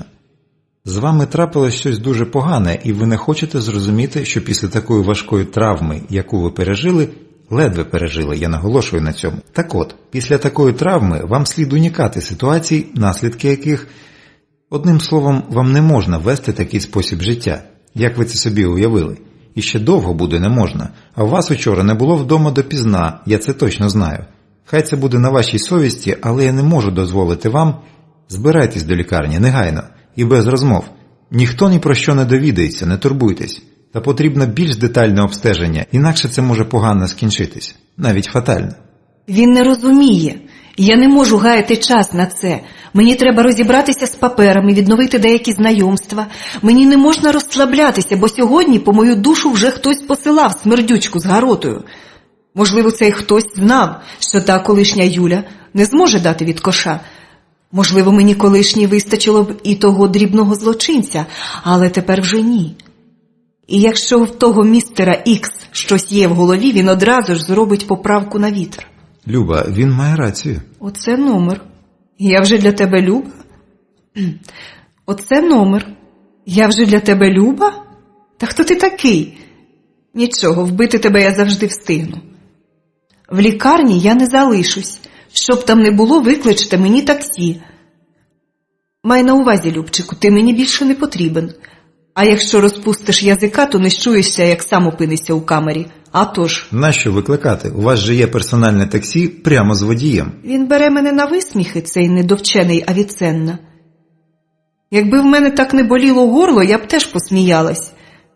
Тепер мене бере сумнів, чи виправдано було так далеко заходити, аби надати сцені більшої достовірності.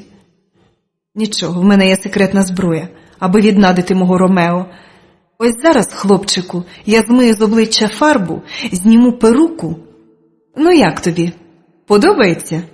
Огидно, правда? Ти схожа на Гавроша. Отакої. Збочинець якийсь попався. Хлопче, та ти придивись до мене краще. Де ти бачив гірше опудало? І тікай, не оглядаючись, я навіть не ображусь. Бідолаха. Мені його навіть шкода. Господи, треба ж було вродитися такою. Не маю права навіть подумати про когось, хоч трохи кращого за мавпу. Подібне до подібного. Прокляття. Якась колючка завелась у серці. Чи це мене? Що у довгоносиків закохалось? Тим гірше для тебе, клята потвора. Заспокойся, будь ласка. Ти вся тремтиш. Його долоні такі теплі, і я не хочу, щоб він ішов. Ти зараз дивилась на себе з такою ненавистю, що я просто шкірою відчув. Ти дуже гарна, а волосся скоро відросте. Ну чого ти? Нічого. Я, мабуть, плачу. Не знаю, чи я колись плакала у тому житті, але я страшенно втомлена, в мене болить голова, я боюся сама себе, і мені страшенно самотньо, бо я тут чужа. Я хочу кудись, де зірки на плитах тротуару, де, я не знаю, де я була гарна і безтурботна, колись давно, може навіть в іншому житті. Але я чомусь у це не вірю. Він притискає мене до себе, і його рука гладить мене. Я відчуваю прохолоду його уст на своїх щоках. Ні, не можна нікому довіряти. І якщо якась річ здається випадковою, то це не так. Отже, наша зустріч. На кого він працює? Чому саме він приїхав по мене? Чи випадковою була його присутність під час нападу на мене? Може, тим типом просто вирішили пожертвувати? Надто вже від нього тхнуло. І якби я сама не впоралася з ним, цей красунчик розіграв би з себе лицаря круглого столу. Цю версію теж не варто пропустити повз увагу. Знати б тільки чому. Що таке важливе, я забула. Ні, я не буду йому довірятись. Хоч дуже хочеться поділитись з кимось цей тягар. І я мало не зробила таку помилку. А де був Макс? Дійсно, доки я тут розважалась, де був мій священний і недоторканий кіт? В тебе надзвичайний звір. Я коли побачив, очам не повірив. Хлопець має трохи знічений вигляд. Цікаво, в чому справа? Але він повівся надто недружньо, і я замкнув його в ванні перед тим, як... О, ти навіть трохи червоніти вмієш? Як? Ти замкнув Макса? І руки тобі не всохли? І священний Осіріс не спопилив тебе своїм гнівом? Це неподобство. Куди ж він дивився? Мабуть, він хотів мене спопелити, але тут побачив тебе у тій прозорій штуці, вирішив, що біс із ним, з тим спопелінням. Є на світі цікавіші речі. У тебе, мій хороший, почуття гумору є. І про Осіріса ти чув? Не схожий ти на звичайного водія. Нічого, я з'ясую, є способи. Так не можна сказати спопеління. Ну, Бог з ним. Поїдемо, бо той хлопець чекає. Ми їдемо в сутінках. Був довгий плідний день. Я хочу спати. І не хочу. Останнім часом я не можу поскаржитись на те, що мені нудно. Дивно, але таке життя мені подобається. Так, наче я маю до пригод і ризику природну схильність. Але ті, хто знав мене раніше, всі як один зазначають, що я людина холодна, жорстока і стримана. Запрограмований автомат. А що? Це ідея. Можливо, що... Та ні, фантастика. Сучасна наука цього ще не вміє. Знову лікарня, знайомий запах. Тільки ні, я не буду більше боятися цього коридора. Це нераціонально. Що б там зі мною не сталося в схожому місці, це було давно і не тут. Але в мене знову мимоволі стискається серце. Юленько, що з тобою? Ні, це таке справжнє кохання. Він вже вловлює навіть мій настрій. Телепатичний зв'язок не інакше. Ну нащо мені це потрібно? Жила собі, нікого не зачіпала, так ні. Нічого, все гаразд. А тобі не перепаде на роботі, що ти зник на півдня? Ні, це ж радіотаксі. Я коли виходжу з машини, від'єднуюсь від лінії. Скільки наїздив, стільки й мого. Не переживай, я заплачу тобі за втрачений час. Він відсахнувся від мене і зблід. Якщо тільки він не геніальний актор, не новітній Ерік Робертс, то я б сказала, що він уражений в саме серце. Чи не цього я добивалась? Так, саме цього. Якщо він ворог, я маю його спекатись. Якщо друг, тим більше. Він може загинути, як та жінка. Адже в нього, як і в більшості людей, є суспільні забобони на кшталт теорії про недоторканність людського життя. Тому в цій грі в нього немає жодного шансу. А я? Де мої суспільні забобони? Будь-хто, чоловік чи жінка, хто завгодно, якщо приходять до мене зі зброєю в руках, образно висловлюючись, мають знати, що я не дозволю себе вбити. В мене є думка про недоторканність мого життя і життя моїх близьких, друзів тощо. А якщо хтось порушує табу «не убий», то тим самим відкриває для мене сезон полювання. Я згодна, багато протиріч, але жодна теорія не є досконала, бо її створили люди.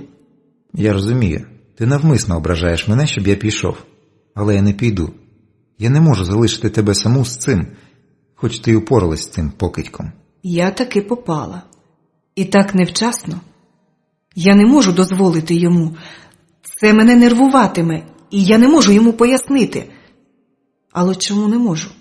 Можу. Тоді він точно відчепиться від мене. Я навіть розповім йому про тих двох, що вчора... Або ні, не треба. Хай це буде нашою таємницею. Про це знаю тільки я і та інша. По-моєму, за нами обома плаче гамівна сорочка, одна на двох. Нудні процедури, аналізи, знімки. Віталій осудливо хитає головою.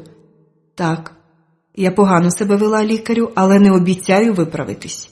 В свій захист можу тільки сказати, що вони перші мене зачіпали. Ну що ж, я тепер точно переконаний, що нема нічого катастрофічного. Лікар нарешті знімає рукавички. Але я повинен був переконатись. А тепер ви маєте послухати мене і гарненько все запам'ятати. Ви повинні полежати в ліжку принаймні тиждень. Я буду навідуватись і контролювати ваш стан. Якщо не послухаєте моєї поради, я не берусь навіть прогнозувати наслідки ваших пригод. Ви розумієте, про що йдеться? Якщо не хочете перетворитися на двоногий овоч, ви мене послухайте. Зі здоров'ям погані жарти. Я дам вам ліки. Ви маєте приймати їх обов'язково. І ніякої бурхливої діяльності. Домашній арешт. Інакше за вас візьметься Світланка. Ви цього хочете? Лікарю, якби я була чоловіком, я б сказала, що це удар нижче пояса. А так я просто скажу, що погрожувати жінці не галантно. Коли справа стосується моєї роботи, я рідко буваю галантним. А надто з молодими особами, що роблять викрутаси на кшталт секретних агентів. Він щось робить з моєю шиєю, і біль трохи відступає. Я хочу додому, до Макса. Я втомилась від людей. Мабуть, я і правда не надто відкрита людина, бо прагну самотності. Я хочу лишитися сама в своїй красивій квартирі і ні перед ким не звітувати за свої вчинки. Мені не потрібні друзі, бо їх захотять використати проти мене, як заручників. Але я не визнаю поняття заручник. Адже це так по-дурному.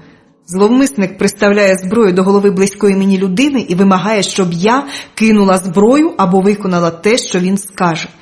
В цьому сценарії можливі варіанти. А хеппі-енд завжди один. Я кидаю зброю і в мене стріляють. А потім стріляють в заручника. Де логіка? Тож я, на жаль, не граю в ці ігри. Але може статися, що супостати досі цього не знають. Отож, мені не потрібні друзі в цій грі. Юлю, я проведу тебе до дверей. Їдь додому, хлопчику, і забудь про мене. Я можу сама про себе подбати. Я знаю, але... Ми не будемо з'ясовувати стосунки. Це не потрібно ні тобі, ні мені. Зрозумій нарешті таку просту річ. Те, що сталося, стосується тільки мене, більше нікого. Але якщо ти чи ще хтось захоче втрутитись, це означатиме смертний вирок. Я сама розберусь, будь ласка. А потім, після всього, якщо в тебе не пропаде бажання, я охоче вип'ю з тобою кави десь в затишному місці. Якщо сама не загинеш. В нього такі гарні очі. Мені так сумно. Так. Я можу тобі зателефонувати? Поки що не треба. А твої координати в мене є. Я хочу додому. Я втомилась і скучила за Максом. Звідки? Ти забув? Адже ти диктував їх лейтенантові сьогодні вдень. Я запам'ятала, не хвилюйся. Ходімо. Який впертий тип. Навіть мене переплюнув. Чи всі чоловіки такі? Це нераціонально. Ми піднімаємось сходами. Порожній під'їзд осудливо супиться посірілими лампочками, вимазаними помадою, чорнилом тощо від злодіїв. До чого тільки не додумаються люди, аби захистити своє майно. Ми зупиняємось перед дверима, я відмикаю замки. Макс мене чекає у вітальні. Я переступаю поріг, він залишається на площадці. Його очі благають мене, але я не можу дозволити собі таку розкіш. Мені треба працювати. Приходь завтра, якщо є бажання. Я ж під арештом. А ти хочеш, щоб я прийшов? Чи хочу я? Так, мабуть, хочу. І це мене трохи лякає. Так. Він ступає через поріг. Ні, у мене нема на це часу. Але тіло моє каже так. І я відповідаю на його поцілунок.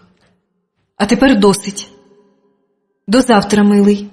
До завтра. Швидко змивши з себе мікроби і стрес, я нарешті дістаю із сумочки те, що принесла. Перстень на палець. Мені приємно відчувати його, дуже красива річ. А тепер черга паперів. Що це таке? Списки. Прізвища, адреси, якісь дати. Це все жінки. Добре, потім. Кілька платіжних відомостей на зарплату. Документ 6-річної давності. Саме початок моєї кар'єри. Це ті люди, що починали зі мною працювати. Внутрішній голос вперто твердить мені, що жодного з них я не знайду зараз в списках персоналу свого будинку. Десь має бути новіший список. Треба порівняти, хоча це вже чисто академічний інтерес. Що це за жінки в списку? Звідки в мене цей список? Коли я його туди поклала? Це легко перевірити. Завтра подзвоню Вікторові Васильовичу. А що я зроблю сьогодні? Сьогодні я хочу спати. Але ось думка. Дуже небагато було в мене співробітників. А хтось же мав шити речі. Хтось мав гримувати дівчат, хтось мав багато що. а в списку 7 чоловіків. Чому саме так? І якщо вони йшли окремим списком, то виникає питання, а що вони робили? І суми виплат для них не дуже великі. Одне прізвище я бачила десь. Богулевський О.І. Так, договір про оренду приміщення я підписувала разом з цим чоловіком. Хто він? Навряд чи він працює і зараз. Стоп. В моєму кабінеті стоїть комп'ютер. Якщо мої руки вміють спритно вбивати, може вони вміють обходитись тією машиною? Хто зна. Треба спробувати. Але не сьогодні. Завтра. Я вимикаю світло. Макс вовтузиться біля ліжка, там у нього кубло. Він вихований хлопчик і не лізе спати до мене у ліжко. Це характеризує його з найкращого боку. А на цьому ліжкові я сьогодні отримала певні враження. Власні враження. Правду кажучи, мені сподобалось. Але це справи не стосується. А той тип з гаротою. Яке дилетантство. Кому це було потрібно? Стоп. Я зовсім забула. Конверт, що був у скринці. Він же досі лежить в одній з кишеньок моєї сумки. Або не лежить. Яка я легковажна, аж не віриться. А якщо там щось важливе? Я знов вмикаю світло. Макс підняв голову і невдоволено мружиться. Вибач, мій золотий, нічого не вдієш. Така дивна голова в котів. Одночасно кругла, пласка й трикутна. Ні в кого більше такої нема. Мабуть, вони прилетіли з далеких планет і оселились між людьми, як постійний докір нашій недосконалості. Не люди вершина творіння, а коти. Це моя власна теорія, і в мене є купа аргументів на її підтвердження. Конверт на місці. В одній з численних кишеньок. Треба зайти якось в те жіноче царство. Що там говорив купець-єврей про взуття? Бо те взуття, що є в мене, трохи не підходить для моїх занять. От погляну, що в конверті, і ляжу спати. Голова болить просто нестерпно. Боже, яка гидота. Кілька знімків мали, мабуть, чисто рекламний характер. Голі дівчата, внизу приклеєно папірець, на якому вказано параметри, вік, ім'я і адресу. Таких фотографій тут 22. І ще десяток просто аматорські фото, на яких знято оргію.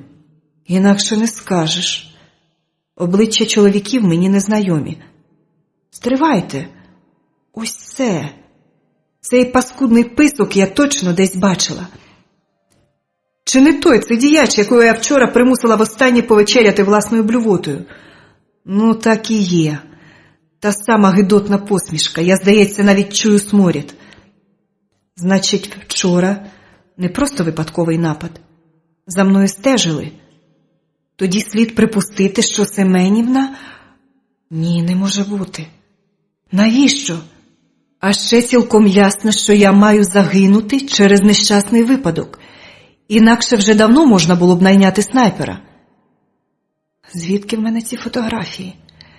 Як давно я їх маю в тому закапелку? Кілька прізвищ дівчат на фото є в тому списку. Треба їх знайти. Або знайти їх рідню, запитати, але так, щоб... І головне, треба шукати іншого притулку. Треба тікати звідси, бо страшенно зручно слідкувати за мною. Адже я тут, як на долоні. Макса віддам поки що Світланці, бідолашний Макс. І нещастя на мою голову. Я так звикла до цієї квартири, мені тут так затишно і комфортно. Я вимикаю світло. Спати, спати. Чому мене так мучить вигляд лікарняного коридора? І де мій закордонний паспорт? Там мають бути відмітки про час моїх подорожей. До чого тут паспорт? Спати. Сонячний промінь безсоромно заліз під поділ моєї нічної сорочки. Котра зараз година? О, чорт, які в мене на шиї синці.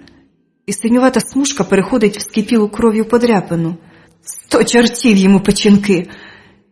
І снилось мені щось таке жахливе, що настрій на нулі. Хоч би нікого не принесло. Все одно не відкрию. До речі, де мій закордонний паспорт?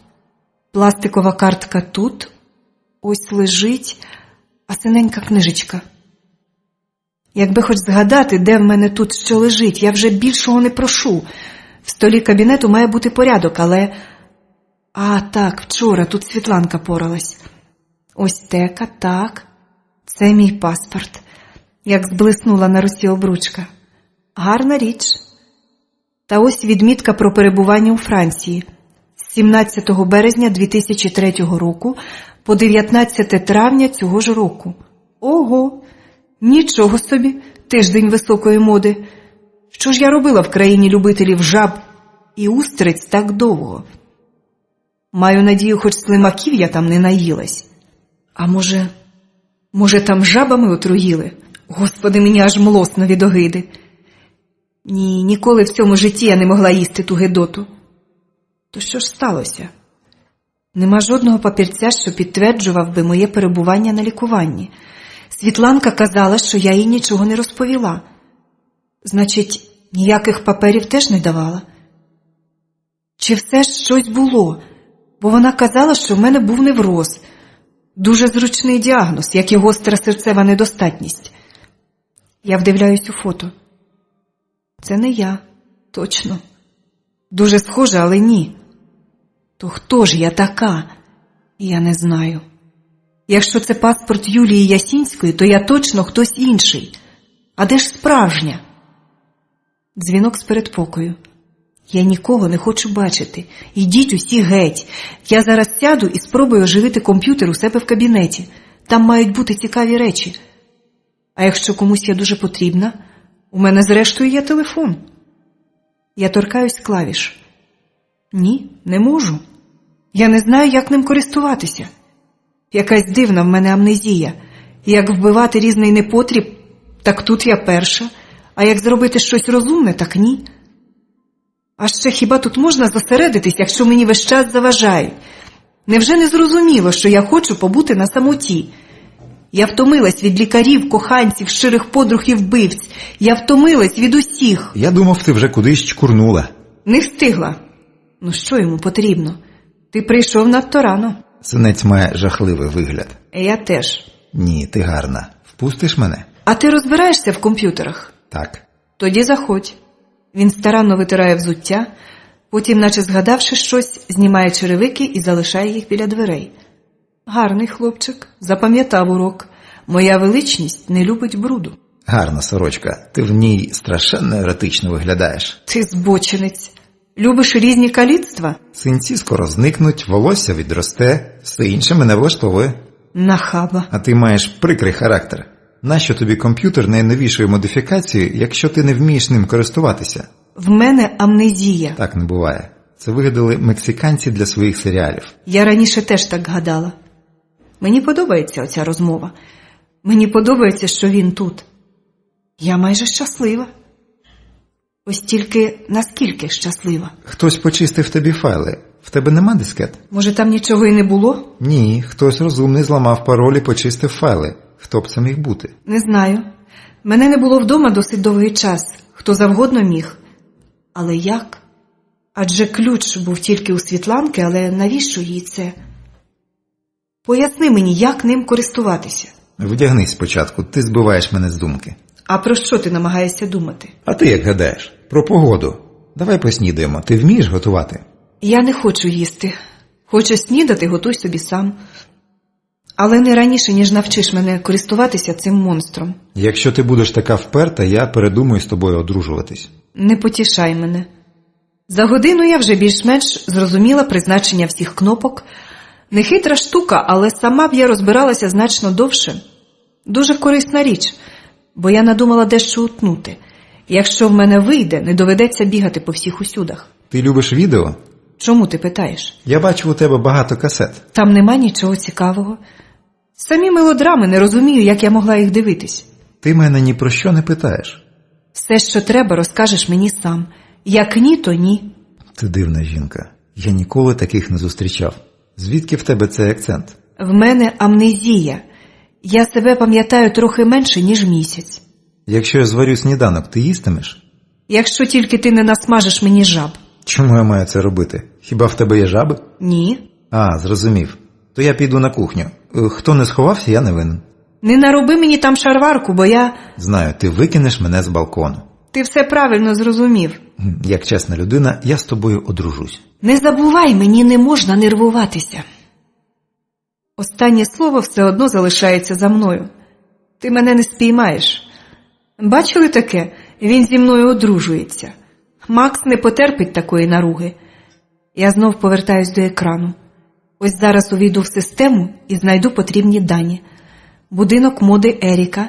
Що, де, коли. Пароль. Джулія. Так, мої пальці самі набрали це слово. Чому? Яка різниця? Отже, будинок моди відкрито 1 березня 2001 року. Акції належать мені, 50%. Інша частина акцій належить банкові, в якому в мене сейф. Але це тільки з 2003 року. А до цього акції належали власникові модельного агентства «Галатея» Богулевському О.І. Отже, раніше при будинку було модельне агентство. І ті дівчата на знімках? Ні, я не могла. Кредит я повернула того ж таки 2003 року. Ага, ось, в мене не 50, а 52% акцій. Контрольний пакет. А в прибуток закладені відрахування для притулку «Надія». Чудово. Все організовано так, що я навіть можу не втручатися. Якийсь час все йтиме за інерцією, само по собі. Але ось що дивно.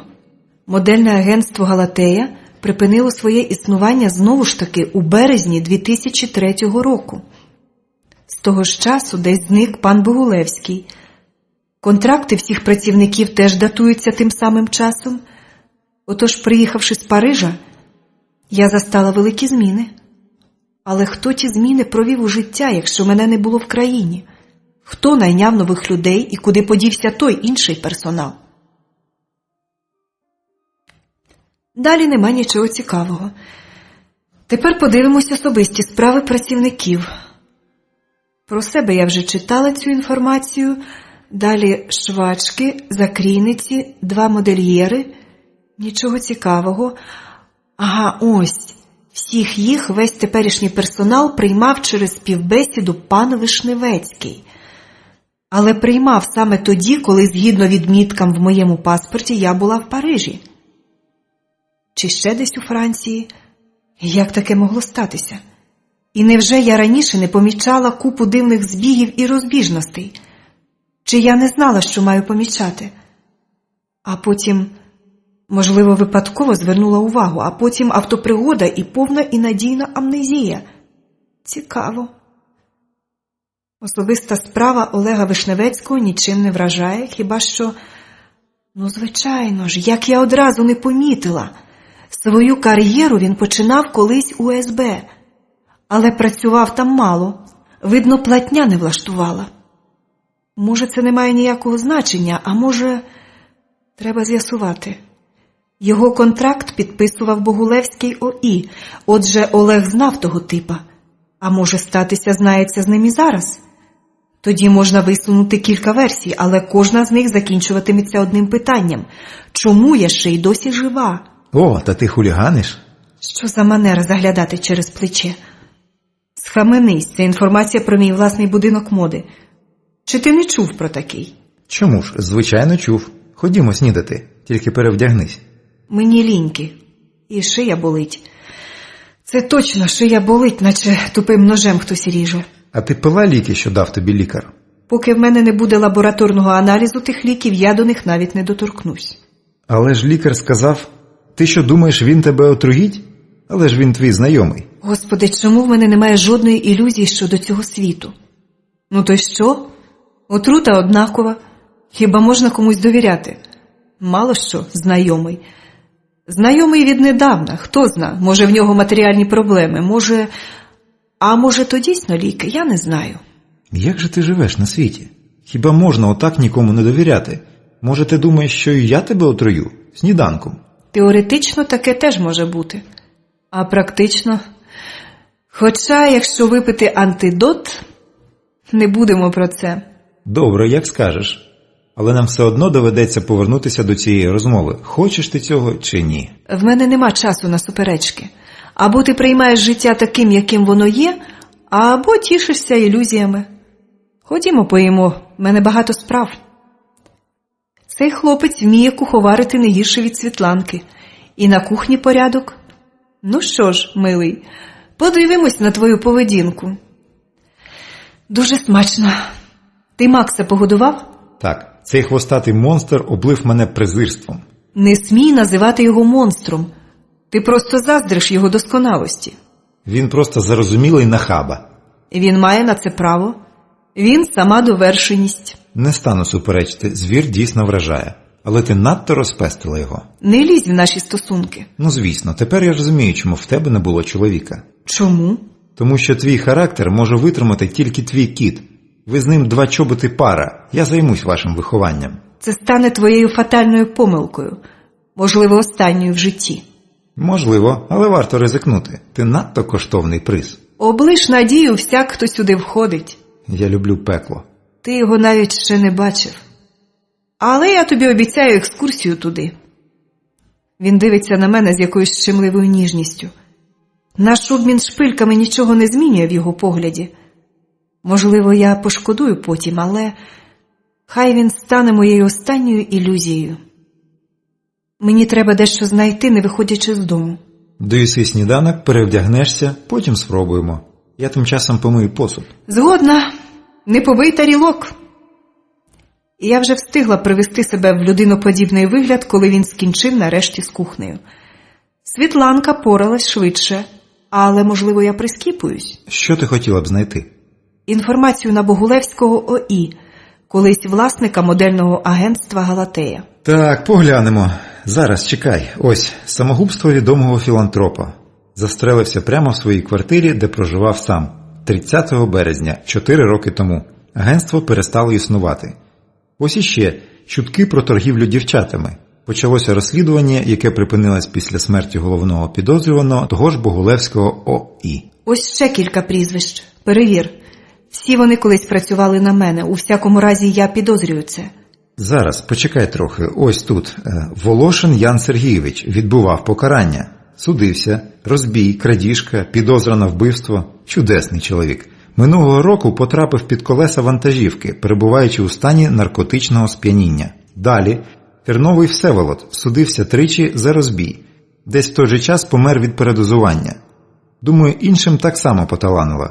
Невідомий доброчинець планомірно прибрав твій колишній дах, а нового, наскільки я розумію, в тебе нема і ніхто не намагається про тебе подбати.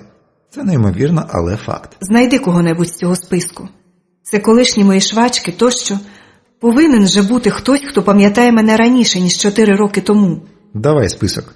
Піди трохи полеж, бо це досить марудна справа. Дуже важко ламати чужий захист. Іди відпочинь, Люба, я тебе покличу, як тільки щось знайду. Звідки ти знаєшся на цьому? Нарешті я тебе зацікавив. Відповідаю, мем. Я навчався і закінчив інститут за спеціальністю комп'ютерні технології. Але роботу знайти досить важко, а те, що пропонують, не настільки законно, аби я міг спокійно спати ночами. Тож і довелося перекваліфікуватися в таксісти. А звідки в тебе автомобіль? Я дещо заробив, коли мені пропонували. Іноді я цим підробляю, але не постійно, щоб не сісти всерйоз і надовго. Я не жадібний, мені вистачає. Коли ще була жива мама, багато йшло на її лікування, та вона минулого року, на жаль, померла. Нічого не допомогло. А мені самому...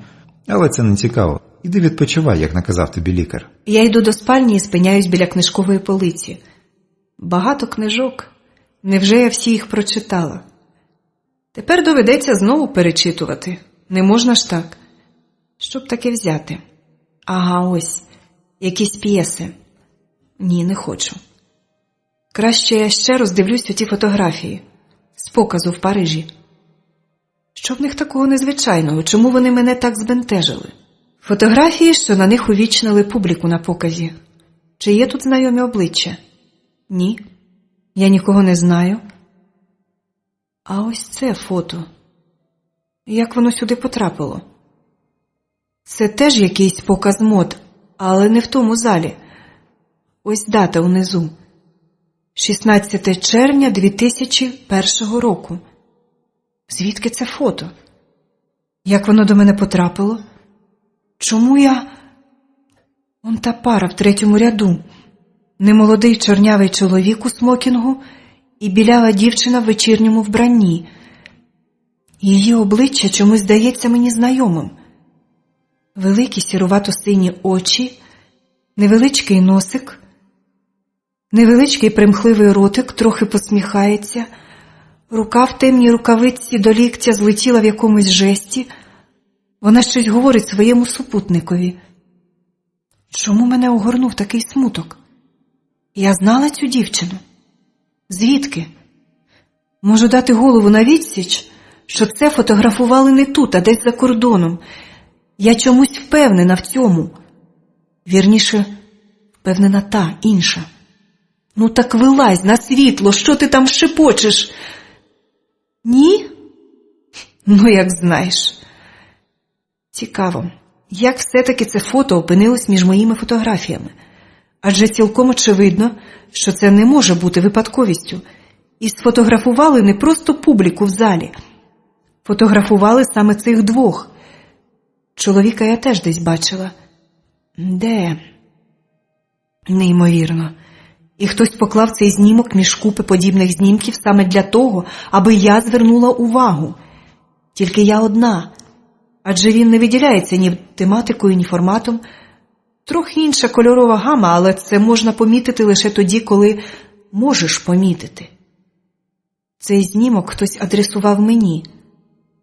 Але чи бачила я його раніше? Не знаю. Можливо. Юленько, іди сюди, я, здається, щось знайшов. Це Ігор. Він мені зовсім не заважає, і мені подобається розмовляти з ним, бо ми наче настроєні на одну хвилю.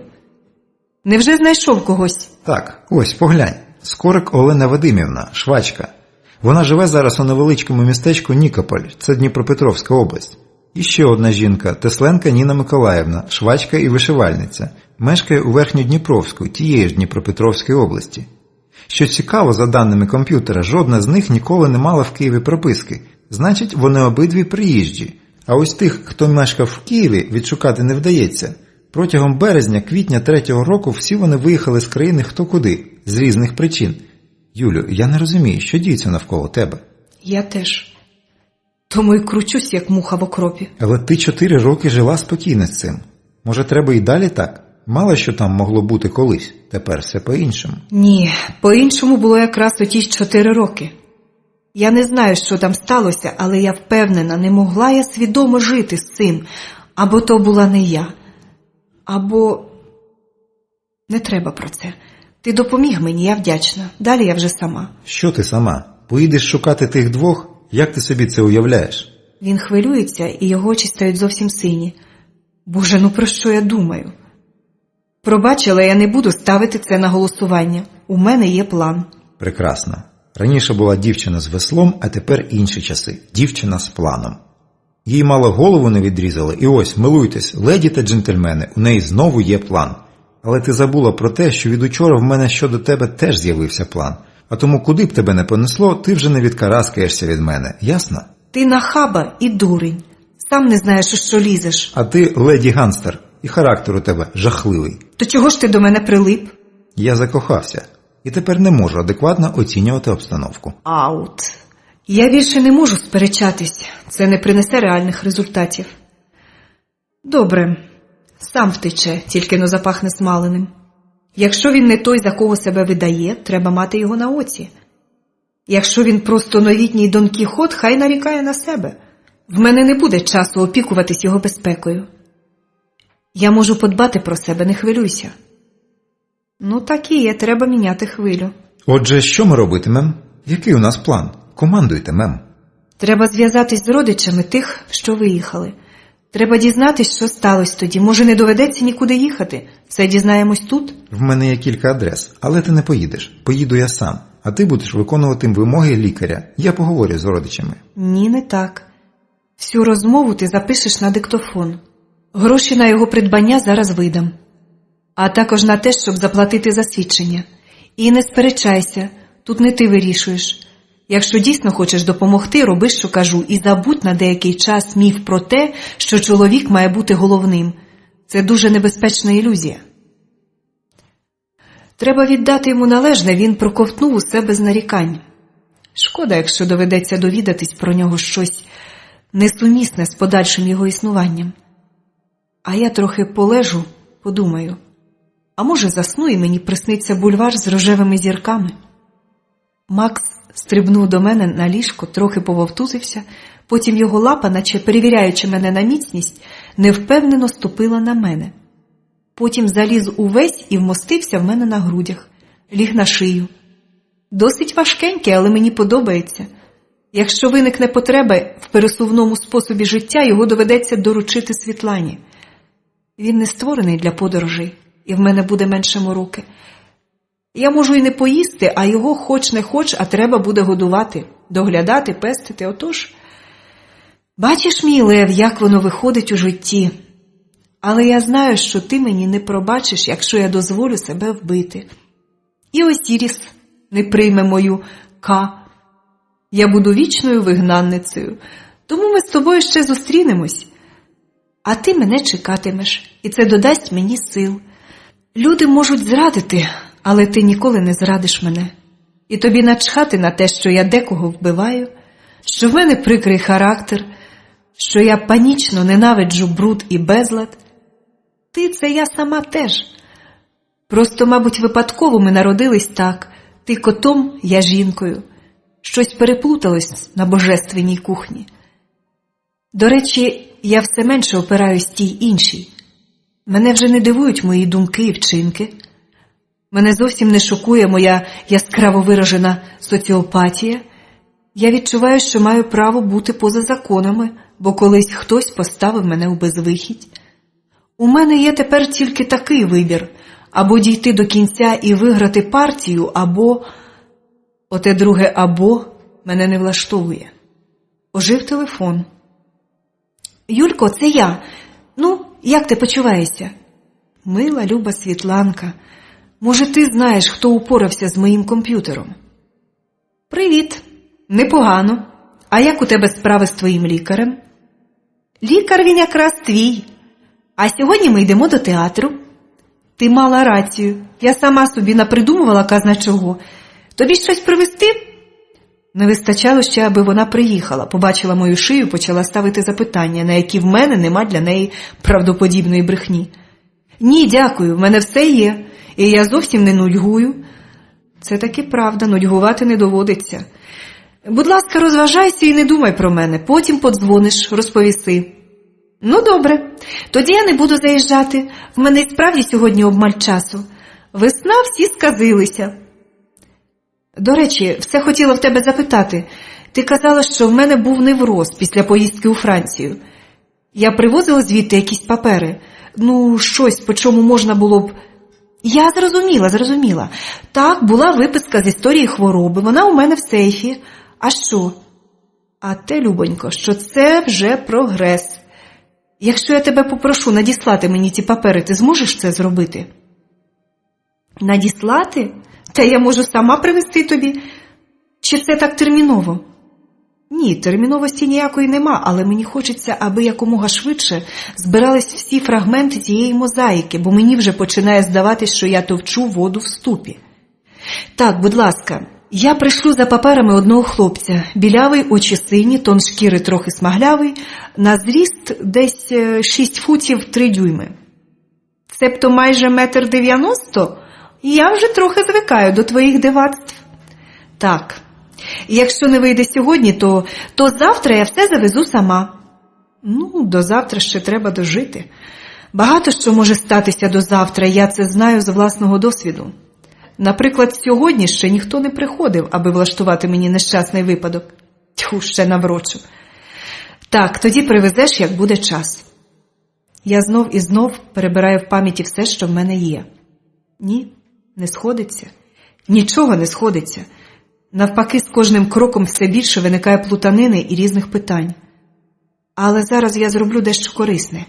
Я дізнаюсь про свого добровільного помічника все, що тільки можна дізнатись. Якось же він дізнавався про інших. Значить, я теж можу. Мої пальці живуть власним життям. Мені залишається тільки запам'ятовувати те, що я роблю, щоб потім повторити це свідомо.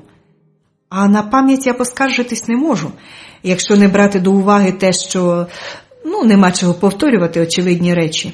Отже, Потоцький Ігор Станіславович, рік народження 1981. Дуже мило, я звабила молодшого за себе. Мене чекає кара за розтління малолітніх. Батько загинув у Афганістані, був офіцером. Мати померла минулого року, хворіла на лейкоз.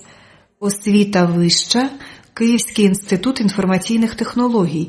Адреса не густо. Нічого, все одно я й не чекала чогось особливого. Ворог пізнається в біді. Котра зараз година? Вже скоро 3. Чудово. Де ж подівся мій доктор Ватсон? Час йому повертатись. Якщо, звичайно, він повернеться. В унісон моїм думкам у передпокої лунає дзвінок. Я так і не навчилась не здригатись від цього звуку. Мабуть, тому що я підсвідомо чекаю якогось лиха. Будь-якого. Я живу в чеканні біди. Наче хтось увімкнув у моїй голові штормове попередження і забув вимкнути. В тебе дивний вигляд. Так, я теж так думаю. Він заходить і йде до вітальні. От, хлопче, ти ж сам цього хотів. Я навіть знаю, що ти зараз мені скажеш. Вибач, але в мене багато справ, я тобі потім зателефоную. Адже саме це я й прогнозувала. Але мені все одно чомусь сумно. Він мав стати моєю останньою ілюзією. Ілюзією, що я не сама на цьому світі. Що мене теж можна любити, що є чоловіки, за плечима яких можна сховатися від світу. Ілюзія. Ось диктофон, прослухай, я не зможу. Це гроші, платити не довелось. Дякую. Я відвідав 2. Перша адреса, там живе сестра однієї з дівчат, що працювали в модельному агентстві. Друга адреса тітки іншої моделі, там зрозумієш. Я вдячна тобі. Ти зробив мені послугу. А зараз, мабуть, тобі вже пора? Багато справ? Я не хочу відбирати зовсім тих крихт самоповаги, що в нім іще залишились. Тому кажу це сама. Мені вже все одно, а йому буде легше. І він не згадуватиме мене з ворожістю в душі. Бо я сьогодні посприяла тому, що в нього стало однією ілюзією менше. А може й не однією. Справ багато, але не в мене, а в нас із тобою. Я страшенно хочу їсти. Ти погана господиня, борщем мене пахне. Чим ти мене годуватимеш? Що знайдеш? Окрім Макса. Я не став би їсти Макса, якби навіть це було останнє, що могло б врятувати людство від кінця світу. Значить, я помилилась. Або він міцніший, ніж здається, або на тих касетах нічого такого нема, або він не той... та це вже знайома пісня. Я подумаю про це потім. Добрий день. Скажіть, будь ласка, Стрижко Тетяна тут живе? Голос Ігоря. Я чую, як десь в помешканні плаче немовля. Вона жила тут 4 роки тому. Довго ж ти збирався її навідати. Низький голос жінки, видно, ще досить молодої. Я приїхав недавно. В готелі мені пояснили, як знайти цю адресу. Заходь, чого ж, нема чого стовбичити. Тетянка тут не живе, але ти можеш трохи розважити мене, бо я зовсім знудилась. Сиджу вдома з малим, нікого не чую, не бачу. Як тебе звати? Стас, ви отак мене впускаєте? Це небезпечно. Небезпечно.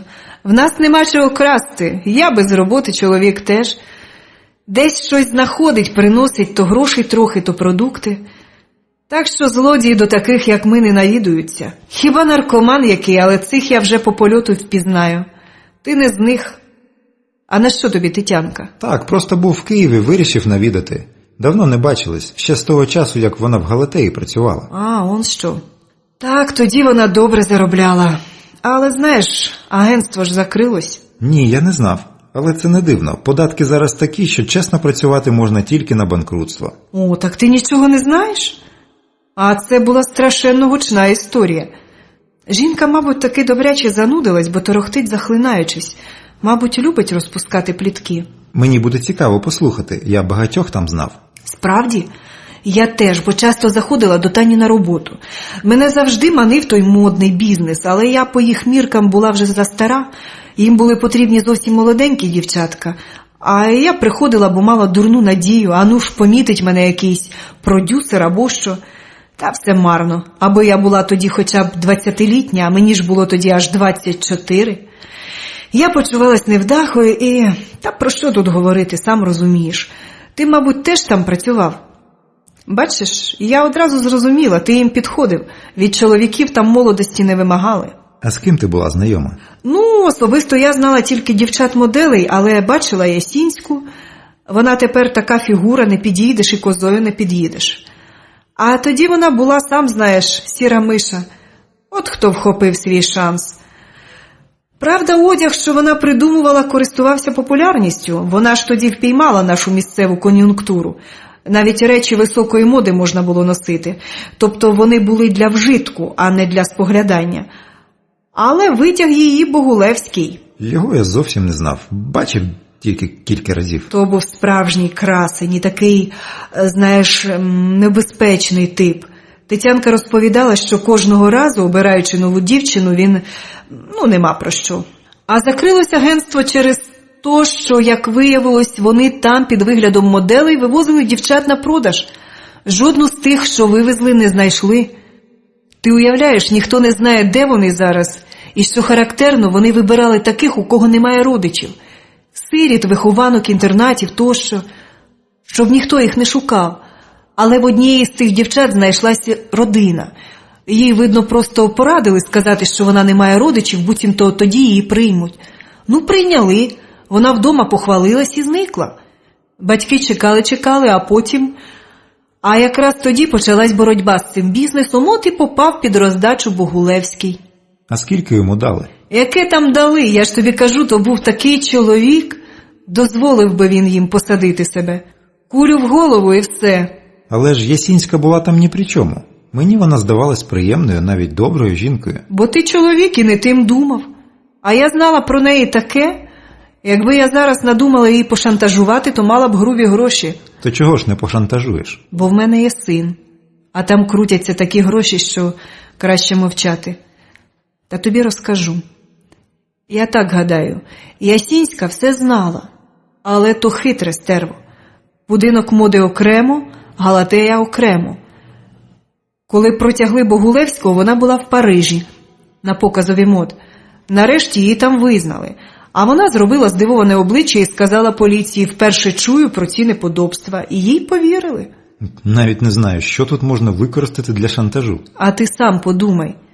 Доки вона була в Парижі, а це більше місяця, вона там буцімто лікувалась.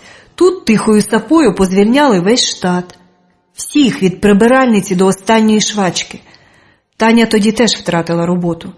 Але що характерно, роботу підшукали для всіх. Начебто не можуть вони кинути на призволяще своїх працівників. От тільки робота була хто знаде. В Росії, у Прибалтиці, навіть у Польщі. І всі поїхали. Таня казала, що були якісь перелякані всі, хто там працював. Дівчата навіть думали, що Еріка теж закриється. Аж ні. Набрали новий персонал. Ясінська вилікувалась і процвітає. А де Таня? Вона поїхала в Москву. Дуже вигідний контракт. Адже постійних моделей там у Галатеї тримали всього 12, а виїжджало їх кожного разу удвічі більше. Де дівались ці, ніхто не знав. Отож, склади двічі по 2, всіх розігнали, але пришукали теплі місця, аби незадоволені не базікали зайвого. Цікаво. Ясінська могла й не знати. Це якщо вона була вже зовсім дурною. А вона не дурна. Це страшенно розумне стерво. Тому вона і вціліла. Можливо, участі вона в тих оборудках і не брала, але мала б щось запідозрити. А що там сталося в Парижі? Таня не розказувала? А, звісно, це ж цікаво. Ось послухай. Танька розказувала, що показ мав успіх. Ясінська була на 7-му небі, а в останній день їй зробилося зле, за лаштунками, і по неї приїхала їхня швидка. Із Франції вони летіли без неї. Казали, що в неї нервовий зрив, але Танька сама бачила, як її спочатку знудило, потім пішла носом кров, так наче вона чимось отруїлася. Більше Таня її не бачила, всіх звільняв той Фертик Вишневецький. Я його не застав. І не дивно, його привів Богулевський, взяв менеджером офісу. І не в себе, а в Ясінської. І їй довелось це проковтнути. Нащо те було зроблено, ніхто не знав, тільки той хлюст чіплявся до дівчат, як реп'ях. Ясінській було на все начхати, їй аби гроші. А тепер бачиш, де ми, а де вона. Я її якось бачила по телевізору. Вона трохи змінилась, голос став інший, але гроші лопатою загріба. От хто зумів. Так. А ти сходи до неї, якщо вона тебе згада. Може, допоможе з роботою. То й за мене замовиш слово. Я б і прибиральницею пішла. Та я, власне, не за цим приїхав. Та чого там, знаю я, не за цим. Сходи, може, щось і вигорить. Тільки не нагадуй їй ту давню історію. Ну, добре. Побачиш Таню, привіт передавай. Як тебе звати, бо поговорили, а імені її не знаю. Бакумова Оксана. Я по чоловікові Бакумова. Добре, заходь ще, Стас. Якось зайду, бувай. Хто володіє інформацією, у того в кишені цілий світ. Тут, звичайно, не світ у кишені, але цікаво. Хто ж там далі? Я вставляю другу касету. Хороший диктофон купив Ігор. З нього старанний виконавець. Навіть та сама фірма, що я назвала. А от звідки мені відомі такі речі, це вже інша справа, я вже про це не думаю. Добрий день. Мені потрібна Оля. А мені не потрібна, старечий голос. Іди звідси, бо зараз міліцію викличу. Ну, навіщо так? Якщо вона тут не живе, так би і сказали. Не живе. Задоволений? Вибачте, що займаю ваш час. А чи не могли би сказати, де я можу її знайти? Стара, видно, вовтузиться з ланцюжком. Невже впустить? А потім наші громадяни скаржаться на бандитів. Яка легковажність. Хоча позавчора я зробила те саме. Чи не позавчора? А яка різниця? Але те саме. А хто ти такий? Мене звати Стас. Ми з Олею познайомились, коли вона працювала в галереї. Тоді вона і дала мені цю адресу. От я випадково попав до Києва і вирішив навідати. А, так тобі нема де жити. Ні, чому ж? Мої речі в номері готелю. Це не дешево. То я пошукаю Олю на роботі. Вона іще працює там. Схаменись, хлопче. Той їхній будинок розпусти розігнали ще в 3-му році. А Олька поїхала. Казала їй, не їдь, кому ти там потрібна. А вона, контракт, Талін, мода. Не знаю, як їй там ведеться. Ото вже 4 роки, як вона там. Дзвонить іноді гроші присилає. Не забуває тітки. Та й то, мати в неї п'яниця гірка, племінниця моя. Я Ользі більше баба, ніж тітка, але так ото позвикали тьотя Надя, та й нехай. На моїх руках вона ж і виросла. А чому закрила галатею? Та як же ж? Олька розповідала, що вивозили вони дівчаток за кордон, а там лихий їх знає, що з ними робили. Не знайшли жодної. Та ти заходь, не стовбич. Бачиш, як живу. Якби Ольга не надсилала часом гроші, вже б з голоду здохла. Пенсії вистача на тиждень хліба купити. Мабуть, хотять, аби ми швидше дуба врізали. А я ні, я на зло їм ще поживу. Олька, спасибі, їй підтримує. Тільки, думаю, вона добра дитина, ану ж останнє посилає. Казала їй, питала, та хіба ж по телефону розкажеш. Як помру, квартира їй зостанеться. Ото й усе, що ще можу їй дати. Бо в мене, бач, власних дітей нема. А як же вони вивозили? Хто? Я там багатьох знав. Хай би їх синку лиха година вивозила, як отаку наругу вони над дітьми чинили. Або я знаю, як і що. Може, для втіх продавали, може, на органи. Того тепер ніхто не зна, бо головний Катюга пустив собі кулю в лоба, а тих мучениць не знайшли й сліду. Вже їх, мать, живих нема десь. Але ж я чув, що будинок моди не закрили. Олька розказувала, що то було інше. Там дівчина якась заправляла. То казала, що та дівчина все знала, що діялось, а тільки мовчала, бо гроші їй дали, аби вона змогла відкрити той свій салон чи що. Не знаю я. Бог їй суддя, хоч воно, звісно, теж зрозуміти можна, хіба в нас чесним шляхом виб'єшся зі злиднів. А Оля не розповідала, як була ви у Франції? Чого ж? Ще й як. Привезла мені звідти гарний светер і черевики, то я на смерть лишила. І собі привезла дещо, дрібнички.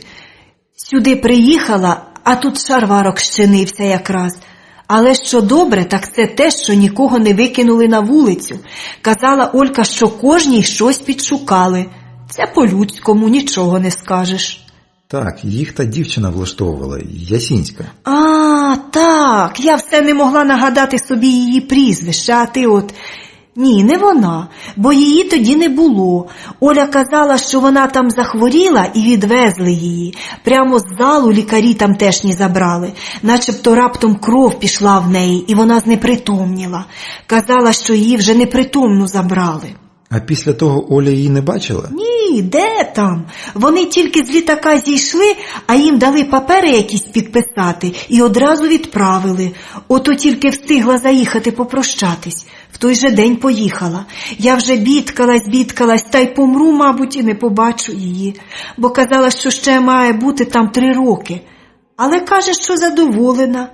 Ну, та аби так.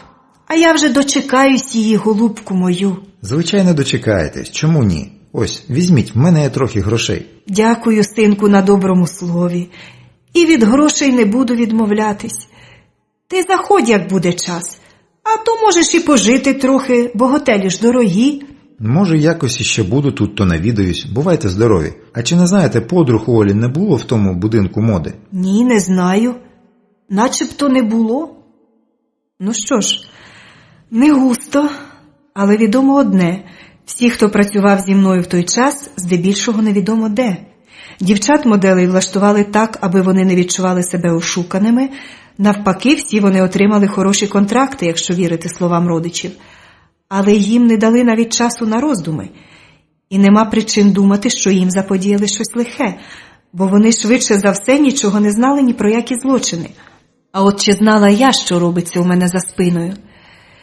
Якщо я правильно себе зрозуміла, то знала. Господи, як я могла?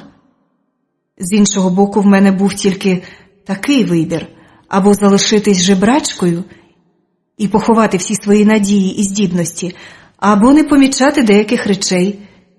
Я тоді зробила свій вибір, а тепер не знаю, як би мені довелося знов робити такий вибір. Не знаю. Мабуть, я б відмовилась. Звичайно, легко говорити про це, сидячи в розкішній кімнаті, маючи гроші і незалежність. А що я мала тоді? Здібності, амбіції і все. Так. Ну що ж, Бог мені суддя. Глава 8. Вікторе Васильовичу, доброго дня. Це Ясінська вас турбує. Юлія Павловна, дорогенька, радий вас чути. Що я можу для вас зробити? Надто привітний ти чоловік, аби це було правдоподібно. Я вас дуже прошу, якщо буде час, підніміть свої записи, чи що там у вас. Нагадайте мені, будь ласка, коли я була у вас цього року, окрім останнього разу. Все, що завгодно, але якщо ви приїдете особисто, в будь-який зручний для вас час. Ви ж розумієте, що такі відомості по телефону не даються. До того ж, ви зрозумієте мене правильно, але багато розвелося спритників, що навіть голоси імітують. Я розумію, але не дуже добре почуваюся, отож... Юлія Павлівна, є ще один вихід. Я пришлю до вас додому кращого нашого кур'єра. Ви його бачили останній раз, коли відвідували наш банк. Він приносив вам ксерокс. Отже, він теж знає вас. Дійсно, це вихід. Я вам дуже вдячна, Вікторе Васильовичу. Я радий, що зможу вам допомогти. Отже, кур'єр зараз виїжджає. Краще вже так, ніж пхатися вулицями зі слідами придушення на шиї. Слід зазначити, Світланчин сейф теж виплюнув потрібні документи. І тепер я знаю, що знаходилась в клініці Сент-Амен в передмісті Парижа. Майже місяць доктор Соланж Делюк лікувала мій невроз, в тому числі з гіпнозом. Ніколи не думала, що піддаюсь гіпнозу. Це взагалі щось надто колонаукове, хоча Віталій Петрович намагався переконати мене у протилежному. Йому, звичайно, видніше, тож хай буде. Тепер треба з'ясувати, коли в мене з'явились фотографії, що я знайшла в кухні, і той конверт з показу в Парижі. Хто робив ті знімки, і тоді, можливо, я дізнаюсь, хто ті двоє. Чоловік і дівчина. Бо вони здаються мені страшенно знайомими. Можливо, ще хтось їх упізнає. Ігор розважається з комп'ютером. Каже, що тільки чув про цю модель, а бачити не бачив. Згідно документам, я придбала його в лютому цього року. Чому? Можливо, я щось розкопала і вирішила провести власне розслідування? Тому хтось влаштував мені автопригоду. В мене, як у кішки, купа життів. Знати б, скільки ще залишилось. Багато в чому мені має допомогти Вишневецький. Він застав той шарварок в Галатеї. Він підшукував контракти для працівників, він же наймав новий персонал. Він знав мене до того, як я поїхала до Франції. Отже, він знає багато такого, що не знаю я. І якщо я надумаю поцікавитись, ніде він не дінеться, все розкаже. Я вмію питати. І спитаю найближчим часом. О, це, мабуть, той кур'єр з банку. Швидко ж вони там обернулись. Юлія Павловно, я привіз вам папери. Симпатичний хлопчина, просто гора м'язів. І ніякого манікюру. В такого спробуй відбери щось, зуби тиждень в унітазі ловитимеш. Якщо матимеш чим ловити, Віктор Васильович вміє набирати штат. Дуже вам вдячна. Де я маю розписатися? Сюди, будь ласка, відтиск великого пальця. Автоматика, чорт забирай. Зате надійно, бо пластична хірургія стала річчю загальнодоступною. Я маю вам щось заплатити? Ні, ви ж клієнтка нашого банку. Ось, будь ласка, моя візитка. Якщо будуть різні дрібні проблеми, прошу, звертайтесь. Добре, обов'язково. Це що, запрошення на побачення? Подивлюсь, може він мені ще стане в пригоді. Майшев Вадим Романович. Далеко піде, якщо не зарветься настільки, що вже не піде надто далеко. Останній раз я відвідувала свій сейф 1 березня. За день до тієї автопригоди. Я щось взяла чи поклала туди. А перед цим я там була 20 лютого. Теж невідомо для чого. Тож останнім часом у мене виникли певні проблеми. Але які? Треба їхати в офіс і поговорити з Вишневецьким. А ще краще знайти до нього підхід в, так би мовити, неофіційній обстановці. І є методи. Але це вже на крайній випадок. А ще можна підсадити йому жучка. У телефон, у кабінет, удома. Цікаво. Юленько, йди на хвилину сюди. Це Ігор. Ну, як мала дитина. Я трохи зайнята. Дивись, що я знайшов. Виявляється, твоя машинка підключена не просто до системи інтернет. За його допомогою можна зчитувати навіть секретні файли з різних частин світу. Ось тут є невеличка система, яка на перший погляд видається звичайною приставкою для ігор. І вона виконує такі функції, але варто лише набрати певний код, і весь оцей штучний мозок перетворюється на довершеного шпигуна. Тут можна навіть підслухати розмову, яка ведеться в кімнаті, де є комп'ютер, підключений до головного терміналу у Відні або Римі. А ти ж, мабуть, знаєш, що після того конфлікту в 2000-му Microsoft побудував єдину європейську систему, в яку входить також універсальна антивірусна програма. Будь-який вірус нейтралізується за лічені секунди, але, виявляється, є й недоліки. Твій комп'ютер не належить до серійних моделей, він тільки замаскований під останню модель. Де ти його взяла? Не знаю. Уявлення не маю. Ти ж бачив документи, він у мене зовсім недавно. Ти розумієш, що я зараз маю зробити? В мене ж має бути громадянський обов'язок. Ти це розумієш? Так, доведеться вирішувати питання прямо зараз. Шкода. Остання ілюзія. До біса ілюзії. Так, і що ти зробиш? Я? Власне, нічого. Бач, я звичайно патріот, але нічим окрім неприємності я цій державі не зобов'язаний. Батько мій загинув у дурній і нікому не потрібній війні, разом з десятками тисяч найкращих хлопців, бо туди відбирали тільки найкращих. Мати виростила мене сама. На папері для нас існували пільги, але ми їх і не бачили. Мама все життя працювала в університеті, викладала хімію. А коли почала хворіти, її просто викинули на вулицю, не стали продовжувати контракт. Добре, що я вже на той час міг сам заробляти, але їй потрібно було дороге лікування, та наші лікарі навчилися брати гроші, а лікувати ефективно ще не навчились. Може, я не об'єктивний, визнаю, але я працюю. Хай не за своєю спеціальністю, але працюю. Плачу державі податки і немалі. Як на мій погляд, то надмірні, не вмотивовані нічим, окрім бажання держави тримати в мене в стані, коли ні про що, окрім добування шматка хліба, я думати не буду. І я сумлінно виконую свої обов'язки перед державою. А от держава так і дивиться, де б мене ошукати. Я вже не кажу, що вона не захищає мене. Ні від злочинців, ні від свавілля чиновників, ні від чого. Ціни ростуть. Куди не поткнись, всім треба платити. А тим часом розкрадаються не просто якісь кошти. Все, що можна. Ну скільки можна терпіти? Якщо ти вкрав копійку, тебе посадять на 5 років. Якщо ти вкрав мільйон, то будеш жити десь в Майамі і потискати руки президентам. Мені набридло. Хай спочатку держава виконає хоч одне зобов'язання конкретне переді мною, а тоді вже і я. Інакше це гра в одні ворота. Надто багатослівно. Це щоб дати тобі час на роздуми. Ти не вб'єш мене тепер? Ні. Принаймні тепер. Ти не довіряєш мені. Я собі довіряю через раз. Я кохаю тебе. З тої самої хвилини, як побачив отут у дверях спальми в прозорому пеньюарі з мереживом, що прикривало рану на шиї і переляканими очима. Ти боялась не того, що той тип хотів зробити. Ти боялась того, що мало між нами статися, і я закохався одразу. До речі, все хотів запитати, як тобі вдався той трюк на сходах? Ти знаєш, я раніше займався вільною боротьбою, самбо, вивчав східні єдиноборства, але те, що ти зробила, неможливо. Він захопив твою шию гаротою ззаду, а ти встигла зламати йому шию ще до того, як перекинула через перила. Мабуть, ми навчались різним речам. Все, що ти перерахував, це просто спорт, а мене хтось вчив вбивати. І вчив не один рік. Цього я поки що збагнути не можу, а той смердючий тип надто близько до мене підійшов. Що робить людина, коли їй на шию накинути гароту? Вона інстинктивно хапається за те, що не дає дихати. Це рефлекс. Але і рефлекс можна подолати. Тому я вхопила напасника за голову, одночасно трохи присівши. Все інше вже було просто справою техніки. Якби він був професіоналом, він би не дав мені такої нагоди.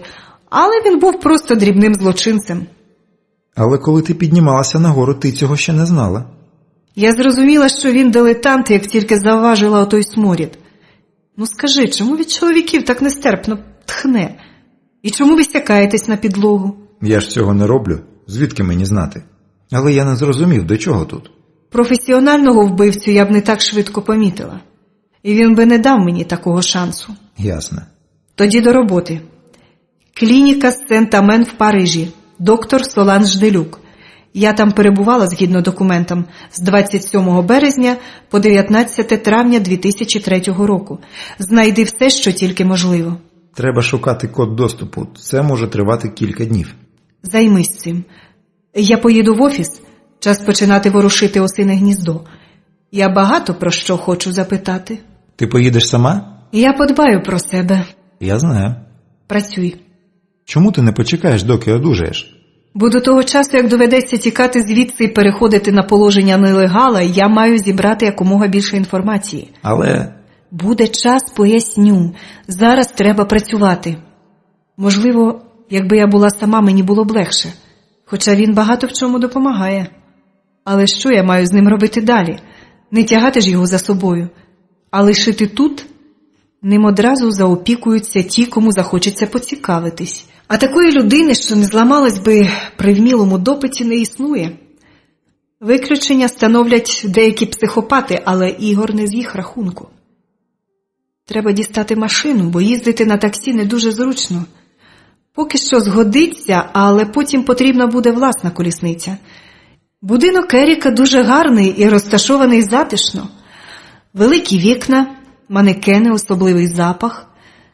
Це було важливою частиною мого життя останні 6 років. З цим, можливо, пов'язані мої найогидніші вчинки, які я ніколи собі не пробачу, якщо тільки дізнаюся напевне, що мала до цього стосунок. Торгівля людьми – це просто жахливо. Навіть гірше, ніж работоргівля в позаминулому столітті, бо тоді не було такого напрямку, як торгівля органами. Ви щось хотіли? Я можу вам допомогти? Дівчисько за столом в порожньому холі, оздобленому в рожевих тонах. Ой, вибачте, Юлія Павлівна, будь ласка, вибачте, я вас не впізнала. Бо ти сиділа і читала журнал. Я маю поводитись так, як раніше, а саме таку модель поведінки тут знають. Добре, не тремти, але май на увазі. Більше ніколи не повториться, дякую вам, і обіцяю, що... Добре, досить, вірю. Вишневецький у себе? Так. А мій закуток відчинено? Ні, як можна? То відчини. Тут ніхто не повинен помітити, що зі мною щось не гаразд. Звичайно, 1 хвилинку. Вона дістає скриньку з ключами, хвилину порпається там, потім іде коридором. Вона все намагається не обганяти мене, щоб я не подумала, що вона неввічлива зі мною. Але це важко зробити, бо я хочу, аби вона йшла попереду. Я навіть не уявляю, де тут мій закуток. Ось, будь ласка. Відчиняються двері з блакитного пластика. Скільки це може коштувати? Гарний кабінет. Навіть не кабінет, а студія. Теж в рожевих і блакитних кольорах. А я таки маю смак до життя. Залиш ключі і йди собі. Дякую за допомогу. Вона поспішила назад, аби її не запідозрили в неретельності. Який же я маю характер у спілкуванні, коли мене так бояться тут? Це, зрештою, добре. Зараз я перегляну папери в столі, хоча, впевнена, їх уже переглядали і не раз. Ось телефон внутрішнього зв'язку. Я пам'ятаю ім'я дівчини в холі, воно на картці, що прикріплена до лацкана її жакета. Її звати Карина. Отже... Карино, в нас десь мають бути фотографи. Є в нас хтось із цих нероб? Юлія Павлівно, я зараз повідомлю, що ви хочете його бачити. Він один? Господи, геть з голови. Але ж було, здається, двоє. Так, але Сабіна у відпустці. В неї народилась дитина. Фелікс має бути тут. Хай негайно йде до мене в кабінет. Принеси мені його особисту справу. Зараз я дізнаюсь про ті фотознімки. Якщо, звичайно, він їх робив. Але я підозрюю, що тут швидше збрешуть на страшному суді, аніж мені. Коли він зайшов до кабінету, я встигла переглянути його досьє. Прошу, сідайте. Невисокий худий чоловік, років 45, хоча йому тільки 40. Погано виглядає. Чорняві кучері, невеликі меткі чорні очі. Коли він був молодший, дівчата, мабуть, липли до нього, як мухи на мед. Та те давно минулося, а він зараз просто фотограф. Дівчатам уже не цікавий, але сам цього, видно, ще не зрозумів. Ви працюєте тут з травня 3-го року. Я не питаю, а стверджую. Ми ж мали про це з розмову. Я все розповів, усе, що знав. Юлія Павлівна, будь ласка, в мене щойно народилась дитина. В Сабіни народилась. Так, але ж ми подружжя. Хоча я розумію, це вас не цікавить. І так, я знімав тих дівчат голими. Боголевський добре платив. Сабіна не знала. Не кажіть їй, я не знав, нащо ті знімки. Я мовчки дивлюсь на нього. Він боїться. Він чогось страшенно боїться. І, безперечно, щось знає. Ви не все мені розповіли, правда? Не треба відмовлятись. Зараз я хочу почути повний варіант вашої розповіді. І ми назавжди забудемо про вашу участь у цій історії. Так, я дещо не говорив. Але це тільки тому, що думав, ви самі про все знали. Вибачте, Юлія Павлівна, я був впевнений, що ви в курсі справи. Я слухаю. І давайте без ліричних відступів. Так, звичайно. Отож, коли ви їздили за кордон з колекціями, везли не тільки одяг, я вже казав. І Боголевський примушував мене кожного разу робити такий собі міні-каталог, тобто те, що ви бачили. І я фотографував, потім віддавав йому, от і все. Він платив окремо, добре платив. Я, звичайно, підозрював, але, напевне, не знав. А поліції я не казав. Правда, не казав. Олег Іванович попередив про наслідки, та я і сам усе розумів. Все це ти розповів минулого разу. Адже ти знімав для мене показ у Парижі. Я знімав, але плівка десь прямо з фотокамерою зникла ще там. Звідки ви знаєте? Я гадав, пройшло стільки часу, хто там? Не звільняйте мене, прошу, я вам ще стану в пригоді. Мені потрібна ця робота, я вам дещо розповім. Він озирається на зачинені двері. Я не збиралась вас звільняти, і ваша мила дружина може повернутись на роботу, коли прийде час. Тому ви маєте подумати, чи хочете мені щось розповісти. Я на вас не тисну. Звільнення вам не загрожує. Він недовірливо дивиться на мене, а потім, зрозумівши, що я кажу правду, раптом починає схлипувати. Він повністю зломлений. До чого ж треба довести людину, аби отак... Феліксе, заспокойтесь. Я наливаю в склянку мінералки. Ось, випийте води і заспокойтесь. Не така я вже страшна, що ви мене так боїтесь. Я ні в чому вас не звинувачую і багато в чому розумію. Ви мали робити те, що робили, аби вибитись із злиднів. Так, Він тремтячими пальцями бере склянку і випиває воду. так, я мав то робити. Ви ж знаєте, що робилось. Фотоательє позакривали, скрізь тільки Кодак. Я спеціалізувався на художньому портреті. Отож спочатку робив таблички на могили, а потім всіх підмяв під себе ритуал. Тільки їх майстри виконували ту роботу. Потім брався фотографувати весілля, але ж я майстер, та халтура. Молоді наступали на п'яти, а потім мене підібрав Боголевський. Заплатив мої борги, навіть комунальні.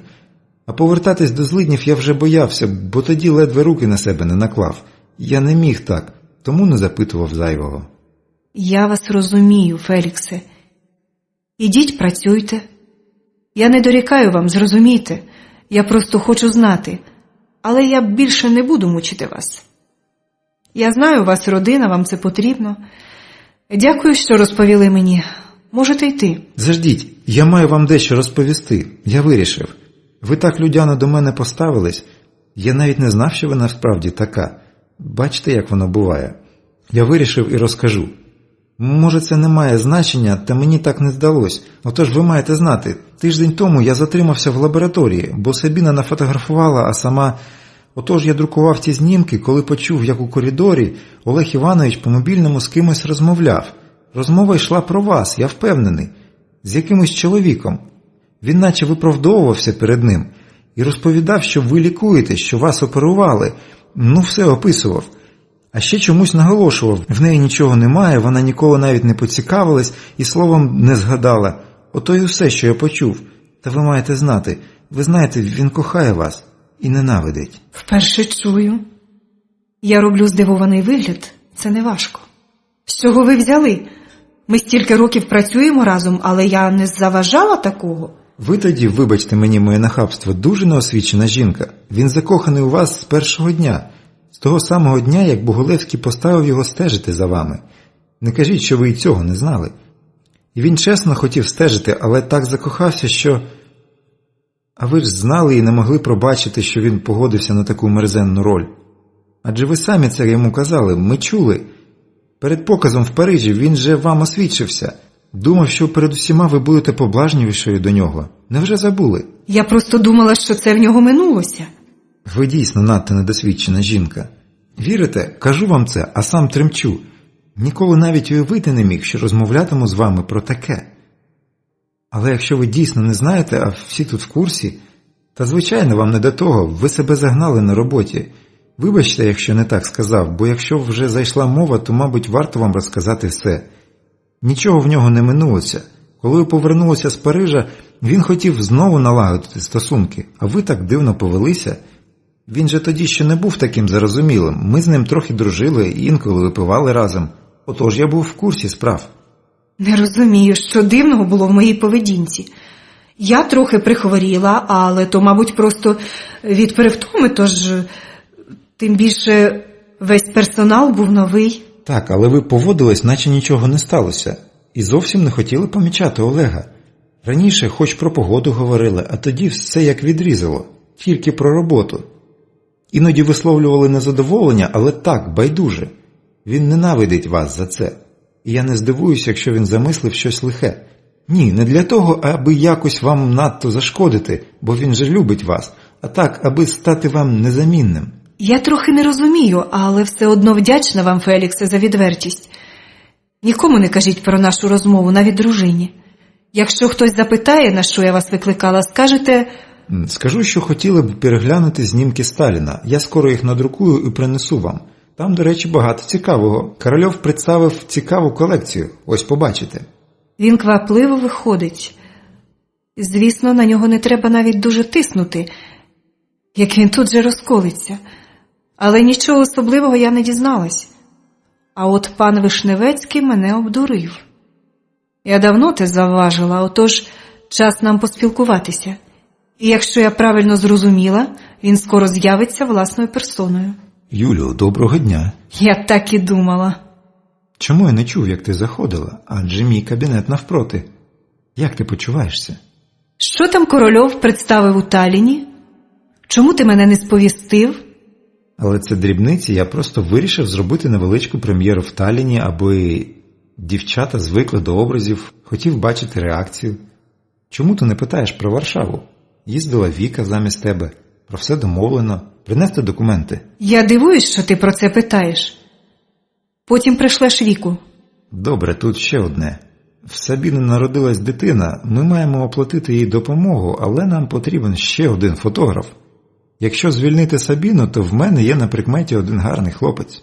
Ми не можемо звільнити Сабіну, адже закон не дозволяє. Давай скажемо, що звільнимо Фелікса, якщо вона не погодиться піти добровільно.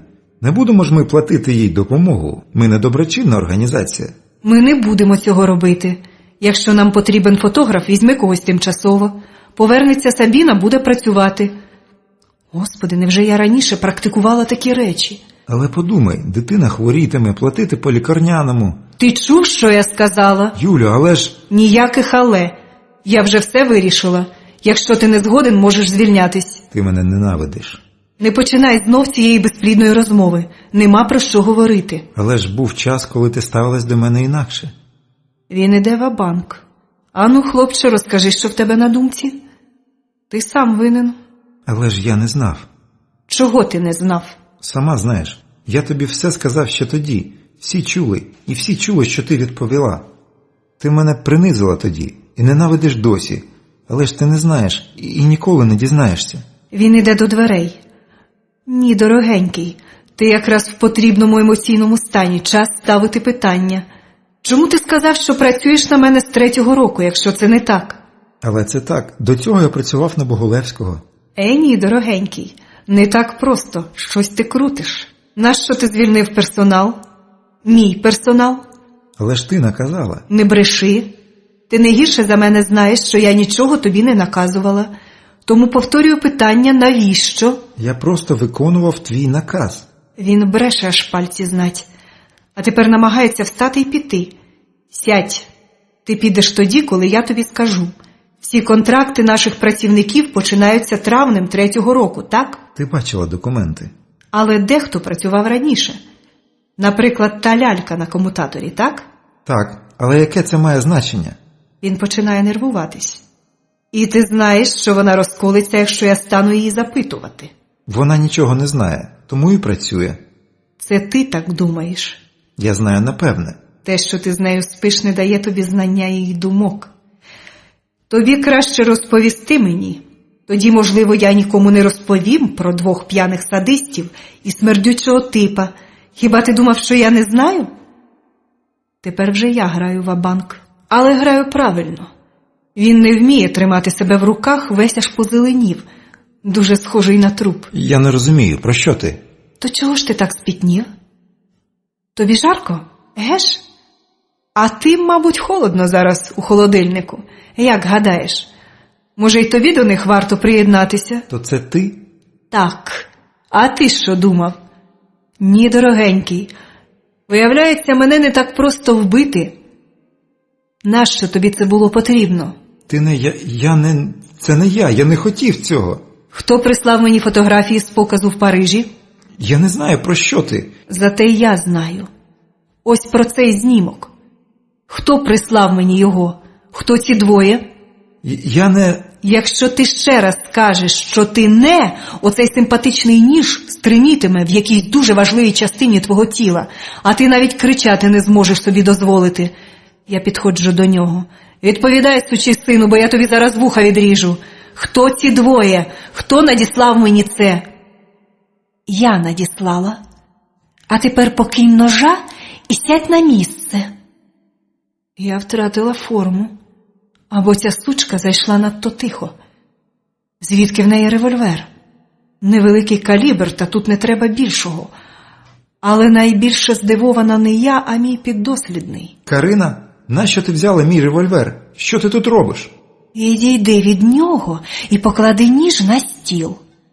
Вона намагається говорити впевнено, та я знаю, що вона боїться. Господи, якби тільки хоч трішки знати, що тут в чортового батька коїться. Я вже нічого не розумію. Театр абсурду. Лиса співачка. Якщо хочеш стріляти, то стріляй. Як ні, нема чого погрожувати. Вона думає, що револьвер у руці – це щось на кшталт чарівної палички. Варто тільки пригрозити, і все зробиться за твоїм бажанням. Дуже небезпечна ілюзія. Я вистрелю, не сумнівайся. Поклади ножа. Нащо ти послала мені ті знімки? І оцей знімок між ними.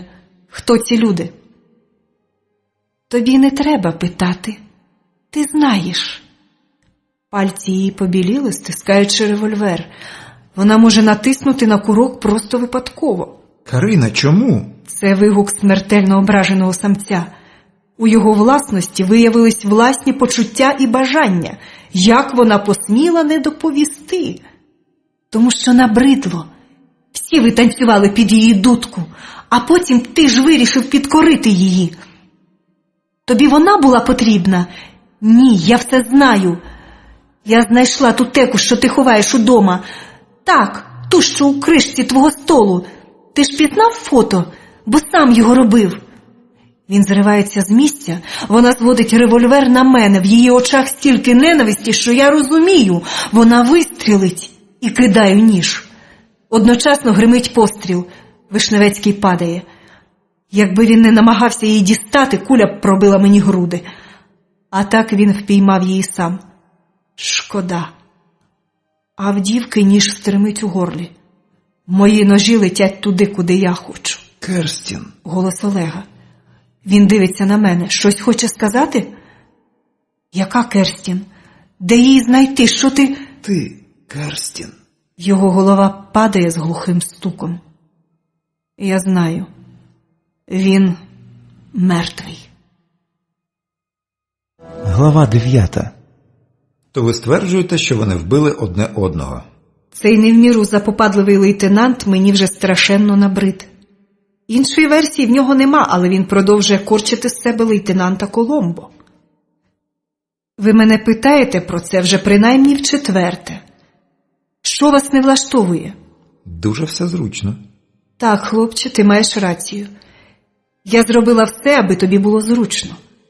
Вони так близько впали, а його рука була ще зовсім тепла і дістала до руків'я ножа. Там лише його відбитки пальців. Я ж не божевільна. Але це правда. Все, що тут сталося, для мене цілковита несподіванка. О, ви ж, мабуть, не знаєте. Я сьогодні перший день після хвороби прийшла в офіс, принесла малюнки літньої колекції, ось ці. Я поговорила з фотографом, потім зайшов Олег. Я страшенно переконливо схлипую. Мені загинула велика актриса. Що було далі? Але ж ви вже питали мене про це. Невже я ще раз маю повторювати той жах? Вибачте, Юлія Павлівно, але така процедура. Ні, процедура зовсім не така, я це добре знаю. Зайшов Олег, ми поговорили. Про що ви говорили? Про показ у Талліні, про виплату допомоги Сабіні, нашому фотографу. В неї нещодавно народилась дитина. Про те, аби тимчасово найняти другого фотографа, про договір у Варшаві, куди їздила Віка замість мене. Лейтенанте, вам це дійсно потрібно? Наша внутрішня кухня. Продовжуйте. Ну гаразд, якщо це вам якось допоможе. Потім Олег почав сваритися зі мною. Він пропонував звільнити Сабіну, бо, мовляв, дитина хворітиме, роботи з неї все одно не буде. Я на це досить різко з ним повелася. Розумієте, лейтенанте, я не можу так вчинити, адже вони з Феліксом працювали на мене довгі роки. І тепер отаке. Отож ми трохи посварились, і він почав переходити на особистості. А потім влетіла ця дівчина з пістолетом. То був револьвер. Яка різниця? Можливо, я не розбираюсь. Олег спитав, на що вона взяла його пістолет. Револьвер. Так, лейтенанте, але для мене між ними нема різниці. Ні, не треба, не пояснюйте, я не бажаю знати, мені це не цікаво. Ну добре. Він підводиться і починає ходити по кімнаті. Ви згодні допомогти нам у проведенні слідчого експерименту? Прямо зараз? Ні, я не можу, мені треба трохи полежати, я поїду додому. Ні, це не зараз. Десь післязавтра, коли прийдуть документи від патологоанатома і висновки експертизи. А зараз треба поїхати в управління, де з вас знімуть свідчення, відбитки пальців тощо. То ви що, биту годину мучили мене запитаннями, а тепер виявляється, що я маю знову розповідати про це страхіття? Так, лейтенанте Войтенко?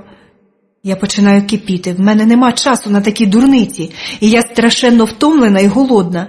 Я не хочу їхати в поліцію, бо там зі мною можуть зробити що завгодно. Але я мав про все розпитати, а офіційні То й свідчення... починали б одразу з офіційних свідчень. Чи ви гадаєте, що мені нема чого робити, як тільки кататися з вами по управліннях? Я 2 місяці не була на роботі, в мене купа справ і страшенний головний біль. А де ви були цілих 2 місяці? Ну все. Інтелектуальний рівень цього хлопця і його таланти слідчого мені ясні. Цікаво, чи є в мене адвокат? Я попала в автопригоду і мені робили складну операцію на відкритому мозку. Мені зняти перуку?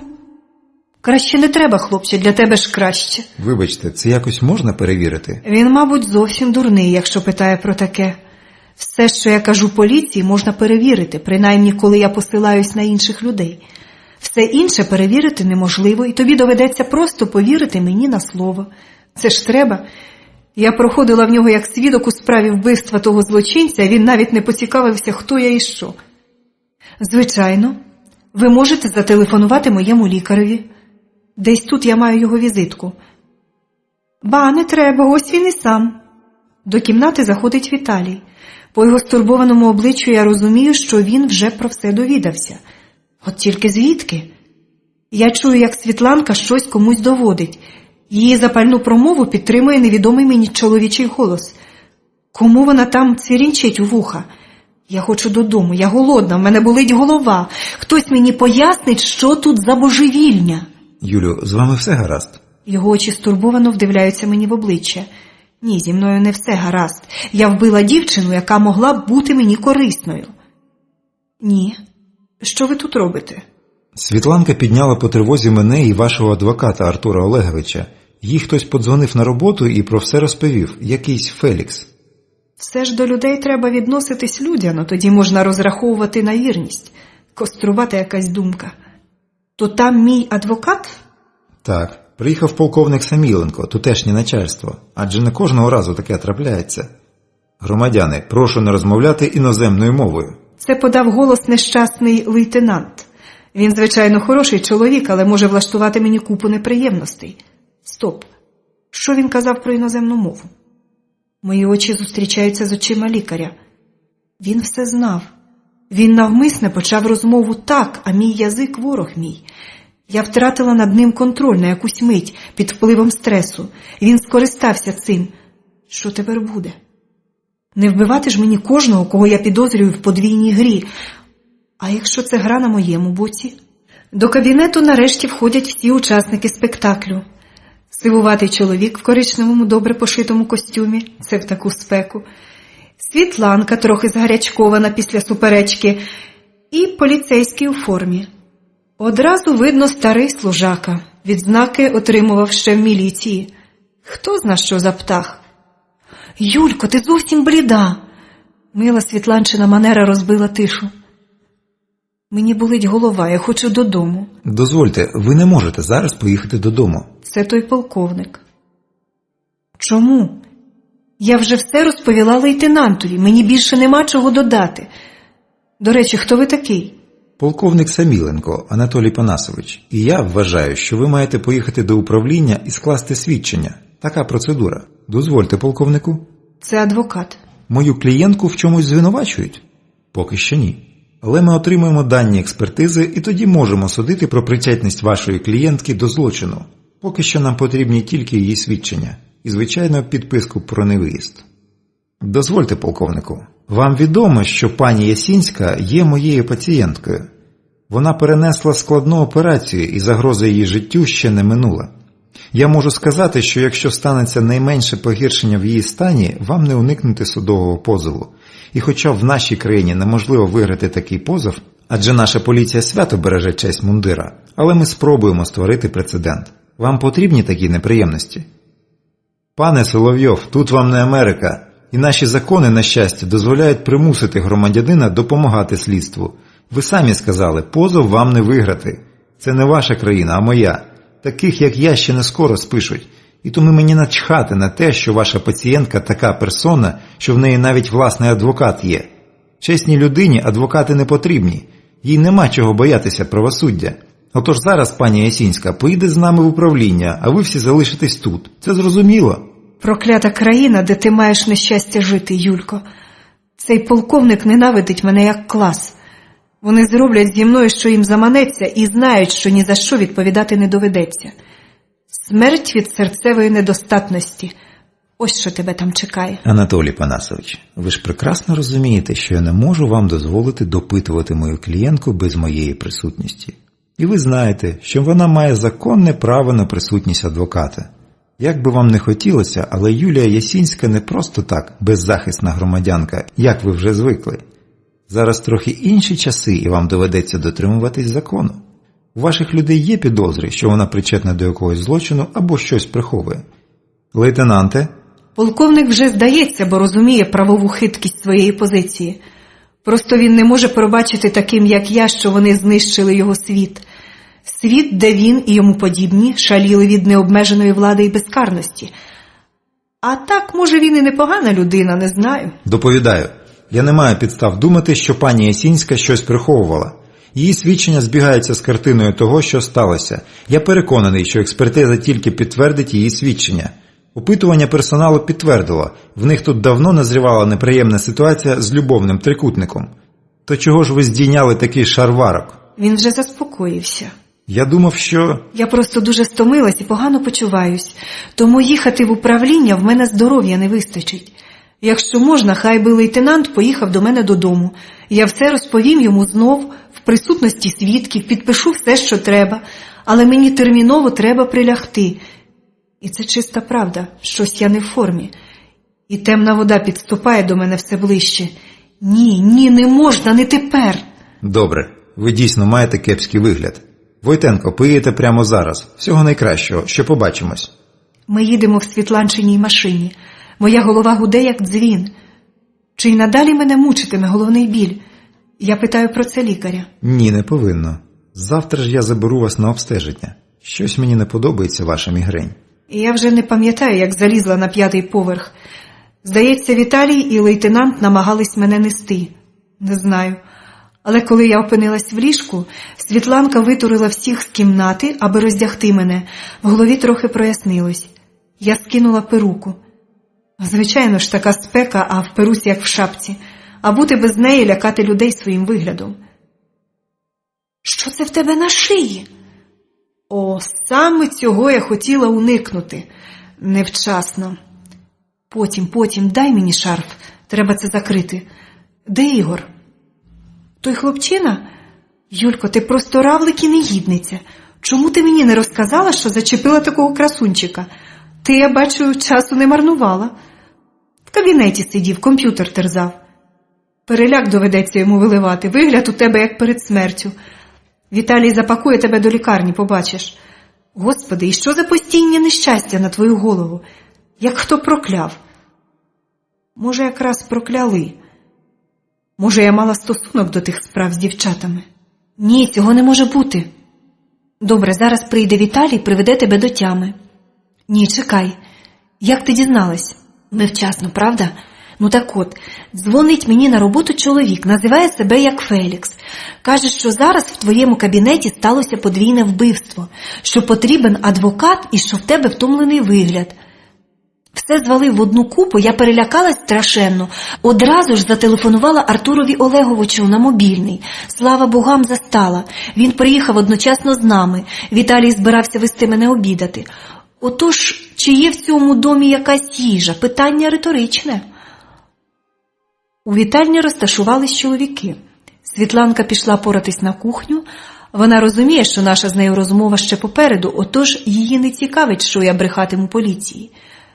Нічого, дорогенька, тобі я теж правди не скажу. Менше знаєш, міцніше спиш. І не зможеш нікому розповісти. Лейтенант торохтить на моїй друкарській машинці. По всьому видно, він задоволений, що не пише від руки, що йому дали папір і навіть пригостять обідом. Не кожного дня йому доводиться обідати. Що ніколи, а що й не дуже є, за що.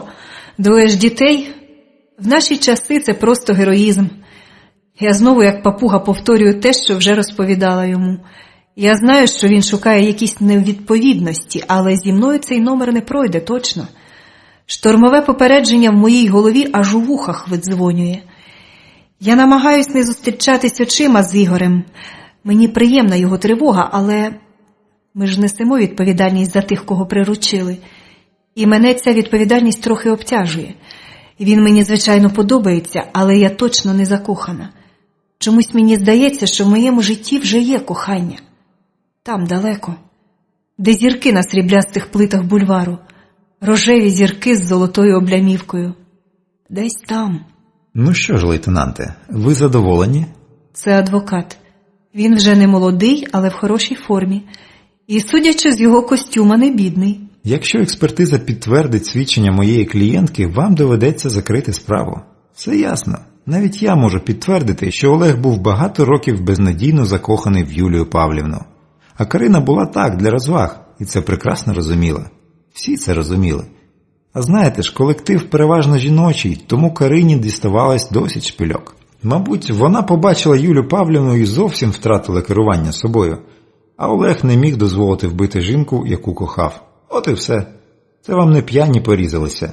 Не варто надто напружуватись і шукати злочин там, де його нема. Всі ми люди, і ніхто не гарантований від подібних речей.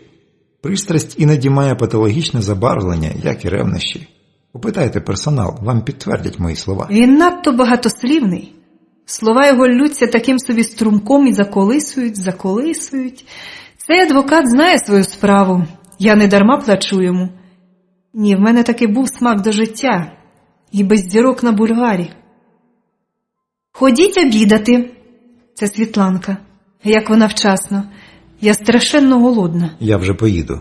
Лікар підводиться. Мене чекають в лікарні. Юлю, ввечері я по вас заїду, треба терміново обстежитись. Не плануйте нічого, тут погані жарти. Ліків ви не пили, звичайно. Світлана, ти поїдеш? Так. А ввечері ми заїдемо разом, бо ти з нею не впораєшся. Вона страшенно вперта. Ігор, рада була познайомитись. Артур Олегович, ви поїдете з нами чи будете обідати? Підкиньте мене додому, я ж тут недалеко. Дружина мене нагодує. Юлія Павлівна, завтра я заїду до вас годині об 11:00. Ніяких кроків без моєї поради, надто вже той полковник напосівся. Знаю я цю породу, все в них ностальгія по минулому. Так, лейтенанте, між нами? Не можу сказати. Бідолаха лейтенант не стане обговорювати своє начальство. І адвокат це розуміє, тому й каже такі речі. Ми сидимо на затишній моїй кухні і знищуємо суп і салати, що наготувала Світланка. В лейтенанта вже не такий збентежений вигляд. Нас з Ігорем він уже трохи знає. Він непоганий хлопець, цей лейтенант, але трохи ідеаліст. Але без ідеалістів було б далебі страшно жити на світі. Якщо вже Бог стільки мозолився, аби створити цей світ, то він, напевне, хотів, щоб тут було все, навіть ідеалісти. В наш час вони не завжди безпечні, як і всі сутінки часу, але цей, мабуть, не з їх числа, бо не хоче загнати людство до щастя за допомогою кулемета, як той полковник. Як справи з вашим попереднім розслідуванням? Мені не просто цікаво. Я маю знати, чого мені ще чекати. Я маю на увазі того бідолаху, що знайшли в під'їзді. Чи ви не маєте права мені про це розповідати? Тоді вибачте, будь ласка. Я не хочу наражати вас на службові неприємності. Та які там неприємності? Лейтенант тільки рукою махнув. Я веду одночасно 6 справ, і це ще по-божому. Ви навіть уявити собі не можете, що часом виробляють наші громадяни. Мене бере жах, коли я думаю, що мої діти мають жити тут. А з того часу, як скасували смертну кару, взагалі нічого не стримує. Раніше хоч вишки боялися, а тепер вбивай не хочу, бо наш уряд підставляє зад всім, хто захоче по ньому врізати.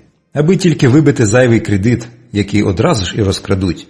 Що головне мене дратує, вони або вважають нас дурнями, що проковтнуть будь-яку нісенітницю, або настільки вже захабаніли, що їм навіть ліньки придумати для нас якусь правдоподібну байку про те, чому все отак. Але ж смертна кара, лейтенанте, де ж гарантія, що не постраждають невинні люди? Бо той ваш полковник, якби міг, пересаджав би весь світ. Ні, Юлю, ви врахуйте. Судова помилка в справі, в якій фігурує смертна кара, може статися 1 на 1000. А скільки покидьків сидить зараз на шиї в тих людей, чиїх близьких і рідних вони по-звірячому вбили? Вбили просто так, з нічев'я. Чомусь всі говорять про переживання злочинця, засудженого до страти. А про те, як мучились їх жертви, ніхто не говорить. А про пекло, в якому до кінця життя живуть рідні вбитих. Адже мати, знаючи, якою мученицькою смертю загинула її дитина, як може жити така мати? Серед них багато самогубців. То до кого ж ми маємо проявляти гуманність? Ви, мабуть, маєте рацію. Він не просто ідеаліст. Він корисний ідеаліст. Шкода тільки, що змінити щось не в його змозі. Я теж вважаю, що певні істоти не мають права на подальше існування. Взяти і просто так з нічев'я зґвалтувати і вбити дівчину в той час, як повно таких, що не надто дорого беруть за секс. Ні, покидькам хочеться познущатися. Їх треба знищувати, як скажених собак. Тих, хто заради грошей може накинути гароту на шию беззахисної жінки. Не з ревнощів, не через ненависть, не зі злості, а за гроші. Я бачу, що переконав вас. Так, лейтенанте, ви маєте рацію. Я погоджуюсь, але ваша пристрасть в цьому питанні не просто професійна. У вас є якийсь особистий інтерес? В мене ж сини ростуть, і мені не байдуже, в якому світі їм доведеться жити. А я за родом своєї діяльності бачу все, так би мовити, без романтичного флеру. Тому й виніс рішення у справі загиблого кулака. Смерть через нещасний випадок. Теоретично таке могло статися, отож я не збираюсь витрачати на нього свій службовий час. Якщо хтось і звільнив суспільство від його присутності, я не вважаю це злочином. То ви задоволені? Ні, ти мене спіймати не зможеш. Я тобі не по зубах.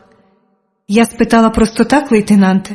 Цікаво стало, але мене більше цікавлять мої власні неприємності. Треба ж було такому статися, якби я знала... Я ж просив тебе не їздити. Нарешті Ігор перервав свою мовчанку. Я навіть пропонував поїхати разом. Ти така вперта. Не розумію, чим би ти мені там зарадив. Решту обіду ми мовчимо, думаючи кожен про своє. Я гадаю, Юленько, ніяких ускладнень не буде. Справа цілком ясна, аж надто ясна. Я розумію, що він не вірить в мою версію, але в нього немає ніяких доказів. Але прошу вас, будьте обережні. Тепер кожен ваш хибний крок... Не розумію, лейтенанте, про що ви кажете. Ота зарубка на дверях вашої кухні. Ви досить добре кидаєте ножі. Ні, я не маю наміру сповіщати про це своє керівництво, але карп краще знищити. Не знаю, що там у вас справді сталося, та я впевнений, що вам дійсно загрожувала небезпека, інакше не став би вас прикривати. Ви мене зрозуміли? Лейтенанте, вам дати ще паперу? В мене є кілька пачок. На хабар це не схоже, тож давайте. Бо нас так погано фінансують, а паперу йде страшенно багато, отож я не відмовлюся. Маю надію, що ми порозумілися. Ви мені чимось подобаєтесь, тому мені страшенно не хотілося б одного дня оглядати ваш труп. Я не шокував вас? Ні. Смерть – справа не випадкова. Залежить від долі. Ви вірите в фатум? А ви хіба ні? До побачення, Юлія Павлівна. Ще зустрінемось. Лейтенант Войтенко – ідеаліст і джентльмен. Його дружині просто пощастило. Такий чоловік просто скарб індіанців майя в степах України. Те, чого на світі не буває. Отож він теж веде свою гру. Можливо, не в мої ворота. Про що ти думаєш? Він обіймає мене за плечі. Ігор, чому я не закохана в тебе? Що тримає тебе тут? Адже ти розумієш, що я не закохана. Я хочу дати тобі час. Ні, він читає мої думки. Якби тільки я вірила в телепатію, але я принципово не вірю в НЛО, телепатію, ясновидіння тощо. Я нічого тобі не обіцяю. Мені просто добре з тобою. Мені цього поки що досить. Це поки що, милий. Поки що? Так, а надто далеко я загадувати не хочу. З тобою це не має сенсу. Що там сталося? Ти вбила їх? Тільки її. Я ледве не отримала кулю в голову, а її впіймав Олег. Прокляття, вони обоє були мені потрібні. Сьогодні ми маємо дістати документи з його квартири. Вони мають прямий стосунок до мене, отож треба сьогодні. Ні. Він говорить це надто твердо, аби я могла його переконати. От зараза, де ти тільки взявся на мою голову? Але це треба зробити. Я сама можеш сидіти вдома. До речі, а де ти живеш? Я не буду проти, якщо ти мене запросиш в гості. Не забивай мені баки. Ти ж розумієш, що сьогодні вже нікуди не поїдеш. Там, до речі, може бути поліція. Тобі варто домовитись з адвокатом. Він має рацію. Скажу, що в Олега вдома документи фірми. Це, до речі, правда. Ти впорався з комп'ютером? Ще ні. Захист надто вмілий, але машина звір. Скоро закінчу пошук. Клініка Сент-Амен. Піду відпочину. Не заважай мені. Слухаю і корюся, ваше величносте. Блазень. Дякую за комплімент. Його очі так близько, що... Ні, я не маю на це часу, любий. Ну, прошу тебе, не треба. Марна справа. Легше зупинити танк, ніж закоханого чоловіка. Та мені подобається те, що він робить. Але я не хочу, щоб він це знав. Я не хочу відчути себе переможеною. Тільки не це. Чоловік не здатен зрозуміти, а все одно. Як це називається? Я хотіла відпочити. Я маю сердитися, мені не хочеться. Але я повинна. Хіба ти не знаєш, що це найкращий спосіб розслабитись? Тепер можеш поспати. Напруження знято, мем. Він сміється і цілує мене. Ти чудова, я просто не можу втриматись. Не надівай більше перуку. Волосся відросло вже достатньо, аби мати твою зачіску за авангардну стрижку. Ти на цьому не розумієшся. Ти надто себе не любиш, подумай про це. І поспи, ти зовсім бліда. Забула, що сказав лікар. До речі, твоя подруга симпатична, мені подобаються такі. Кругленькі пікантні жіночки. Ой, що ти робиш? Нічого, я просто кинула в твою голову книжку з п'єсами Брехта. Досить товста книжка. Я б могла зіграти Катаріну з матінки Кураж. Німа напруга, оголений нерв, без слів страшна казка, без слів. То ти мене трохи ревнуєш? Його голос сповнений надії. Можливо, хлопчику, ти теж геніальний актор.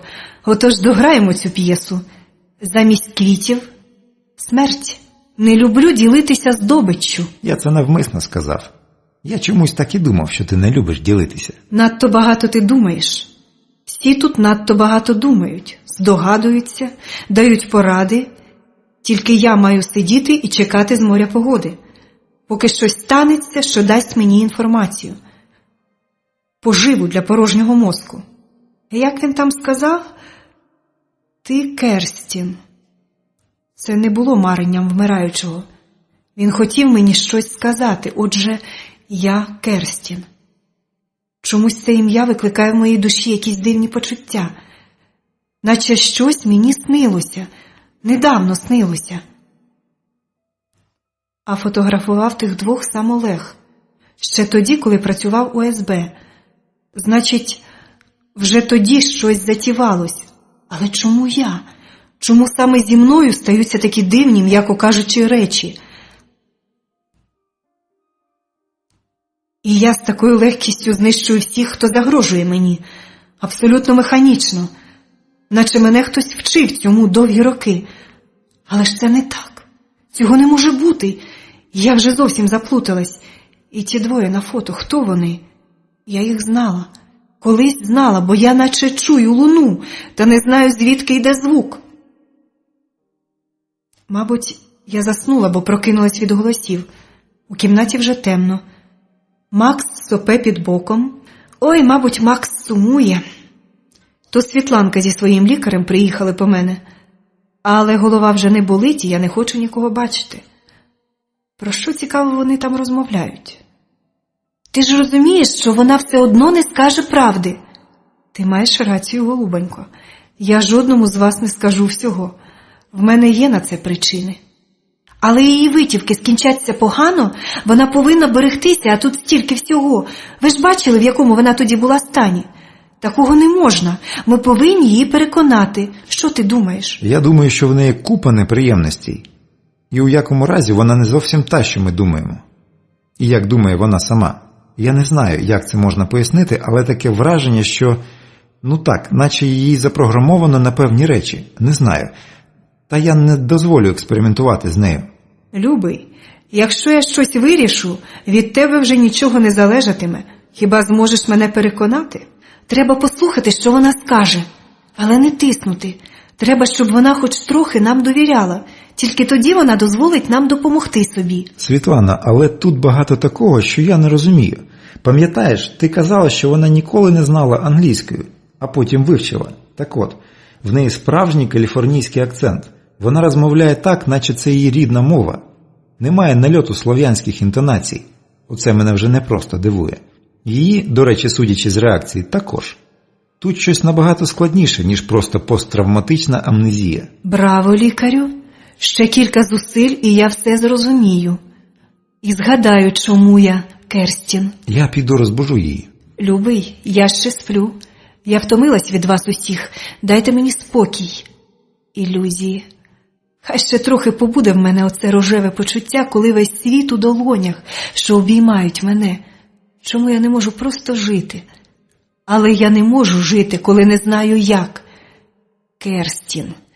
Десь я чула оце. Серед квітів на лужку знайде перстень наша люба Керстін. Перстень на лужку. Я десь оце чула. Голос, який вислизає від мене, та десь там він дзвенить у мені. Може, то мені мати співала? Але ж мене звати Юля. Так мене назвали. Мати не могла співати мені це, і ніхто з відомих мені людей. Чому не щеміло моє серце, коли я дивилася на давні знімки тих, кого називали моїми батьками? Чи не тому, що я їх зовсім не пам'ятаю, бо мені було 2 місяці, коли вони загинули? Чи то були не мої батьки? І я не Юля, а якась Керстін. То чому я тут? Хіба ж я така? І все тут мені чуже і страшне. Знайде перстень. Перстень. Мій перстень, він і зараз на моїй руці, наче завжди там був. Господи, божевілля якесь. Юленько, по тебе приїхали. Ні, я не хочу. Мені треба подумати, бо я нічого не можу зібрати докупи. Жахливе відчуття. Все ще більше заплутується. Я зараз вийду. Візьми Макса. Він весь день сидів на моніторі. Я йому потурав як міг, але він ставиться до мене зверхньо. Він має на це право, ми не такі досконалі, отож маємо тішитись, що він дозволяє нам про себе дбати. Ти мене майже переконала. Це мене страшенно потішає. Я могла б його покохати, якби не страх перед ілюзіями. Я могла б його покохати, ми настроєні на одну частоту. Ти спала? Одразу видно. Я втомилась. Ти зварила нам геніальний суп. Лейтенант їв, аж за вухами лящало. Ви маєте набагато кращий вигляд. Але я пропоную поїхати до лікарні, я хочу напевне переконатися, що все гаразд. Добре. Любий, ти знайшов, що ми шукали? За пару годин, думаю, вже буде результат. Мені поїхати з тобою? Ні, сиди тут і прискорюй процес. Часу обмаль. Оцей коридор у лікарні мене нервує. Я десь бачила такий. Ні, не такий, але схожий. Мабуть, те, що в мене в голові скоро проб'є собі дорогу, це добре. Я щось маю згадати. Щось важливе, як смерть, або як життя. Юлю, я хочу вам дещо запропонувати. Невже? А як на це подивиться Світланка? Кажіть. Свого часу я засвоїв певну методику. Це пов'язано з гіпнозом. Я піддаю вас впливу певного препарату, і шлюзи, що стримують вашу пам'ять, можуть не витримати. Мені здається, що є щось страшенно важливе, що ви повинні згадати. Це небезпечно? Так. Тоді краще почекати. Прибережемо це на крайній випадок. Гаразд, але ось цей апарат – річ безпечна. Я просто визначу глибину і характер ваших спогадів.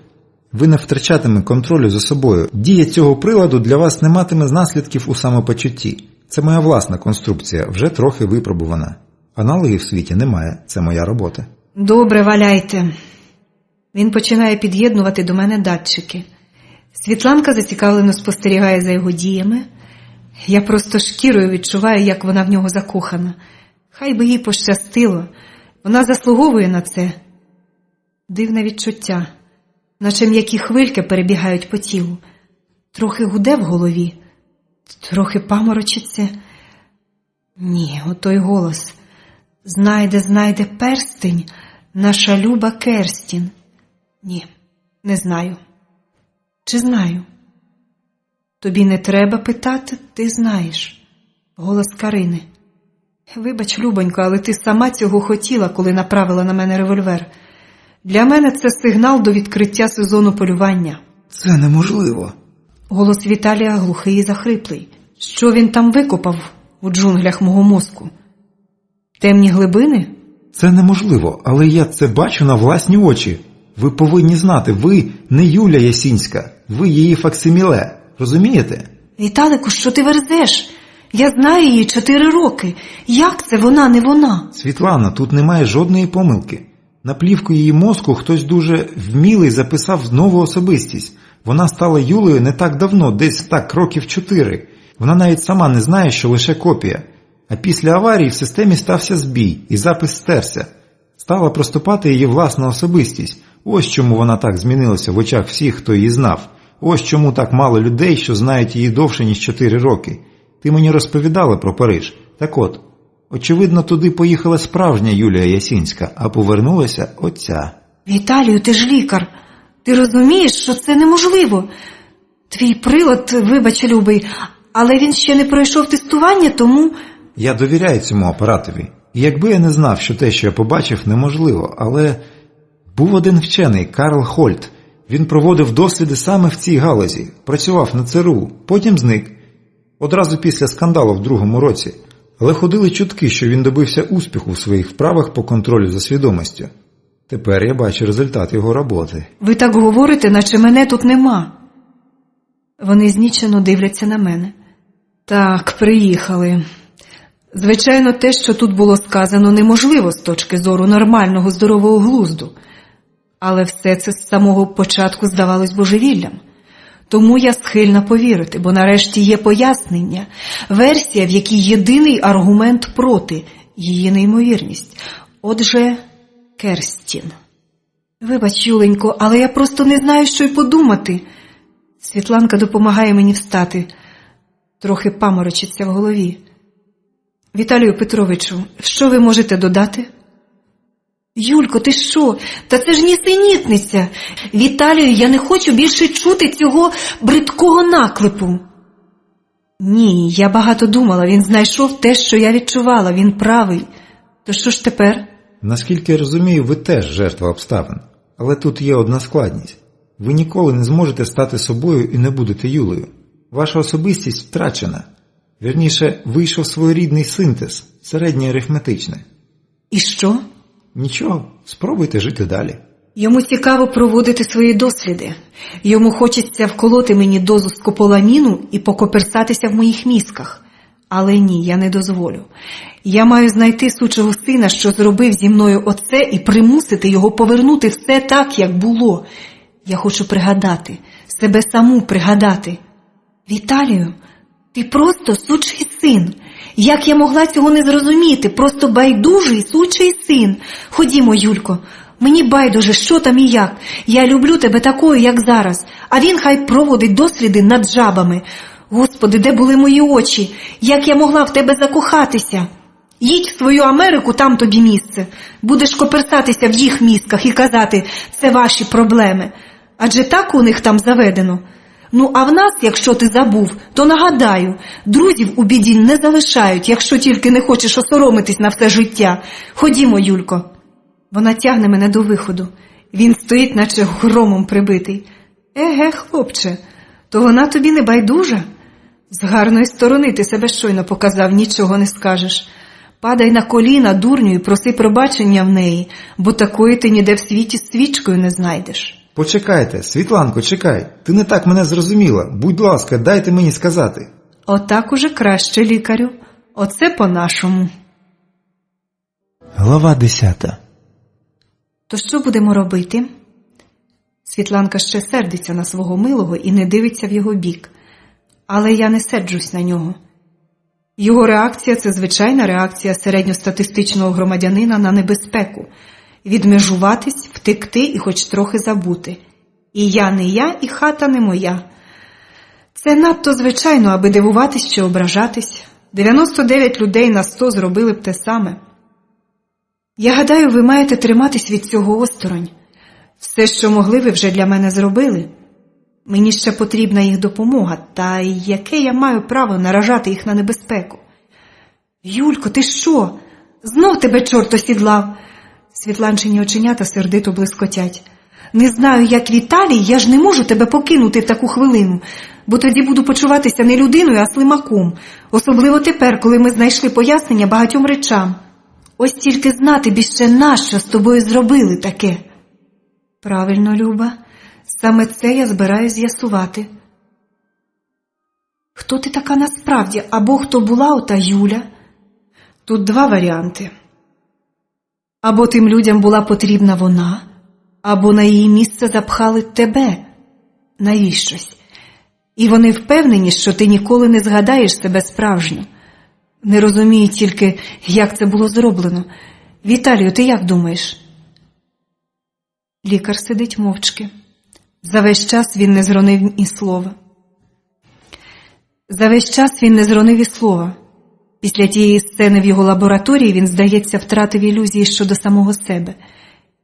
Іноді ми думаємо, що чимось кращі, розумніші, благородніші за інших, і спокійний плин нашого життя допомагає жити нашими ілюзіями. Але іноді ми опиняємось в обставинах, що починають загрожувати нашому спокою. І тоді виявляється, що не такі вже ми й благородні. Хтось розумно пропускає це нове знання повз себе і живе далі, а хтось страшенно переживає, як от Віталій.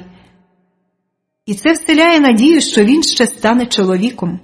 Справжнім чоловіком, а не слимаком, як більшість з їхнього здрібнілого, змізернілого племені покупців антидепресантів. Хоча, можливо, я помиляюсь, адже справа навіть не в мені. Я зможу обійтися і своїми силами. І вони обоє, Світланка і Віталій, це розуміють. Справа в них самих. Їх вибір, як перевірка на міцність. Мені їх трохи шкода.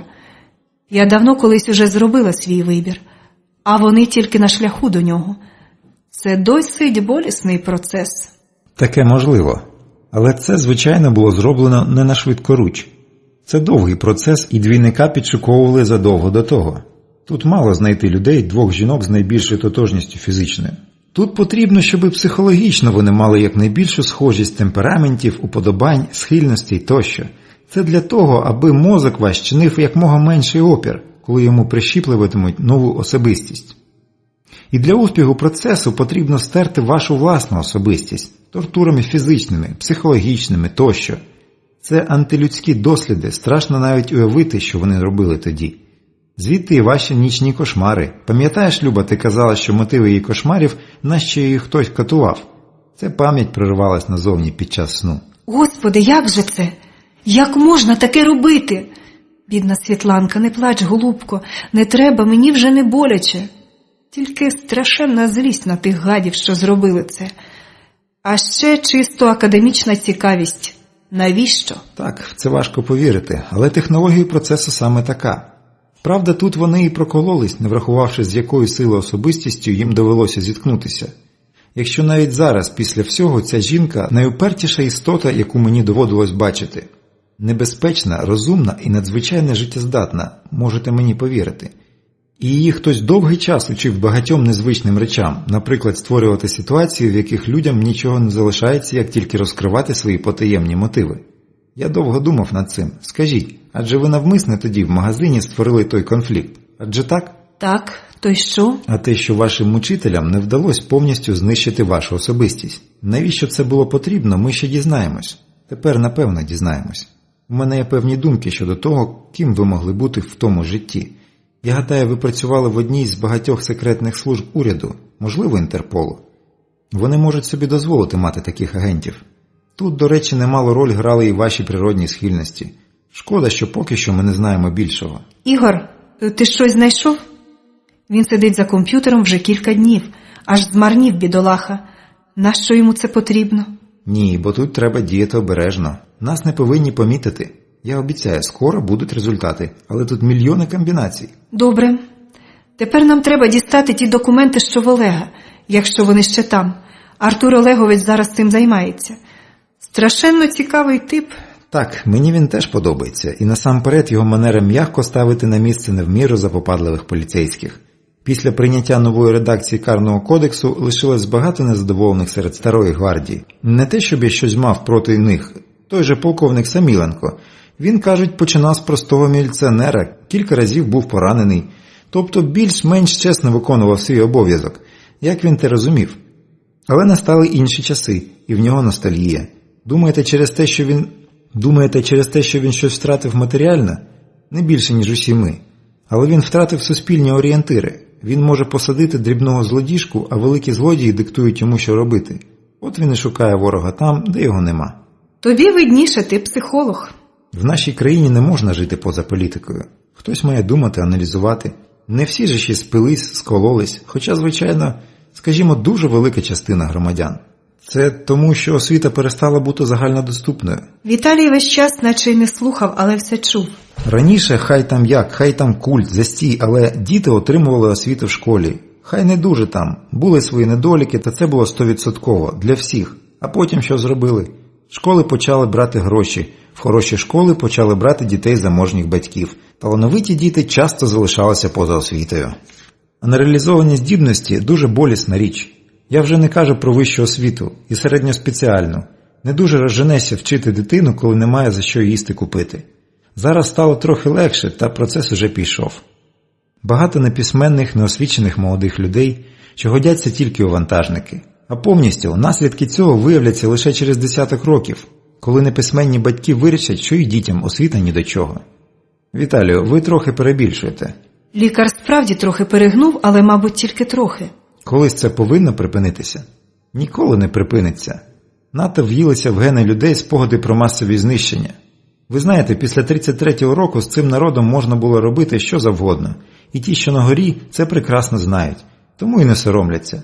Доки кожен не усвідомить свою відповідальність перед власними дітьми за тупу мовчанку, мовчазну байдужність боязкої істоти, доти в нас буде такий уряд, який є. Ми повинні перестати допомагати вибиратися нагору негідникам з гарно підвішеними язиками. Америці для цього було потрібно майже 200 років. Немає сенсу думати, що нам буде потрібно менше часу. Отож, мабуть, досить про це. Юлю, скажіть, будь ласка, коли ви почали усвідомлювати свою відмінність від того образу, що склався про вас у людей? Ні, не так. У мене був певний образ, якщо можна так висловитись. А коли я заглянула в дзеркало, то побачила, що... ви знаєте. Оце, до речі, перше, що мене насторожило. Ігор, ти розумієш? Чоловіча солідарність, чорт забирай. Наче моя думка про власну зовнішність перебільшена. Так, і багато дечого.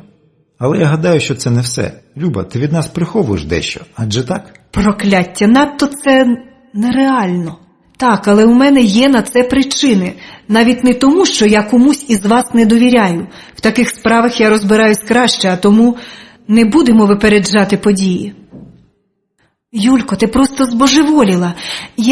Ми всі збожеволіли.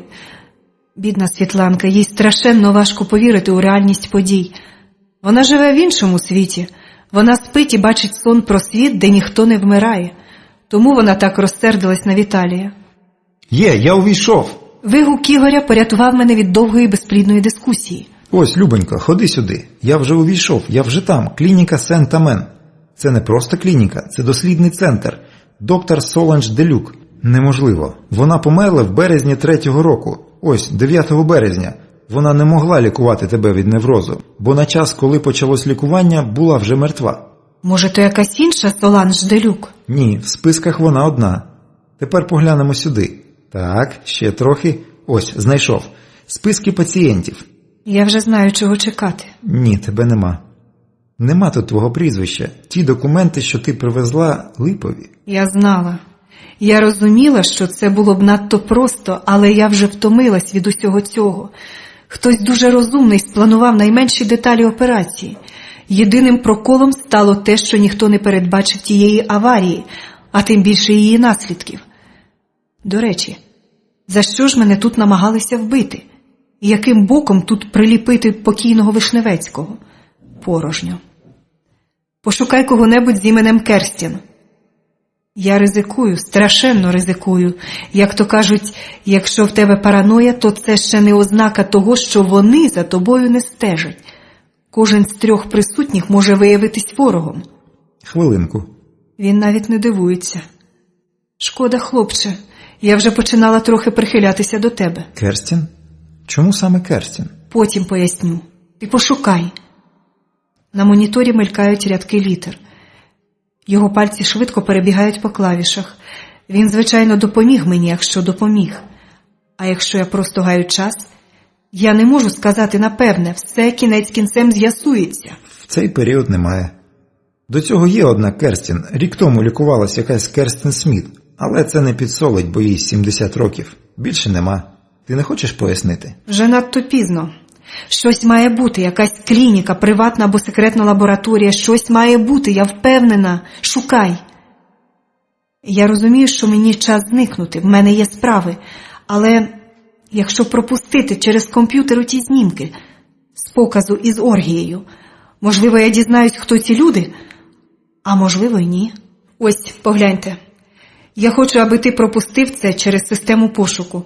Знімок 2 людей, що мені чомусь знайомі. Наче чую луну, та не знаю, звідки йде звук. Світлана бере його до рук, потім здивовано дивиться на мене. Такий самий вигляд у Віталія. Я чогось не розумію? Вони всі знають, хто ці люди, а я ні? Золотко, звідки в тебе це? Не знаю, любий. Але я собі голову відірву, що не показала його раніше. Мені надіслала його Карина. Мабуть, ще до автопригоди, бо конверт я відкрила вже після лікарні. І ти справді не знаєш, хто ці люди? Світланочко, Люба, та я голову собі звернула, шукаючи відповідь. Тобі не треба питати, ти знаєш. Вони видаються мені знайомими. Кажи. Оцей красень – відомий актор Ерік Гамільтон, а його супутниця – то його наречена Керстін Бартон. Вона зникла безслідно в Лондоні в серпні 2-го року. Про це писали всі газети. Таке кохання схоже на казку. Вони познайомились випадково в якомусь магазині за 2 роки до її зникнення. В нього була дружина Елайза. Він грав тільки якихось психопатів і негідників. У нього були проблеми з наркотиками. Він повільно котився вниз, бо мав такий кепський характер, що його поступово перестали запрошувати на ролі. І от в його житті з'являється красуня Керстін. Жодному з журналюг не вдалося пронюхати, звідки вона виринула. І Ерік кинув Елайзу, отримав першого в житті Оскара і оголосив про заручини. А через 2 місяці по тому вона зникла. Речі залишились на місці, коштовності теж, окрім персня, що Ерік подарував їй на заручини. О Боже, неможливо. Світланчин голос звучить вже так далеко. Ти Керстін. Але ця дівчина на фото, вона надто гарна, це не я. Не може бути. Знайде перстень, наша Люба Керстін. Перстень на моїй руці. Будинок моди Еріка. Схожість уподобань. Прокляття. Що вони зі мною зробили? Куди ти йдеш? Я що, кудись іду? Так, я кудись маю йти. Я повинна. Але я не знаю, нічого не знаю. Чому? І вже, здається, більшого шоку отримати неможливо, але порожні файли в моїй голові нічим не заповнені. Невже я не пригадаю? Адже я тепер точно знаю, ким є. І ще знаю, що колись кохала цього чоловіка. Він старший за мене принаймні років на 15. Все ще гарний, з чорним волоссям, що спадає хвилясто на плечі, з яскраво синіми довгастими очима, і його посмішка. Такий незвичайний малюнок уст. Я хочу знати, який в нього голос, як він ходить, який він. Невже я була заручена з цим чоловіком? Ось перстень на моєму пальці. Нічого, все гаразд. Нічого не гаразд. Вони хороші люди, але нічим мені не зарадять. Чому? Чому таке зі мною вчинили? Чому саме зі мною? Тому що я їм підходила на роль двійника? І для цього вони спотворили мені обличчя? Тепер зрозуміло, чому я відчувала таку глибоку відразу до власної зовнішності. Звичайно, десь підсвідомо я ж пам'ятала, який мала вигляд. А тепер невідомо ще, чи можна все виправити назад. А якщо ні? І мені доведеться решту свого життя прожити, споглядаючи оце страхіття. В країні, де уряд знущається з власних громадян як хоче. В країні, де я чужа. Мене тут немає нікого. І мене намагались вбити принаймні 3. Я хочу померти. Я втомилась. Я не зможу з цим жити і не хочу. Ні. Я маю дістати сучого сина, що зробив оце зі мною. Навіть якщо мені доведеться підпалити світ, я маю знайти. І тоді він пошкодує, що не встиг померти. Я вмію ставити питання. І я запитаю, а потім я вирішу, що робити зі своїм життям.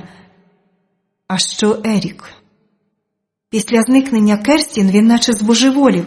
Кращі детективи шукали її, спецслужби збились з ніг. Він навіть поїхав до Еміратів, аби взяти з тамтешніх аматорів слово, що ніхто з них не причетний до зникнення Керстін.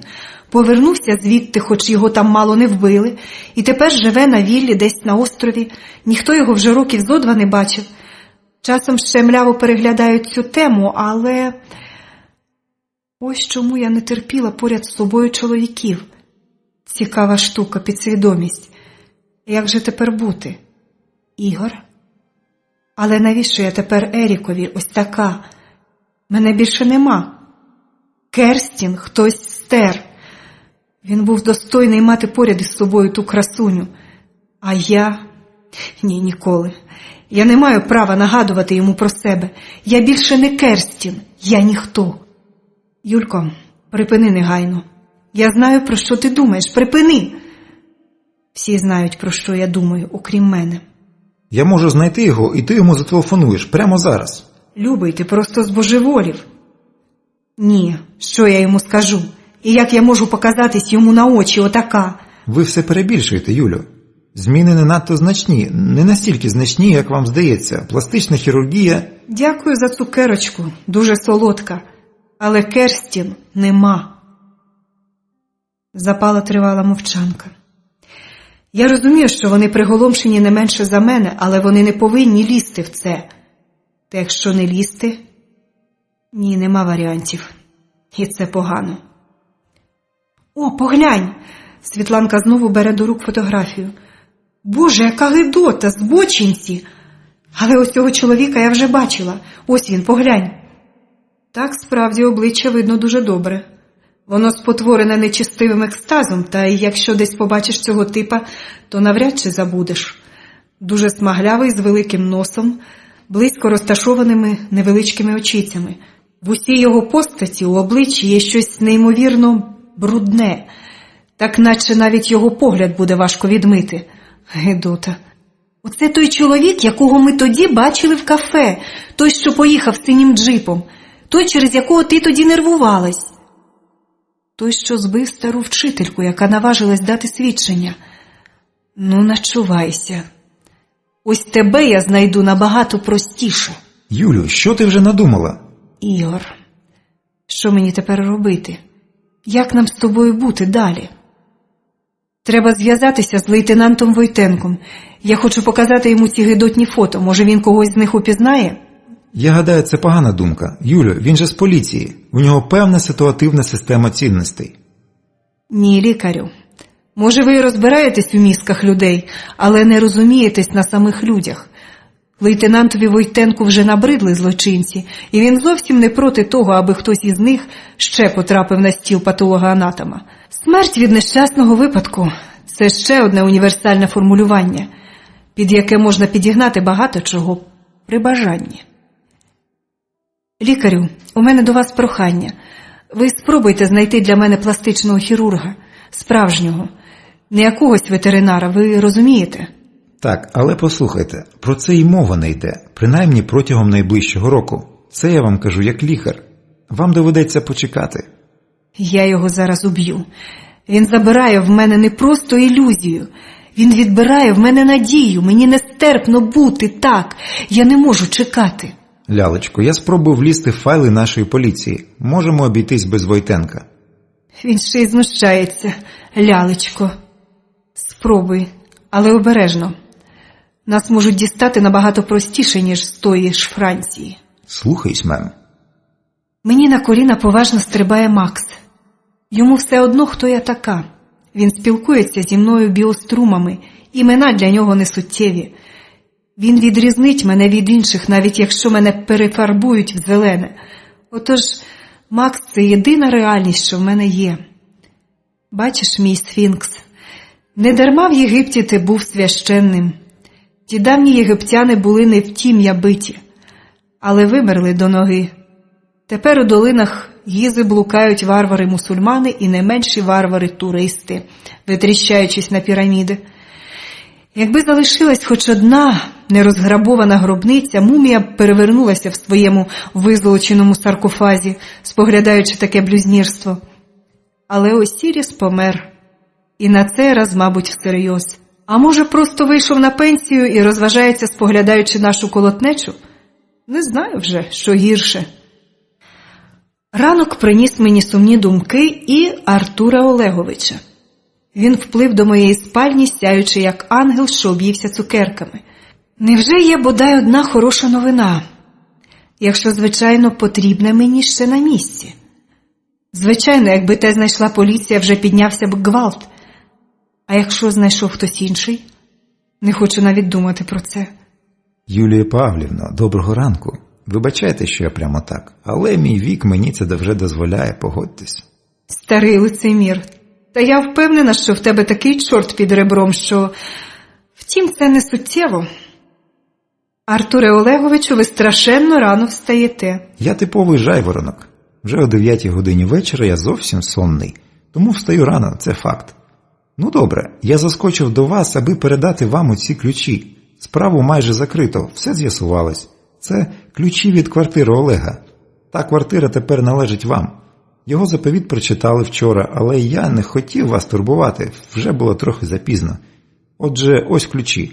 Я швидко впорався. Що вас дивує? Я не розумію, чому він залишив своє майно мені? Він склав заповіт 2 роки тому. Я вже розмовляв зі своїм колегою, що засвідчував ті папери. Він нотаріус. І поліція з ним теж говорила. Бачите, питання чому тут не виникає. Він любив вас. Довгі роки він був закоханий безнадійно. Ви, звичайно, не могли знати про заповіт. Це була одна з його умов. Судячи з усього, він перебував у глибокій депресії. Але це не має значення. Ось, візьміть папери. Я все зробив якнайшвидше. В мене є потрібні знайомі. Ускладнень не виникло. Я маю підписати рахунок, чи ви візьмете готівкою? Як вам буде зручно. Ось рахунок. Ого! Артур Олегович може шити собі нові костюми хоч щодня. Але ж і працює, нічого не скажеш ефективно. Я віддаю йому гроші. Я ще маю відновити для себе свій підпис, свідомо. Але я страшенно вдячна цьому старому пронозі. Я вам дуже вдячна. Ви дуже мені допомогли. Юлія Павлівна, це ж мій обов'язок. А ще немале задоволення, бо мені подобається те, що я роблю. Це приносить гроші для моєї родини і підтримує мою самоповагу. Чоловік має реалізуватись. Жінці простіше. Вийшла заміж, народила дитину і все. Можна вважати, що вона свою місію виконала. А чоловік має довести, що він такий чоловік. Ви міркуєте, як недобитий феодал. Так. Він сміється зовсім не по-старечому. Я знаю, що ви думаєте про це, але ви виняток з основної маси жінок. Це чоловічий світ, і щоб з жінці з чогось добитися в ньому, їй треба бути втричі талановитішою за чоловіка і багато чим поступатися перед власною жіночою суттю. А вам би хотілося, якби жінка існувала тільки для ваших розваг, так? Але так воно здебільшого і є. Звичайно, вина в цьому є і наша. Тобто усього чоловіцтва. Бачите, Юлія Павлівно, якщо вже жінка досягла висот, чоловікові її не наздогнати. Це я вам відкрию секрет. Але такій жінці надто важко влаштувати особисте життя. Бо чоловікам набагато легше мати біля себе домогосподарку, ніж постійно вивіряти свою відповідність обдарованій дружині. Власне кажучи, це однобоке твердження, але в ньому є істина. Правда, не вся. Отож. Він сміється, і я розумію, старий просто дратував мене. Отже, я вас не переконала. Ні, чому ж? Він підводиться. Дуже логічно і переконливо. Міцна позиція. Виявляється, ви можете бути дотепною співрозмовницею. От не знав. Інакше приходив би до вас виключно зранку. Чорт, треба ж так проколотися. Втішає одне. Правда настільки неймовірна, що нікому таке й на думку не спаде. Я б точно такого придумати не змогла. Отже, нема сенсу підозрювати, що шановний Артур Олегович змостить таку неймовірну версію. Амінь. Ти знайшов потрібну інформацію? Ігор сидить над комп'ютером, скоро коріння пустить. Бідолашний, навіть картоплі наварив. Я таки погана господиня, але тут уже нічого не вдієш. Так, дещо знайшов. Він дивиться на мене вичікувально. Я розумію, про що він думає. Та я не можу про це говорити, принаймні з ним. І я хочу, аби він пішов і дав мені подумати. Але ж він знає, що я цього хочу і не йде. Я потім подивлюся. Зараз треба поїхати в одне місце. Ти мене повезеш? А ти цього хочеш? А в мене є вибір? Ні. Отож. Ми їдемо містом, в якому хазяйнує літо. Нарешті стало тепло, і тополиний пух мені зовсім не дошкуляє. Мені дошкуляють думки, від яких я намагаюсь відмахнутись, правда, без помітного успіху. В нас на хвості хтось завис. Він починає крутити головою. Це ж треба. Що ти робиш? В тебе ж є дзеркало перед очима. Просто зазирни, не крути головою. Що будемо робити? Аби ж я знала, хлопче. Аби ж я тільки знала. Ти знаєш тутешні вулиці, а я не орієнтуюсь. Їдь там, де найменше людей, десь тут має бути будівельний майданчик. Завернеш туди, подивимось, що вони робитимуть. А якщо там хтось буде? Сьогодні ж неділя. Там порожньо. Діти з батьками, батьки вдома п'ють пиво або читають книжки. Там не буде нікого. Ігор добре вивчив міські маршрути. Зелена сімка їде за нами як приклеєна. Якщо це поліція, то справи погані. Якщо злочинці, теж не кращі. Хіба трошки? Їх можна нейтралізувати. Поліцію – ні. Собі дорожче. За свою корпорацію вони стануть всі як один. Зараз заїдемо. Машина з розгону в'їжджає на пустир і ховається в напівзруйнованому будинку. Погане місце. Оця конструкція може стати нашою братською могилою. Надто хистка. Слідом на осліп в'їжджає сімка.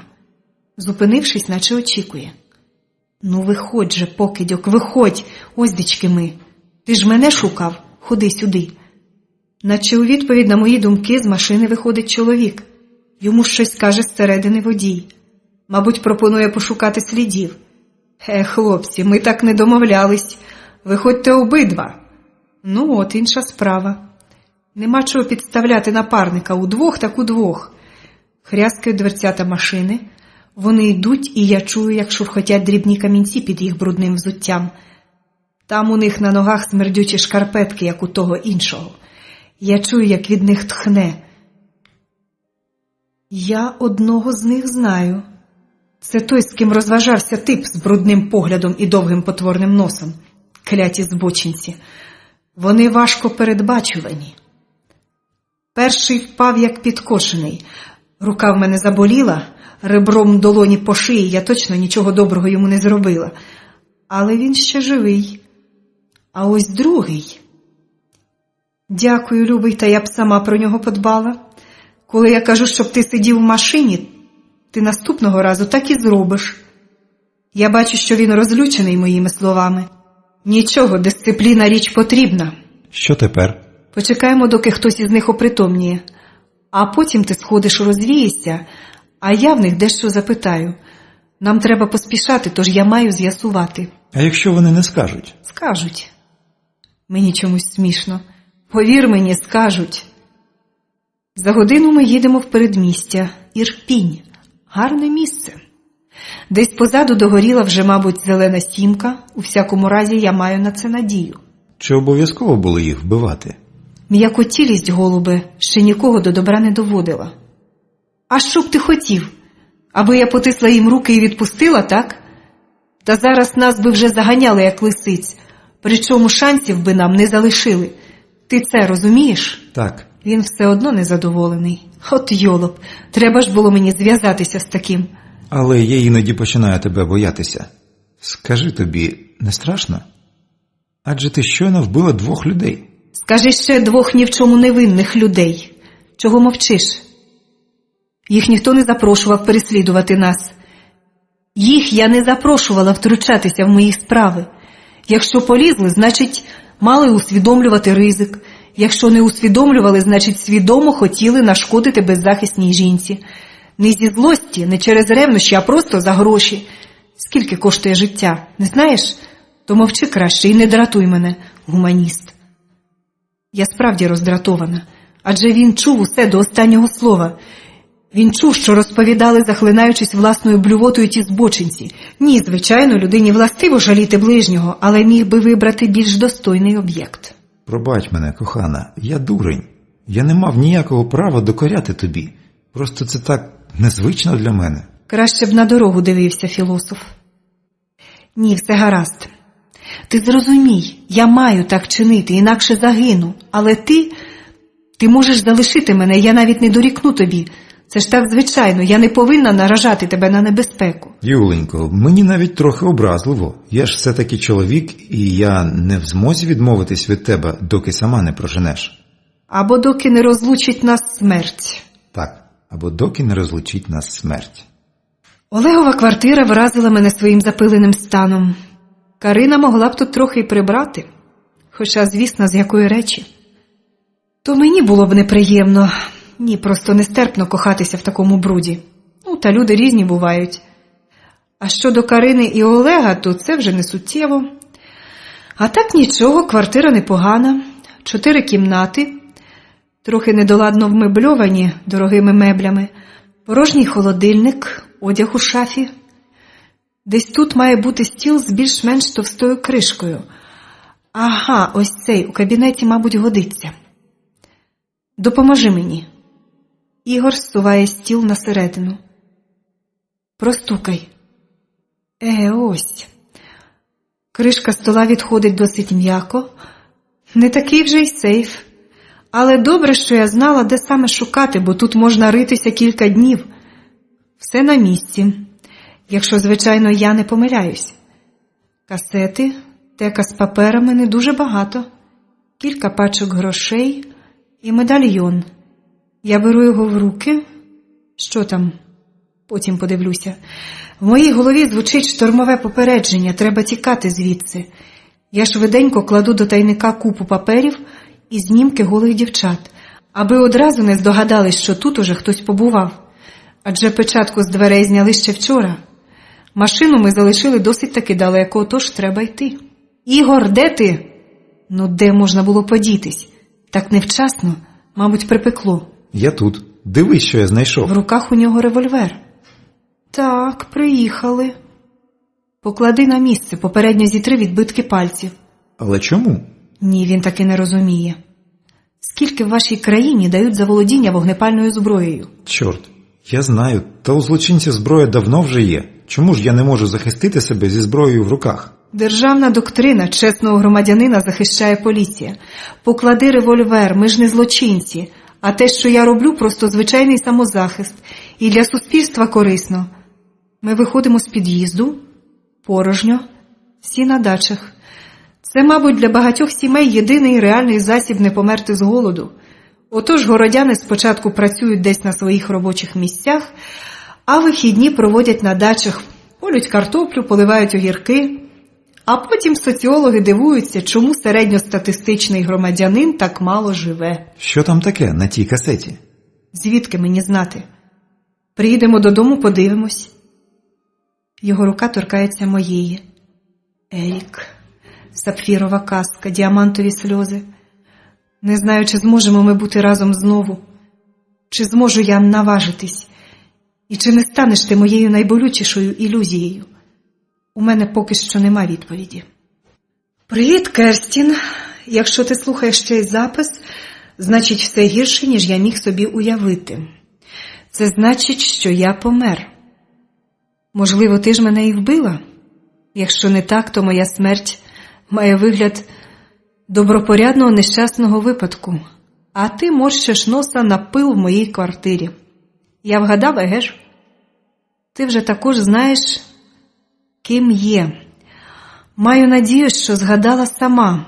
Можливо, хтось тобі розповів, тут можливі варіанти.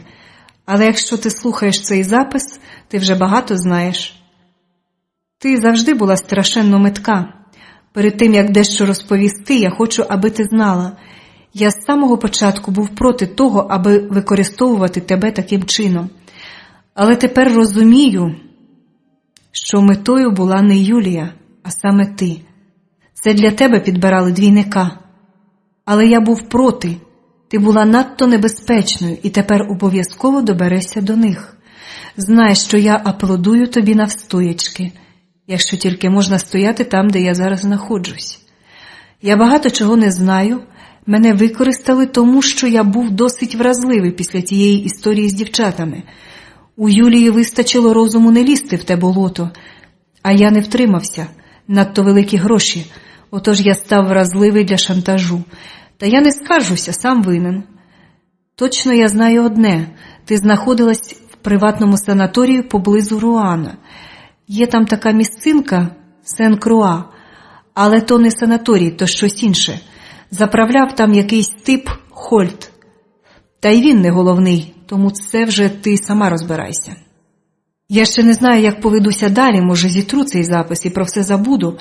Можливо, про тебе вже забули ті, і я тихенько приберу тебе.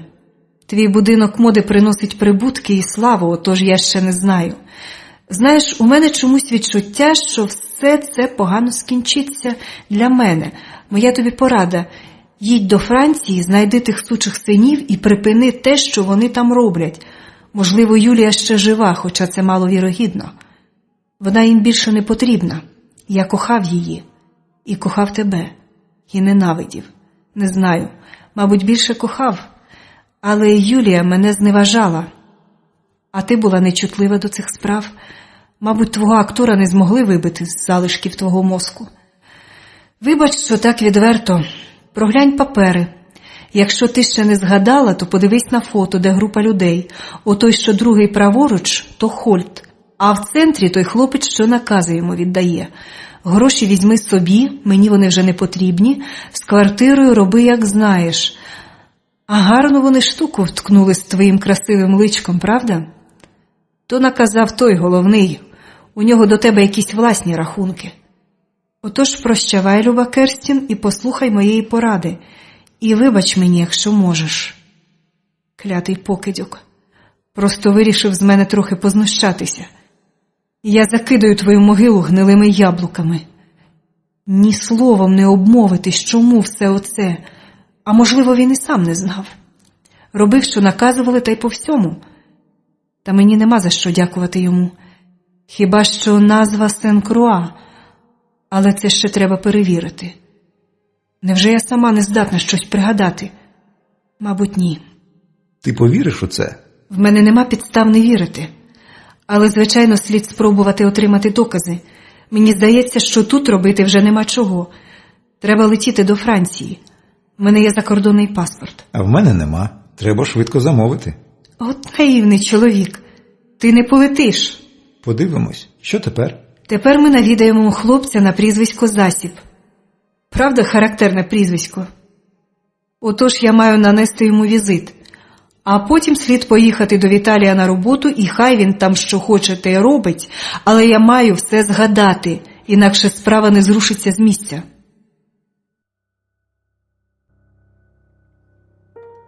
Підтримайте наш канал на канапі. Підпишіться.